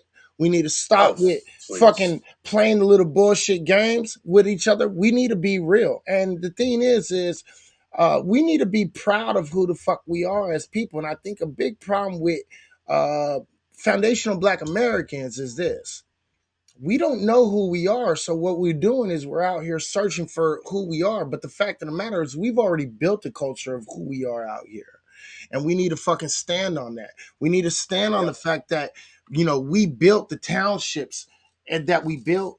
And I keep on going back to that because it's so fucking important, because every single other group in this country took a page out of Black folks' shit in order to succeed. We always say, let's do what they're doing. Let's rip a page out of their book. No, let's take the page back. Take it back. Yep. Let's take our shit back. And follow the fucking instructions. We've already done it. Been there and done that already. Right. Built infrastructure of this entire fucking country halfway. I'll say half of the infrastructure of this entire fucking country. But like you say, let's take the page back. Let's take it back and let's run let's run and take this. And that means if young Black men like you and me, Rob, and you, Smoke, let's say we go out and we really start putting in this work and we start we get a celebrity and we say, hey man, look, there's some land right here. Let's get this shit, build a school, and then fucking build a gas station and have a fucking grocery store. If we can get those three things, those are the minimal things that we need. Those are the three, right? And then build around that, right? Yep, that's the big three. And then tell people, come here. You know what I mean? And make sure people understand that, look, hey, we gotta come here, dude. Like, we understand that you're not gonna have that job way over there, but you could still be a lawyer wherever the fuck we build this. You can still be a coder. We're gonna need professionals. We're gonna need electricians, plumbers, carpenters, fucking construction. We're gonna need everything just to start from scratch. There's an entire town in right, and see, there it is. There's an entire town that's for sale in Georgia for 1.5 million. There's lots of towns in this country that are on sale. And the thing is those towns, this is the thing. This is where we be having our issues. You got conscious community people, you got Pan-African people, you got B1 people, you got just regular motherfuckers out here. But at the end of the day, though, like, we all need the same thing. Right. We all need equality. You know what I'm saying? And the thing is we can all learn from each other. You know what I'm saying? Like, you know, me and Izzy have some. Izzy is my homie. You know what I'm saying? This is my dog right here. You know what I'm saying? This is my nigga. You know what I'm saying? But we got ideological differences. But at the end of the day, I can learn. I have learned a lot from him. You know what I'm saying? And he can learn a lot from me. You know what I'm saying? And it's things that I can help with. And same thing, you know what I'm saying? Like Smoke, me and you know what I'm saying? Like we'll talk and have dialogues and different things like that. We may not see eye to eye, but the thing is that there's me, like and Izzy vouch for me. The way that I rock is I look past, I make an effort. I make a hard effort to look past differences to try to build with other black people, bro. Yeah, you know I will vouch for him because my dude, look, don't sweat the small shit. My dude was on the way other side, and through conversations, through time. You see what I'm saying? Me and Rob have built like a true friendship that's based on realness, not based on fakeness. Facts. You see what I'm saying? We don't lie to each other. There's no reason for us to lie to each other. You know what I mean? At all. It's like, and this is what it is, because one thing that I love about the brother that started the RBG movement, why is his name slipping out of my head right now? The what the fuck is his name, bro? Why did I ditch out? Marcus Garvey? Marcus Garvey, thank you. Jesus Christ, I can't even believe I forgot his name. Marcus Garvey said, what we need to do is we need to get outside of our individual ideologies and make sure that we all have an understanding and a code that we stand by. And the thing is this is a very true thing. And I think that's one thing that I take, again, because I listen to all these groups. I listen to Hebrew Israelites. I listen to, the Garveyites. I listen to RBGs. I listen to Hoteps. I listen to, all these dudes, the Moors and all of them. I listen to them all because take what you can. Right. Because they all have something to offer. Right. And if you take the right shit from the right areas and you bring it in and you have a little bit of that and a little bit of that and a little bit of that, then what we can do is we can show we're able, as people, we're able to fucking come together, have different, individual ideologies, but we have a common ideology, which is the preservation and the thriving of a black community. Facts. You know what I mean? As a collective. Yep, exactly. As a single parent of a daughter, I need to know she's important and safe with men. And you know what? I don't doubt that, and I don't take that away from you, sister, at all. Because at the end of the day, there's a definite divide between the black man and the black woman. And the black man has stopped respecting the black woman, and the black woman has stopped respecting the black man. Yep. And that's just what it is. Now, I see it. Now I got deeper issues with this, and we can get into this maybe next week or something, right? I would love to. Me too. But I would love to, because I'm planning some shit. Yeah. I'm sorry, go ahead. I've been planning some shit too. You know what I mean? Good. But I think the thing is we do need to get back to this idea that we used to stand on back in the 60s, the 70s, the 50s, the 40s, the 80s, even the 80s to a small extent, right?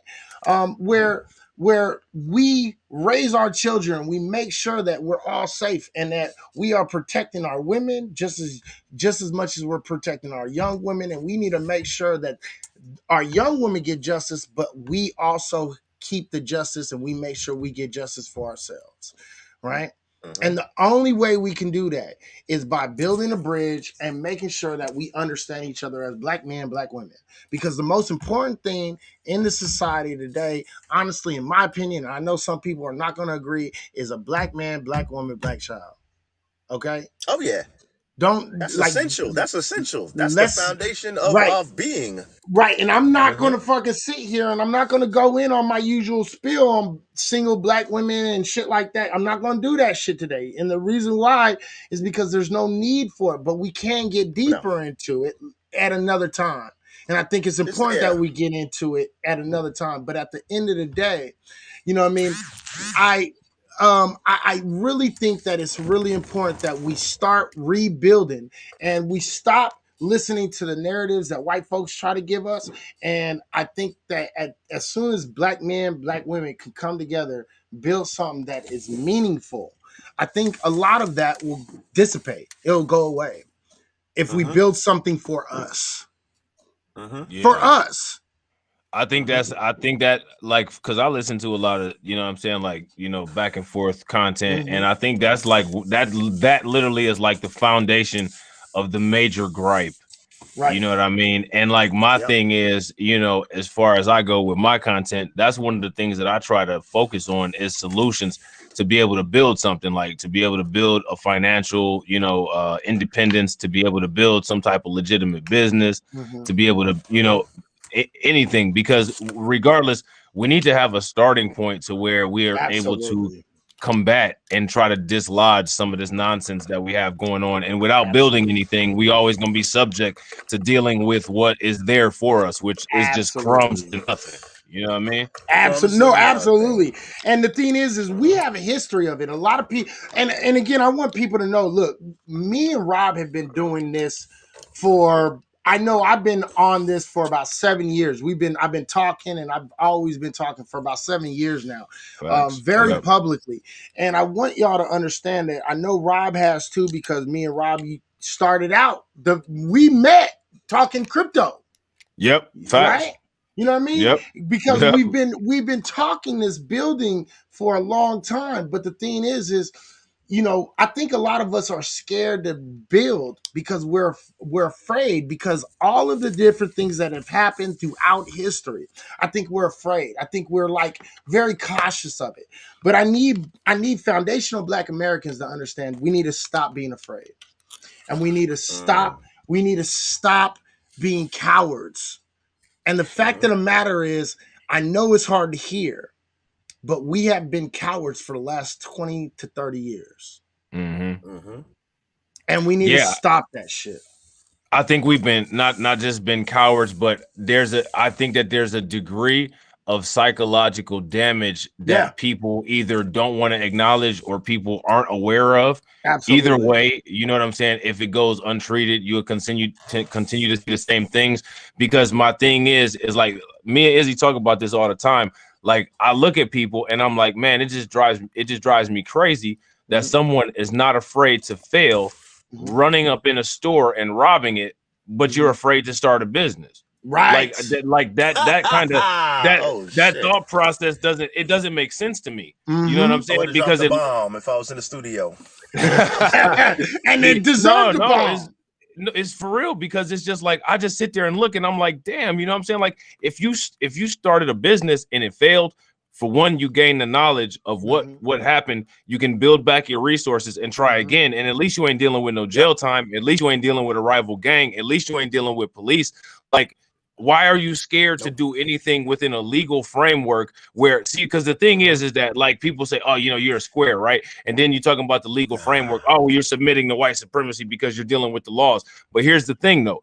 We're living in 2021, and in the environment that we live in, you have to fight a war in a different way. Look at these countries out here. United States and Russia have been in a Cold War for a long time, and no missiles thrown. No bombs went off. You know what I'm saying? They fighting proxy wars in other countries.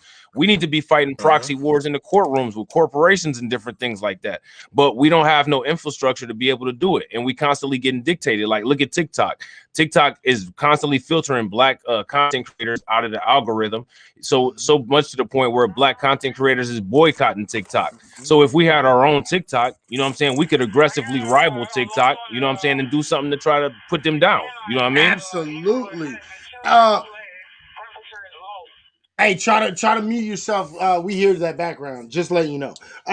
Okay, sorry about that. Rochelle, no, don't worry about it. You know. Yeah, that was my what's her name? Yeah, don't worry about it. Rochelle, I love. You know what? I've already subscribed to Rochelle. I'm already loving everything that this beautiful woman has to say. This woman is like got she's official. She's just said right there. She said, I don't care about the who. I care about the goals and the vision. Like that's that shit I be talking about. Like that's one of the things. Like that's a like. See, if you look at the Black Congressional Caucus, if you look at their mission statement, see like what Rochelle is talking about. She's talking about some business shit. A mission statement and a vision statement. A mission statement is your target market with and you know what I'm saying, and your innovation. And your vision statement is a time frame in executing your goal. And you know what I'm saying? Like my question is, when it comes to anything that we do, what is our mission statement? What is our vision statement? The mission and the vision statement should coincide with if there's a quote code, whatever your code is. You know what I'm saying? Like if you're a B1 person, if you're a conscious community person, if you're a Pan-African person or whatever, at the end of the day, some goals overlap. And the better for everybody, the better we'll all be. You know what I'm saying? Like if we all do better, then all them Pan-Africans can go back to Africa. You know what I'm saying? If we all do better, then all them conscious community people can get their own land and live as sovereign citizens. If us conscious community people do better, then all the B1 people who want to get into government and make those political legislative changes, they can do that. If motherfuckers like me and Izzy, you know what I'm saying? If things do better for everybody, then we can do what we need to do and, you know, do media, news reports, whatever it is that we want to do. You know what I'm saying? Like a business or whatever. So the thing is that we got to understand the collective and have like a minimum goal set, which will be a mission, a vision, you know what I'm saying? And changing that mission and vision as we accomplish benchmarks and goals. We got to look at this shit like a business plan. But people like Donald Trump as the president. Now, you know, it is what it is. People feel a certain way, but Donald Trump was a businessman. And one of the things that he did was he implemented business language and business talk into his rhetoric. And like, in my opinion, that's not a bad idea as far as applying it to us. If we implement a vision and if we implement a mission statement and goals, change agents, all of that stuff that they use in business, I think it'll be a lot easier to keep track and stay on target with real time framed results. You know what I'm saying? Let's make sure we do this, because at the end of the day, she said, I'm ADOS. My mother is black, my father was Dominican and Puerto Rican. Either way, I'm owned by blood. That's real shit. And the thing is what she said first was the key to me. And I'm not gonna lie, I'm ADOS, period. I'm first. You know what I mean? So it's like, that's a beautiful thing. She recognizes who she is. And that's a beautiful thing. You know what I mean? And I want people to understand. And I think maybe we should probably think about doing this, because I already did one on Periscope, but you know, the videos, you know, they deleted everything on Periscope. So I think what we should do is maybe think about doing a scope and explaining to people how to start an LLC. I've done it once. I actually helped. Great idea. I've actually helped start about 10 different businesses, because I did a whole stream about LLCs and starting business and how easy it is. And I think the biggest thing that Black folks don't understand is how simple things are. You just have to understand the paperwork that's involved. And then once you understand how simple that is, then you're able to go and actually achieve those dreams that you have. And I think that's the beginning of a very strong foundation when we're talking about economics. If we can start our own entrepreneurship, we can start our own businesses, then we can have our gas stations, our grocery stores, our hospitals, our fucking lawyers, our, you know, all that shit, right? It took 30 minutes. That's what I'm talking about. Yo, you see what I'm that's saying? crazy. So the thing is I need people to understand what we're saying, because if you don't get in the way that we're talking, you know what I mean? Because I'm not right, nor am I left. I'm independent, clear independent, because both the right and the left are two wings on the same damn bird. That's what the fuck they are.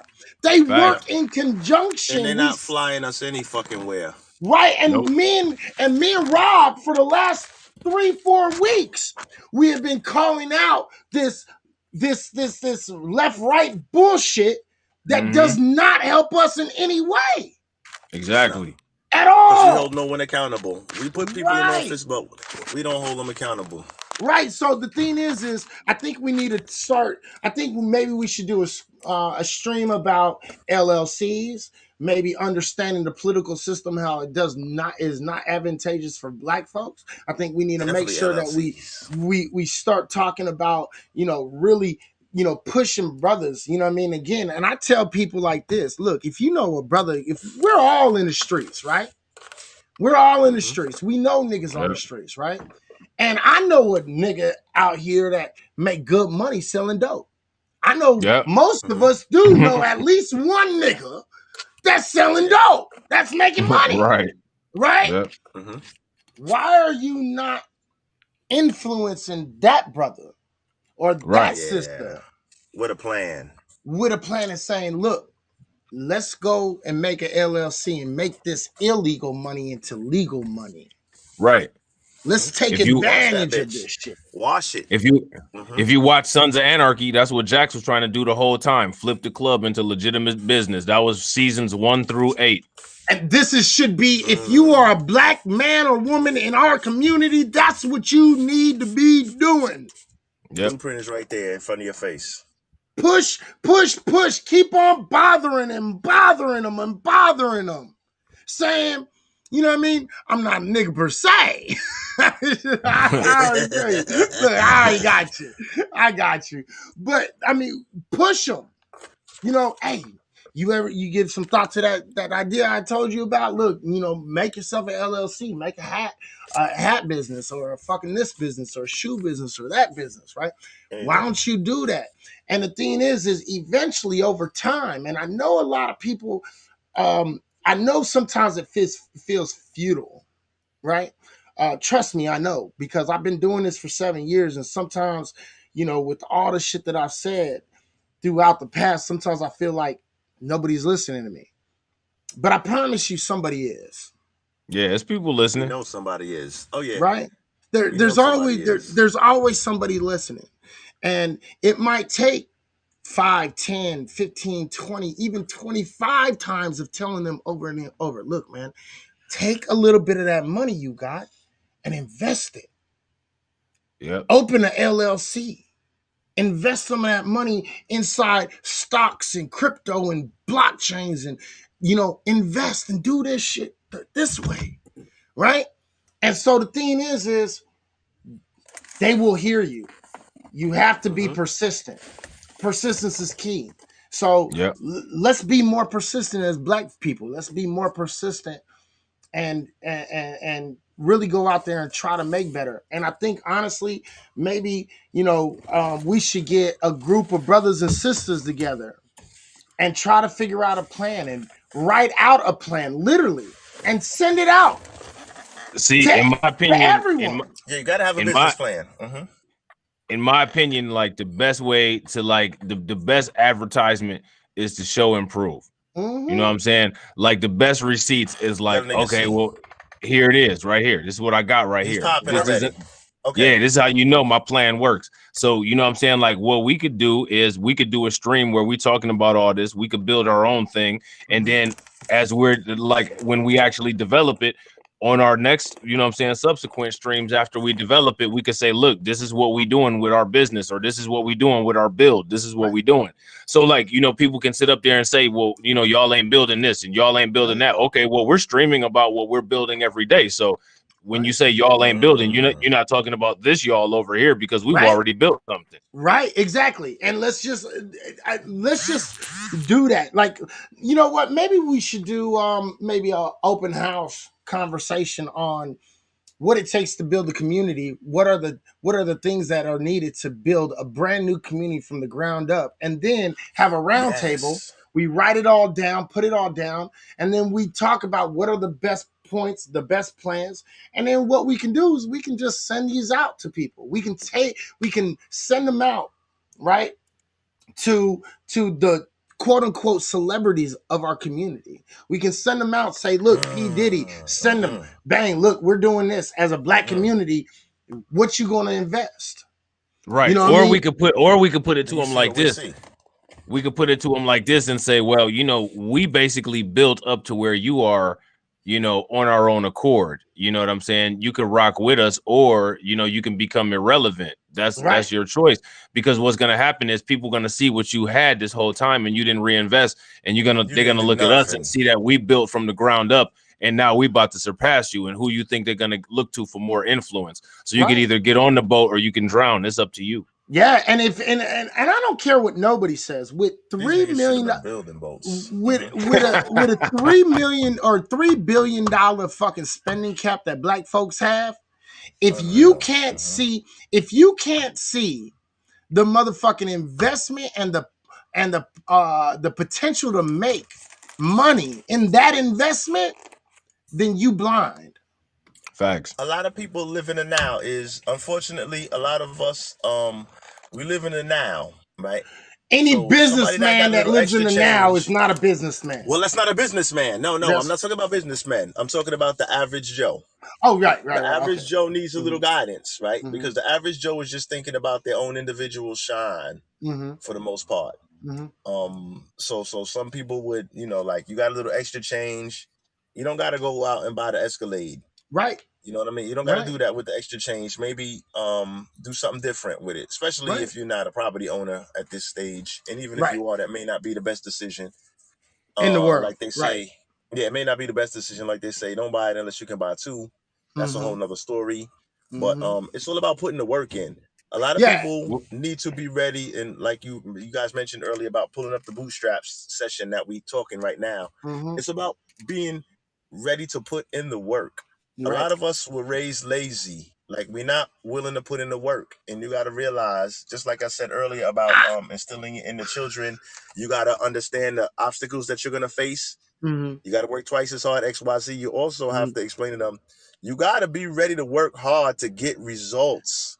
And nothing is dropped in your fucking lap. You got to be ready to put the work in, and you'll enjoy it once you see the fruits of the labor. The thing is I'm going to push back a little bit on the lazy thing. I'm not going to say. And I'm not saying us. I'm saying I don't mean should I say comfortable? I won't say lazy because that's a stereotype. I don't want to get that misconfused. So let me be clear on what I'm saying. Not raised as lazy. Right. And the thing is comfortable. Comfortable. That's a better wording because that's the two thing different. is, that's the word. Let me replace that with comfortable. Right. Say. And Yes. because Continue, brother. I'm sorry. Because the thing is I don't know a single black family that's lazy. But I know some that are comfortable. Oh, but I know plenty are comfortable. And I know plenty of men, and I speak about the men more so because we're men and we're speaking from a man's point of view. I know enough, unfortunately, I can sorrowfully say I know enough men that are not willing to work hard to attain shit. And that's disappointing to me to see it. Well, here goes my question though. This is see, here goes my issue, right? And I'm not trying to undermine anything that you're saying, Smoke. Please don't take it like that. We not hating. Yeah, no, I'm not throwing shade on each other. Yeah, go for it. For sure. No, because I don't do that. But here's my thing, right? Because there's different things that I talk about. Like one of the things that I talk about is like I think one of the reasons I agree with Izzy. I don't think that we're lazy. I think what we are is misdirected and miseducated. Absolutely. A lot of us, yeah, like I think that energy misdirected. Yeah, like our outcomes appear lazy. But if you look at the work effort that's put behind those outcomes, it's not laziness. You know what I'm saying? Like somebody that makes it to the NBA, they may be lazy in our perception because we feel that they don't reinvest into the community enough, but they definitely weren't lazy because they worked their ass off to get into the NBA. So the thing is that they never was taught those community values because we live in a country that has a system that downplays our community values specifically. We're the only community here in the United States that's not encouraged to reinvest and uplift each other. When we reinvest and uplift each other, we're called racist. Right. And you know what I'm saying? The statement that was just said. Racism. Yeah, that's reverse racism. The statement that was just said, we are easily distracted and complacent. Yeah, and complacency is killer. Like complacency is the anesthesia for white supremacy. You know what I'm saying? Like people that want to be complacent. Oh, I got me this nice $1 million job. I'm comfortable. I'm cool. I can take care of my family. I don't need to do shit else. Well, the job doesn't stop there. Right. The job does not stop there because the thing is the only way your children can be truly safe, and the only way you can be truly safe is if there's a network that is making sure that you're staying safe. Exactly. And the only way we can do that is build our own. Exactly. As people. So my thing is like most people, right? Most black people, because I, you know what I'm saying? Like my mom was Latino, you know what I'm saying? My dad is black. when I was raised, my parents told me to make sure that I did good in school so I could get a quote good job. Right. As I grew up and I figured out the things in the world, and you know what I'm saying, I ran into certain situations, I understood that a job is no different from slavery. That's right. The only way that you can actually be free is if you come up with your own financial independence where you're actually not generating money. See, money is just a vehicle. Money is a middleman. Mm-hmm. You know what I'm saying? You can have zero money and have power, influence, and resources. And those power, influence, and resources is more valuable than money. People will actually pay you for your power, resources, and influence. So you don't need to have money.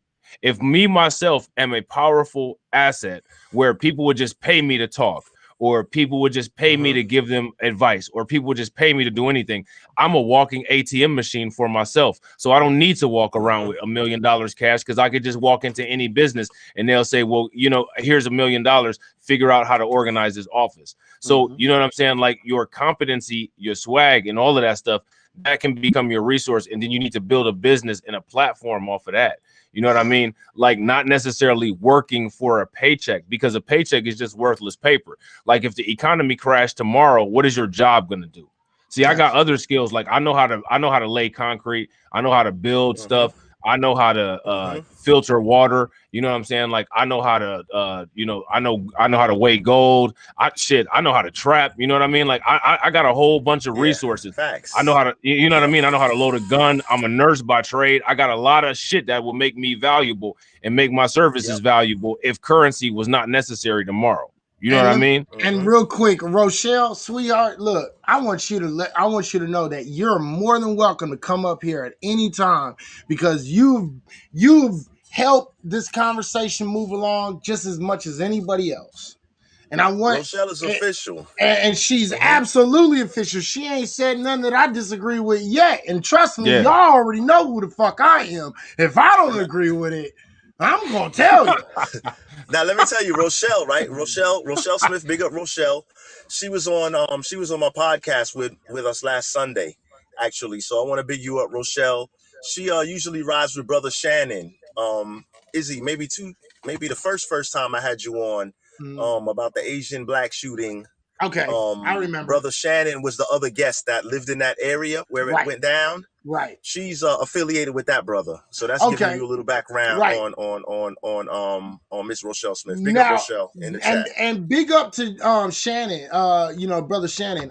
Real shit. I liked that brother. I disagree with him on a few things. We'll never agree on everything, all of us as individuals, but we all moving in the same direction. Right, but I do appreciate that brother 100%. I do.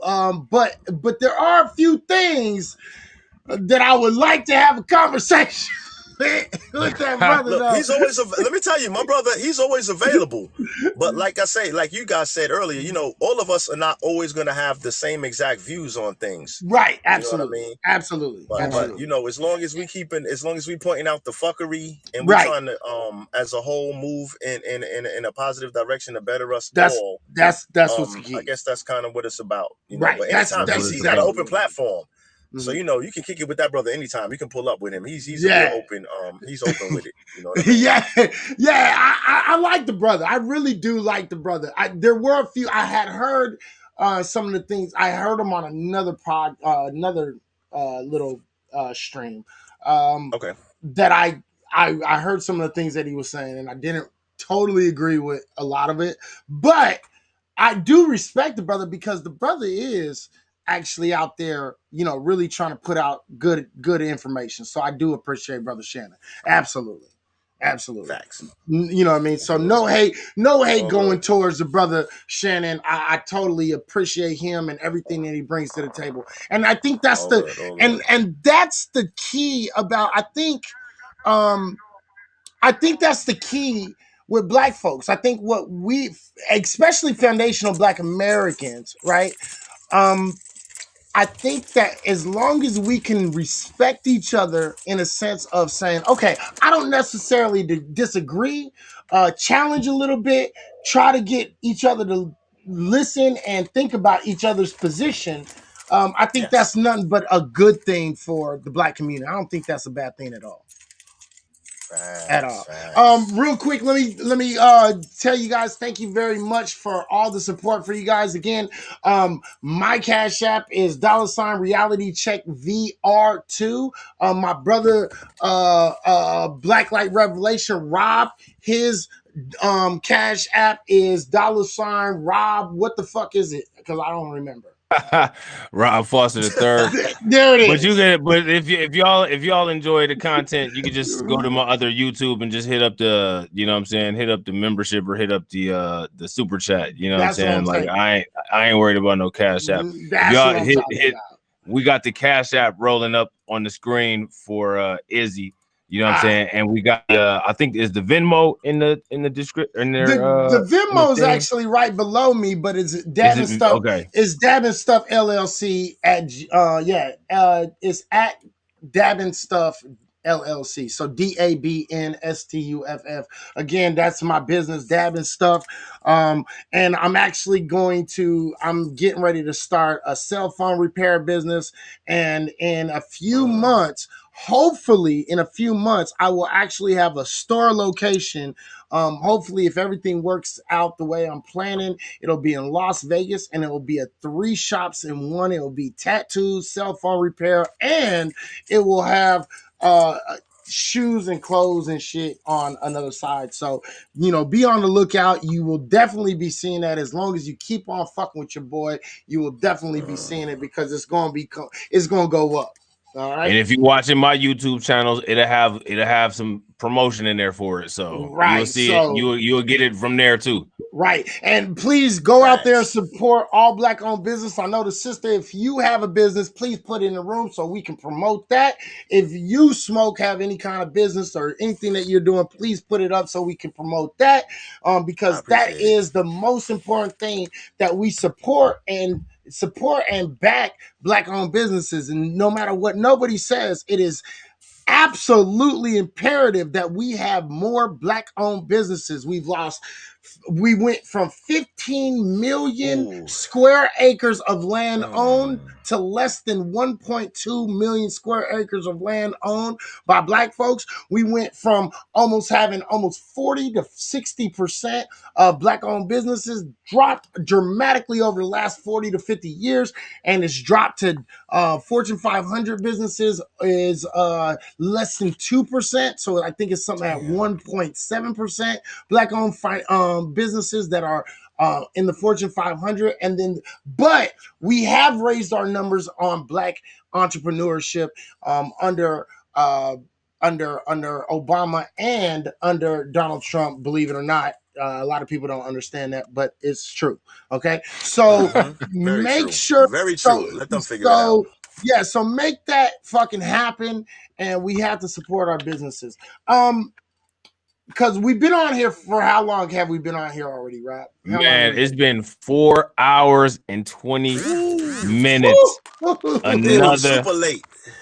Another successful show. So real quick, Rochelle, if you want to follow Rob, just it looks like you are on Haps right now. So follow the stream that you're on right now, and that will be following Rob. Okay, Blacklight Revelations. Okay. If you want to follow me, all you got to do is look up Izzy High. IZZY space HIGH. Follow me on there too. All right, go ahead. And if you go to the post, like if you check out this broadcast, on the broadcast, Izzy is tagged. So he's in there. You know what I'm saying? So if you go to the broadcast, you can find me and you can find Izzy. But me personally, I prefer all of my people to go to YouTube and follow me on YouTube. Right. And please follow me on YouTube here. As a matter of fact, what I'll do is I'll do this. I'll be like, hi. And drop then them links. And then all you have to do is go on there. You can find my shit, and then you can follow me on everything across the board, on Instagram, Snapchat, on YouTube. All of my shit should be connected to this account. So please follow everything across the board. Please follow Smoke. Please follow Rob, because again, look, me and Rob are not a part of the conscious community. Right. And that's not a bad Me thing. I don't neither. have no issue with the conscious Me neither. community. Right. brothers, you know Neither what I'm do saying? I. Like, Neither do yeah. I. All love to the conscious community. Yeah, no, I ain't got no issue with no conscious community. I ain't got at no all. issue with no B1. I ain't got no issue with Right. nobody. Right. You know what I'm saying? But what we do bring is a sense of reality. Right. And I want y'all to understand it, because we're not going. Sometimes it'll sound like maybe we're leaning a little bit right. Sometimes we'll sound like we're leaning a little bit left. And sometimes, a lot of times, we're going to sound a whole lot militant. So, Right. so, Right. so we're not. I'm not going to feed you the same dribble as Moorish people or Hoteps or fucking anybody. I'm not going to feed you that dribble. We're going to try to focus on the things that actually will help impact our community. Things that we can help. Solutions. Because I think if we become more solution minded, and I told you guys, as long as we can become more solution minded and start acting more like white folks, and I know that shit sounds funny, and I know it sounds weird, but if you think about it, I promise you, it's gonna make sense. Man, remember when I used to say that shit and motherfuckers would look at me like I was crazy, and I'd be like, nah, certain motherfuckers understand what I'm saying. Certain Like, people, you don't want to win. Certain people understand, you know what I'm saying? Right. Well, and when I say we need to be like white folks, I'm telling If you want to win. If you want to win, you have to Follow be the more winners. like these motherfuckers. You got to be ruthless, and but we don't have to be that to each other. Right. Nope. We just have They're to not that way to each other. Right. We have to be that with them. We have to, first of all, a lot of us don't understand the situation that we're in, which is bad. Right. If you're walking around and you're in a state of cancer, if you're in a state of inflammation and you don't realize it, you're basically walking and your body is killing you. Right. That's the state that a lot of people are in right now. So first and foremost, you have to understand that you're actually in, you know what I'm saying? You have to actually understand that you're in a situation. Right. You know what I mean? Right. And once you realize that you're in a situation, then you can fix things. You know what I'm saying? I love what she said. She said, "Watch Game of Thrones." I'm just saying. I'm like, I already feel you. I already know what you're talking about. So look, I'm just saying. Look, and as black folks, as a community, as black folks, we do need to just be more ruthless, just like white folks are. We need to learn to be more. We need to be more like white folks, and we need to be ruthless with all these other groups, all groups. And that don't mean necessarily like that. That doesn't always mean like pull up summer. Like what that means is, okay, we're dealing with issues with TikTok. We need to create a TikTok, rival TikTok, copyright our dance moves. When people on TikTok use them, sue them, and financially take a chunk out of TikTok so they never do it again. That kind of pull up. Like I'll be impressed when we do that kind of pull up. Like that's the kind of pull up I want to see. I'm gonna sit back when we finally do that kind of pull up. I'm gonna sit back like this. Yeah, buddy. Yeah, buddy. I don't need to make no more YouTube videos. Like I can retire now. You know what I'm saying? Like you know what I'm saying? So make sure you keep that mind frame. I don't want y'all to fucking act white. I don't want you to fucking try to imitate whiteness. I don't want you to fucking succumb or acquiesce to whiteness. I want you to be like them motherfuckers. I want you to be just as ruthless to them as they are to you. I want you to be just as ruthless to the Latino community or the Asian community or the Middle Eastern. I want you to be just as fucking ruthless to them as they are to us.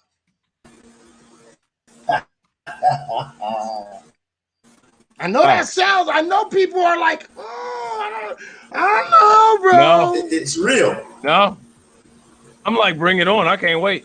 You know what I mean? Yeah, I mean, shit, let's go. Bring it on. Let's get it cracking. You know, I fucked with Kevin on stage. I followed Kevin on stage, and I fucks with him. I fucks with him. I didn't know he had an app. What, I like Kevin on stage. Do you know his app name? If you could give me his his particular app name, I would appreciate it. I just watched a video of him earlier today, and the woman in his video looked like a wisdom tooth with heels on. It was crazy. Really? Yeah, she had some kind of butt injections that gave her like she had like 3 asses. Like she had one ass on each hip, and then she had a Oh my God. and then she had an actual ass. You know what I'm saying? That shit looked like a motherfucking. It looked like a. You know how they talk about the muffin top? Her ass looked like a pumpkin top with yoga pants pulled down over her head. What? Oh yeah. man. Hey, yeah, if you can God. give me the name of his app so I can download that motherfucker right now. Because I'll just download it right now. If you can give me the name, that way I got it. You know what I mean? Oh my gosh, that's crazy. Cause I support all black owned apps. I always do. Kevin on stage, go to your app store. Kev on stage. Okay, I'm gonna look that up. Let's go. Kev on, there it is. Kev on stage. Kev on Stage Studios. Got it. See, the thing is I try to support. I'll upload it. Yeah, I try to support all black owned apps because I actually have an app. I actually took it down for a little while because I need to update it, but my app will be actually back up pretty soon. And on my app, you'll be able to download all videos of the streams that I do. And I'm going to try to bring more content creators to download their streams on there too. I actually had an app for 3 years, and then I just recently took it down because I have to update it. So it's a little outdated. So it's time to update it. Look at this. Hold on real quick, man. I got to show y'all this shit, man, because I can't be out here sounding like I'm crazy and shit. Hold on real quick. I'm about to show y'all this wisdom tooth ass real quick. Hold on real quick, man. This nigga's really going to show me a pumpkin ass. Hell yeah, I'm finna show you this shit because this shit is a fucking I don't know what you call this, but it's like a marvel of science type thing. You know what I'm saying? You see it right there? You see that shit right there? Look at this shit. Look at this. Look at this shit right here. Hold on real quick. You see this shit, Smoke? You see this right here? Yeah, I do. Gets plastic surgery. Look at this. Ain't that exactly how I described this shit? Okay. Look, I'm not even really against plastic as a matter of surgery. If I could get a play man the whole boob damn reduction video. surgery and an ab install instead of working out, I would absolutely do that. So it's not even my problem to have plastic surgery. But what is the goal here? Because if the goal is to look natural, you've failed miserably. It doesn't look natural. It's not proportionate. The Bible says we're fearfully and wonderfully made. This was genetically engineered, and that's not in the Bible, not even the Message version. If the goal is to look like a wisdom tooth after extraction, you have succeeded masterfully. If the goal is to look like a clove of garlic ready to be broken down and installed into some spaghetti, you've done a good job. If the goal is to look like Bulbasaur of the Pokemon generation, you have exceeded all expectations. If the goal is to look like a Bug's Life, like an ant ready to do the work of the queen, you've done well. But if the goal is to look natural, you fail. You are by 10 million miles. Look, I'm not. I don't know what to say about that. You know what I'm saying? Kev on stage summed that shit up more. He summed it up better than I could. That's why he got like damn near 1 million subscribers on YouTube, because I could have never handled that. You know what I mean? I would have went a whole different direction with that shit. I would have went, but we would have been kind of on the same lines, but I would have went a different direction. I'd have been like, look at this old weirdo pyramid. Yeah, man. Bitch. Lord, that bitch looked like a motherfucking the Liberty Bell and shit. What the fuck is that shit about? She looked like if you put her under the pillow, the tooth fairy will leave a couple dollars. No, you know Lord have mercy. Lord have mercy. Listen, look, at the end of the day, let's just all remember, man, we need to start, taking advantage of this. I really do appreciate Kev on stage because he's doing his thing. I just downloaded his app. If you can, please support the brother. Whether I'm an atheist and I don't believe in no God shit. You know what I mean? And so, me, I'm gonna let you know real quick, real simple shit. Support all black content, but stop letting other motherfuckers steal our content. Facts. We need to take control of our culture and all the shit that we built. Again, they took country from us, they took rock and roll from us. You know what I mean? They took all of that. So they're starting to take over hip hop. Yeah.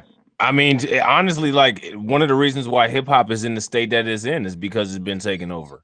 Right. You know what I'm saying? Like, let's take back control of our shit. Yeah, no doubt. No doubt. You know what I mean? Did the brother leave or what? I think he got disconnected.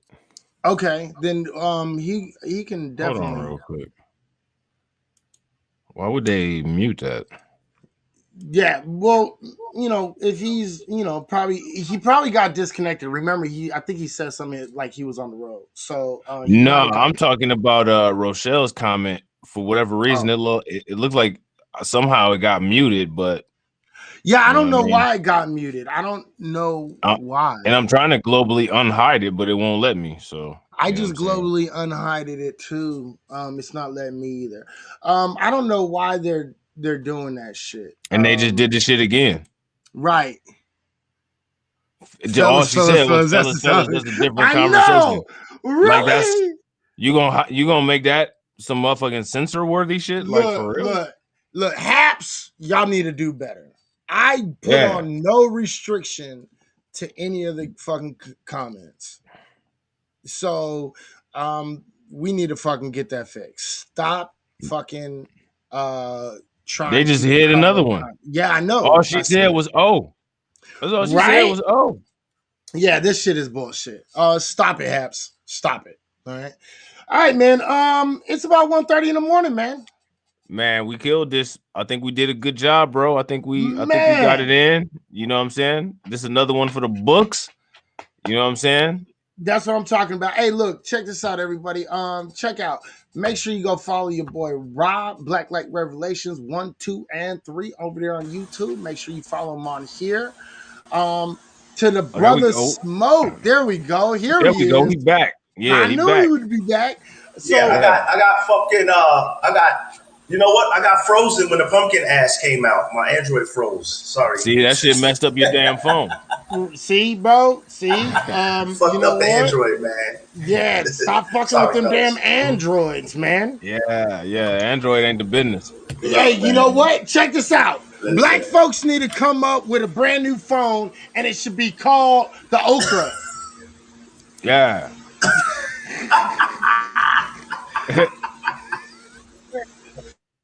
I need something different because this shit ain't working for your boy. That's right. Hey, Rochelle. Not for remote purposes, you know what I mean? Definitely. Rochelle, let me throw you some love. Special shout out to Rochelle tonight, man. I followed you. Thank you, sweetheart. I appreciate it. I hope you don't get offended by the way I speak, but you know what I mean? Thank you very much for everything that you brought here tonight. You are a queen in the fullest sense of the meaning. Thank you for everything that you contributed tonight. You have been A1 salute. You know what I mean? I love you already. Thanks. All right. Now follow me on Instagram so I can go be like, oh, this girl, she's so fine. Yeah, hurry up. Anyway.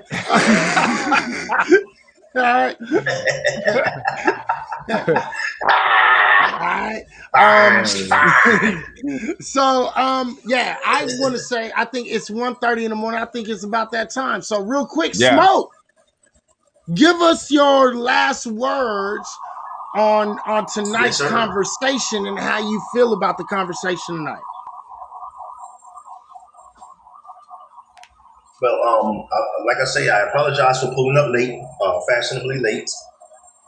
As far as the conversation, always good conversation, building with you brothers.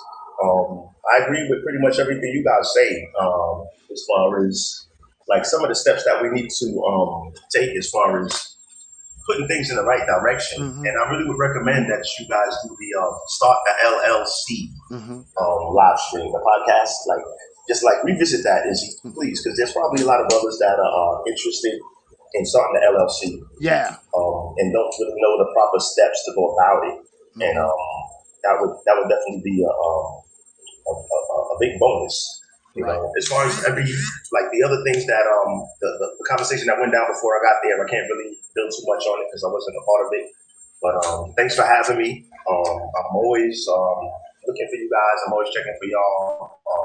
Thanks for showing me love and bringing me up on the platform late after the conversation was way in swing. Just all in all, let's pick ourselves up by the bootstraps and let's get ready to work, man. We got a lot of work to do. That's right. That's what's up. That's what's up. Man, we do have a lot of work to do, man. So you want to go first, or you want me to go first on the final thoughts? How you want to do this, Rob? My final thoughts. I'll see y'all next Wednesday. I'll be here. I'll be on time. What time do y'all jump off? What time do y'all start? I'm sorry, so I know what time to pull up. It was my fault, man. We was late today. That shit was my fault. Right. You know we try to be on here by 8 p.m. West Coast time, 11 p.m. East Coast time. Yeah. So kind of adjust to whatever that is for you. 11-ish.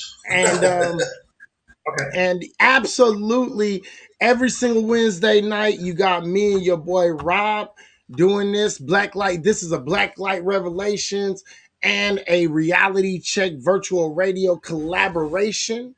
Again, I want to send shots out to my boy Lace434 on YouTube. Please go check him out. He makes great beats. If you're into music at all, please go look at my guy, because this guy is a fucking talent, man. All of his beats, all of his music, man, go check out my guy Lace434. Also, go support good music. Please go support.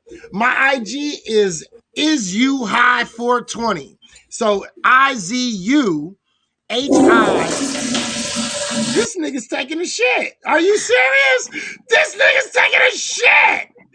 I'm sorry, when nature calls, you gotta answer, guys. My bad. I thought the fucking mic was on mute. God damn, I'm sorry for fucking up the soundbite, dog. That's hilarious. I could have been taking a piss and flushing too. I mean, my bad. That's hilarious. I'm just fucking with you, my dude. All right. Hey, my bad. I fucked that up, didn't I? God damn it, my bad. Don't even worry about it. Don't even worry. All right. Is you high 420? IZUHIGH 420 on Instagram. You can find me on that, and you can actually find me on Snapchat under the same thing. IZUHIGH 420. All right.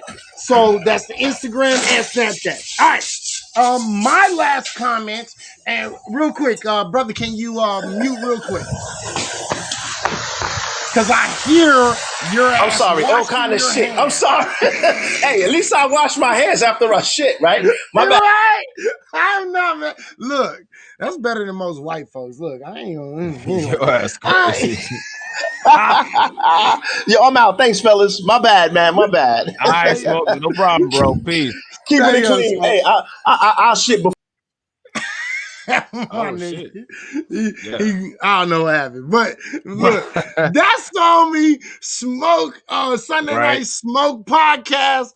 Go check my boy out. You know what I mean? For sure. All right, so check this out. My last little comments, man, and you have just been confirmed, and I am following back too.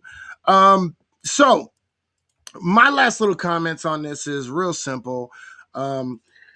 I really hope that more Black folks out here start to listen and start to pay attention to what we are saying. Not just take this in just some random push for anything. The focus is on the Black family, and to make sure that we are able to build economic foundation as well as a cultural foundation that is going to stand and last the test of time, not just survive but thrive. And all I push for is more education, more knowledge. Go out there and do as much as you can. And look, if we have some brothers out here that's been listening to this at all, and you're down to have a conversation on what we need as Black folks to, come together and actually build something from the ground up, please come in and have this conversation with us, because I think it's super important that we make sure that we really, really think about, changing the direction in which we're in, which means we have to start all over. We have to start from the ground up. And I'm not saying it's going to be easy. I'm not saying this is going to be, I don't want to, when I say start from the ground up, I'm not saying move into another city that's already built. I'm talking about building a new city, starting something new. You know what I mean? If we can do that and we can get on the same page as at least on the very small things, such as building up the Black family and building up Black folks, and even to the Black LGBT community. Listen, I want to tell y'all the same thing. You're being used and you're being tokenized too. The fact of the matter is you don't need, some white pride month. Okay. And that's what I call it. I call it White Pride Month. Right. Okay. And y'all need to understand that's what it is. So we need Black folks that's about building the Black community, building Black families, and making sure we have the education we need in order to survive and thrive in this white supremacy world, until we can actually destroy the system of white supremacy. Until then, I need y'all to really keep your head up, keep your eyes open, and go listen to my boy Nelly Fuller Jr. Should we end on a Nelly Fuller Jr. The four stages of white supremacy? Man, what we need to do is download that and then upload it.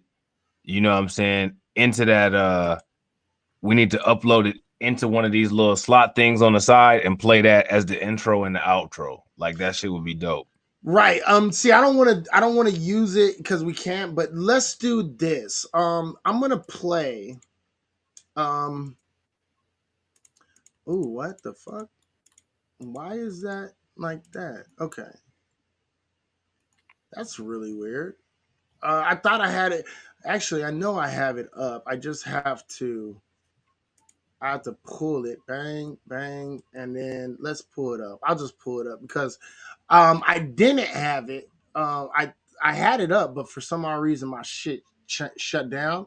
So I'm gonna play a little bit of Nelly Fuller Jr. before we get out of here. So the last things that we're gonna do is say your goodbyes real quick. I'm gonna play the Nelly Fuller Jr. the outro music.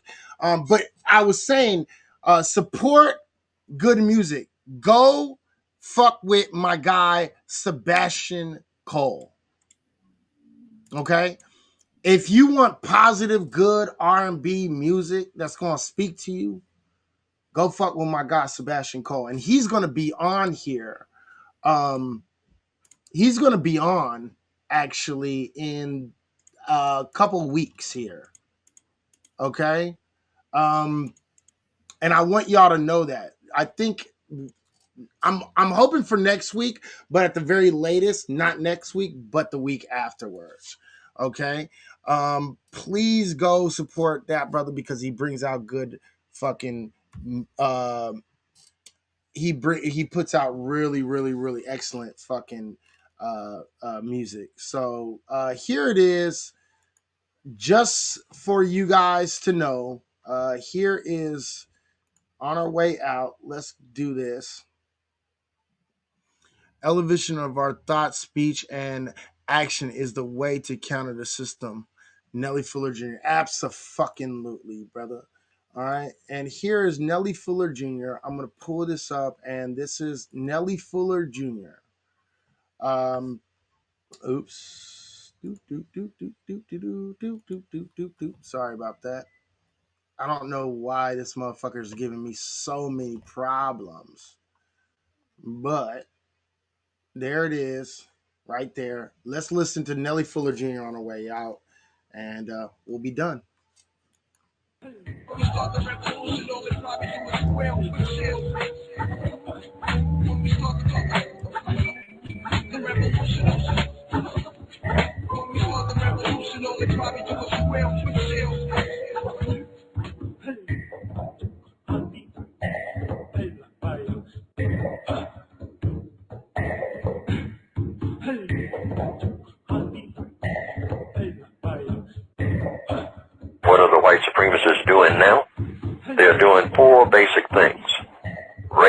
showcasing, racial population tailoring, racial dislocation, and white sacrificing. And these 4 things are designed to produce maximum sophisticated confusion among the victims. And so far it's been somewhat successful worldwide. Now I'll start with the first one. What is racial showcasing? That means taking huge numbers of black people and putting them out front. There's going to be more of this all over the planet. Many millions of black people that you will see who will be rolling in money. They'll be able to showcase the places where they live. They'll be able to showcase their knowledge and expertise. So you have television now, you have all of the mediums for doing this, for showcasing huge numbers of black people. I will say it will eventually run into the millions, so many that you won't be able to count them. Now, what is this for? This is for any black person that starts talking about racism in the future is going to be laughed at, because they're going to be able to showcase so many black people who are what you call quote unquote successful, that it will seem that racism has been put out of business. But white supremacy is a world business, and like any other business, it works on profits and losses, which means percentages. You go into business, you expect a certain amount of loss. If you're in the grocery business, well, you might have a load of asparagus that is spoiled. But overall, you will make more profits than you have losses if you're going to stay in the business. Now, so the white supremacists know that the cost of doing the business of white supremacy is going up. They can no longer get away with Joe Louis and Lena Horne like they did years ago. They have to have many more black people who are going to be showcased. I made up this term just to explain it. You have to make up terms because they won't make them up for you. So now that's the first phase, or one of the first elements in the maximum confusion. And so that black people won't be able to say, they'll say, well, you know, it must be something wrong with me that I'm down and out and don't have a biscuit to eat, because there are so many millions of black people who have so much, so it can't be race. But see, for the 4 or 5 million black people who will be showcased, there will be hundreds of millions worldwide who won't have a biscuit. That's the way the business operates in the future and will be. That's the way it seems to be going according to what? The evidence, according to the logic. The other is racial population tailoring. That's number 2, meaning they're going to be killing huge numbers, either directly or indirectly, of non-white people. When I say black people, I mean, you know, non-white. Anybody who's in the non-white category, and doing this on an ongoing basis. Not to try to kill them all, because when you're in the business of racism, you don't kill off the thing that you need in order to keep racism going. Your ego trip, which is what it's really all about. But you do tailor the population so you can keep them controlled. So you'll kill off a few million in the Congo, then a few years up the road, you'll kill off a few million in Nigeria, and a few years up the road, you'll kill off a few in Mexico, and on and on and on. And you will highly select the places where you do this. You'll have it all computerized, where you kill off huge numbers, or you have them, even better still, kill off each other, like you do in most of the cities in the northwestern part of the world, called the northwestern hemisphere.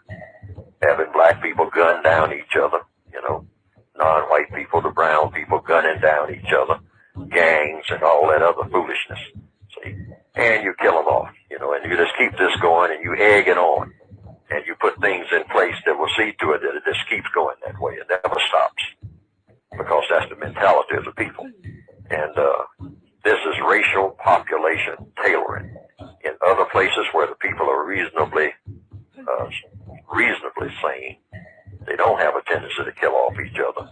Then you do things like dry up the water, or poison the rivers, dump toxic waste.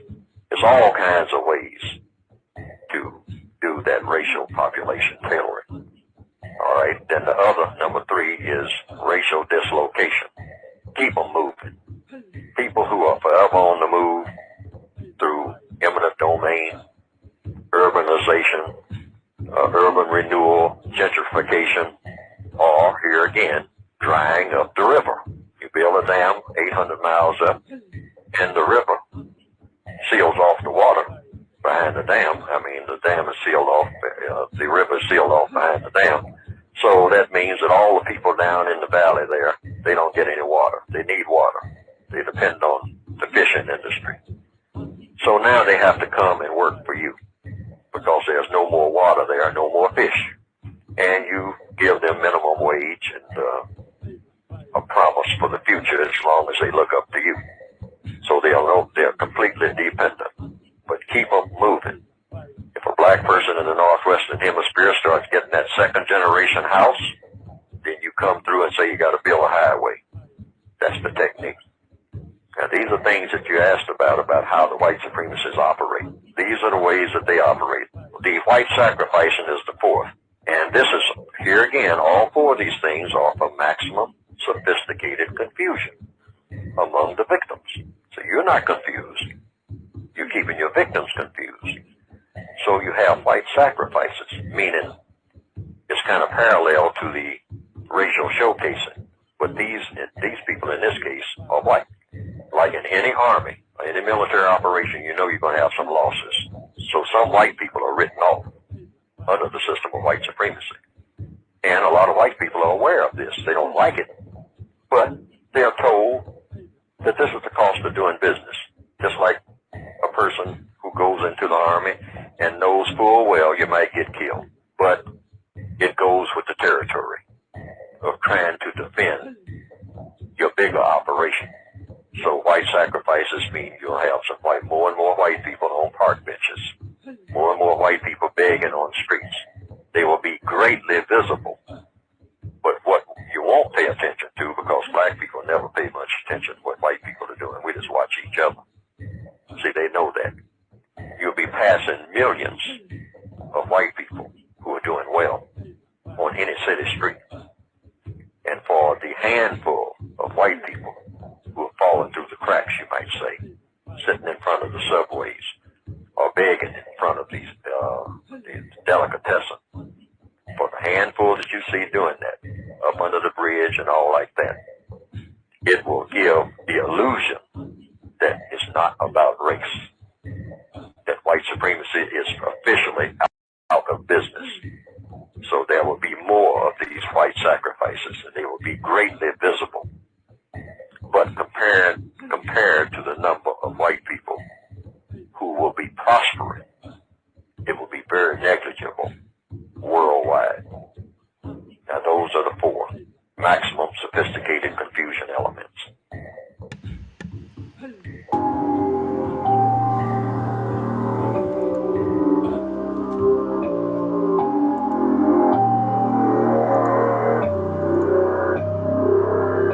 Last night I did something I said I'd never do. Had drinks and said words that were incredible. Wrote lines on your heart that were illegible. You told me you love me, but I'm impossible to read sometimes. Liquor make a nigga quick to say some shit that he don't mean sometimes. Quick to flip the script on this relationship. I know you can't read my mind.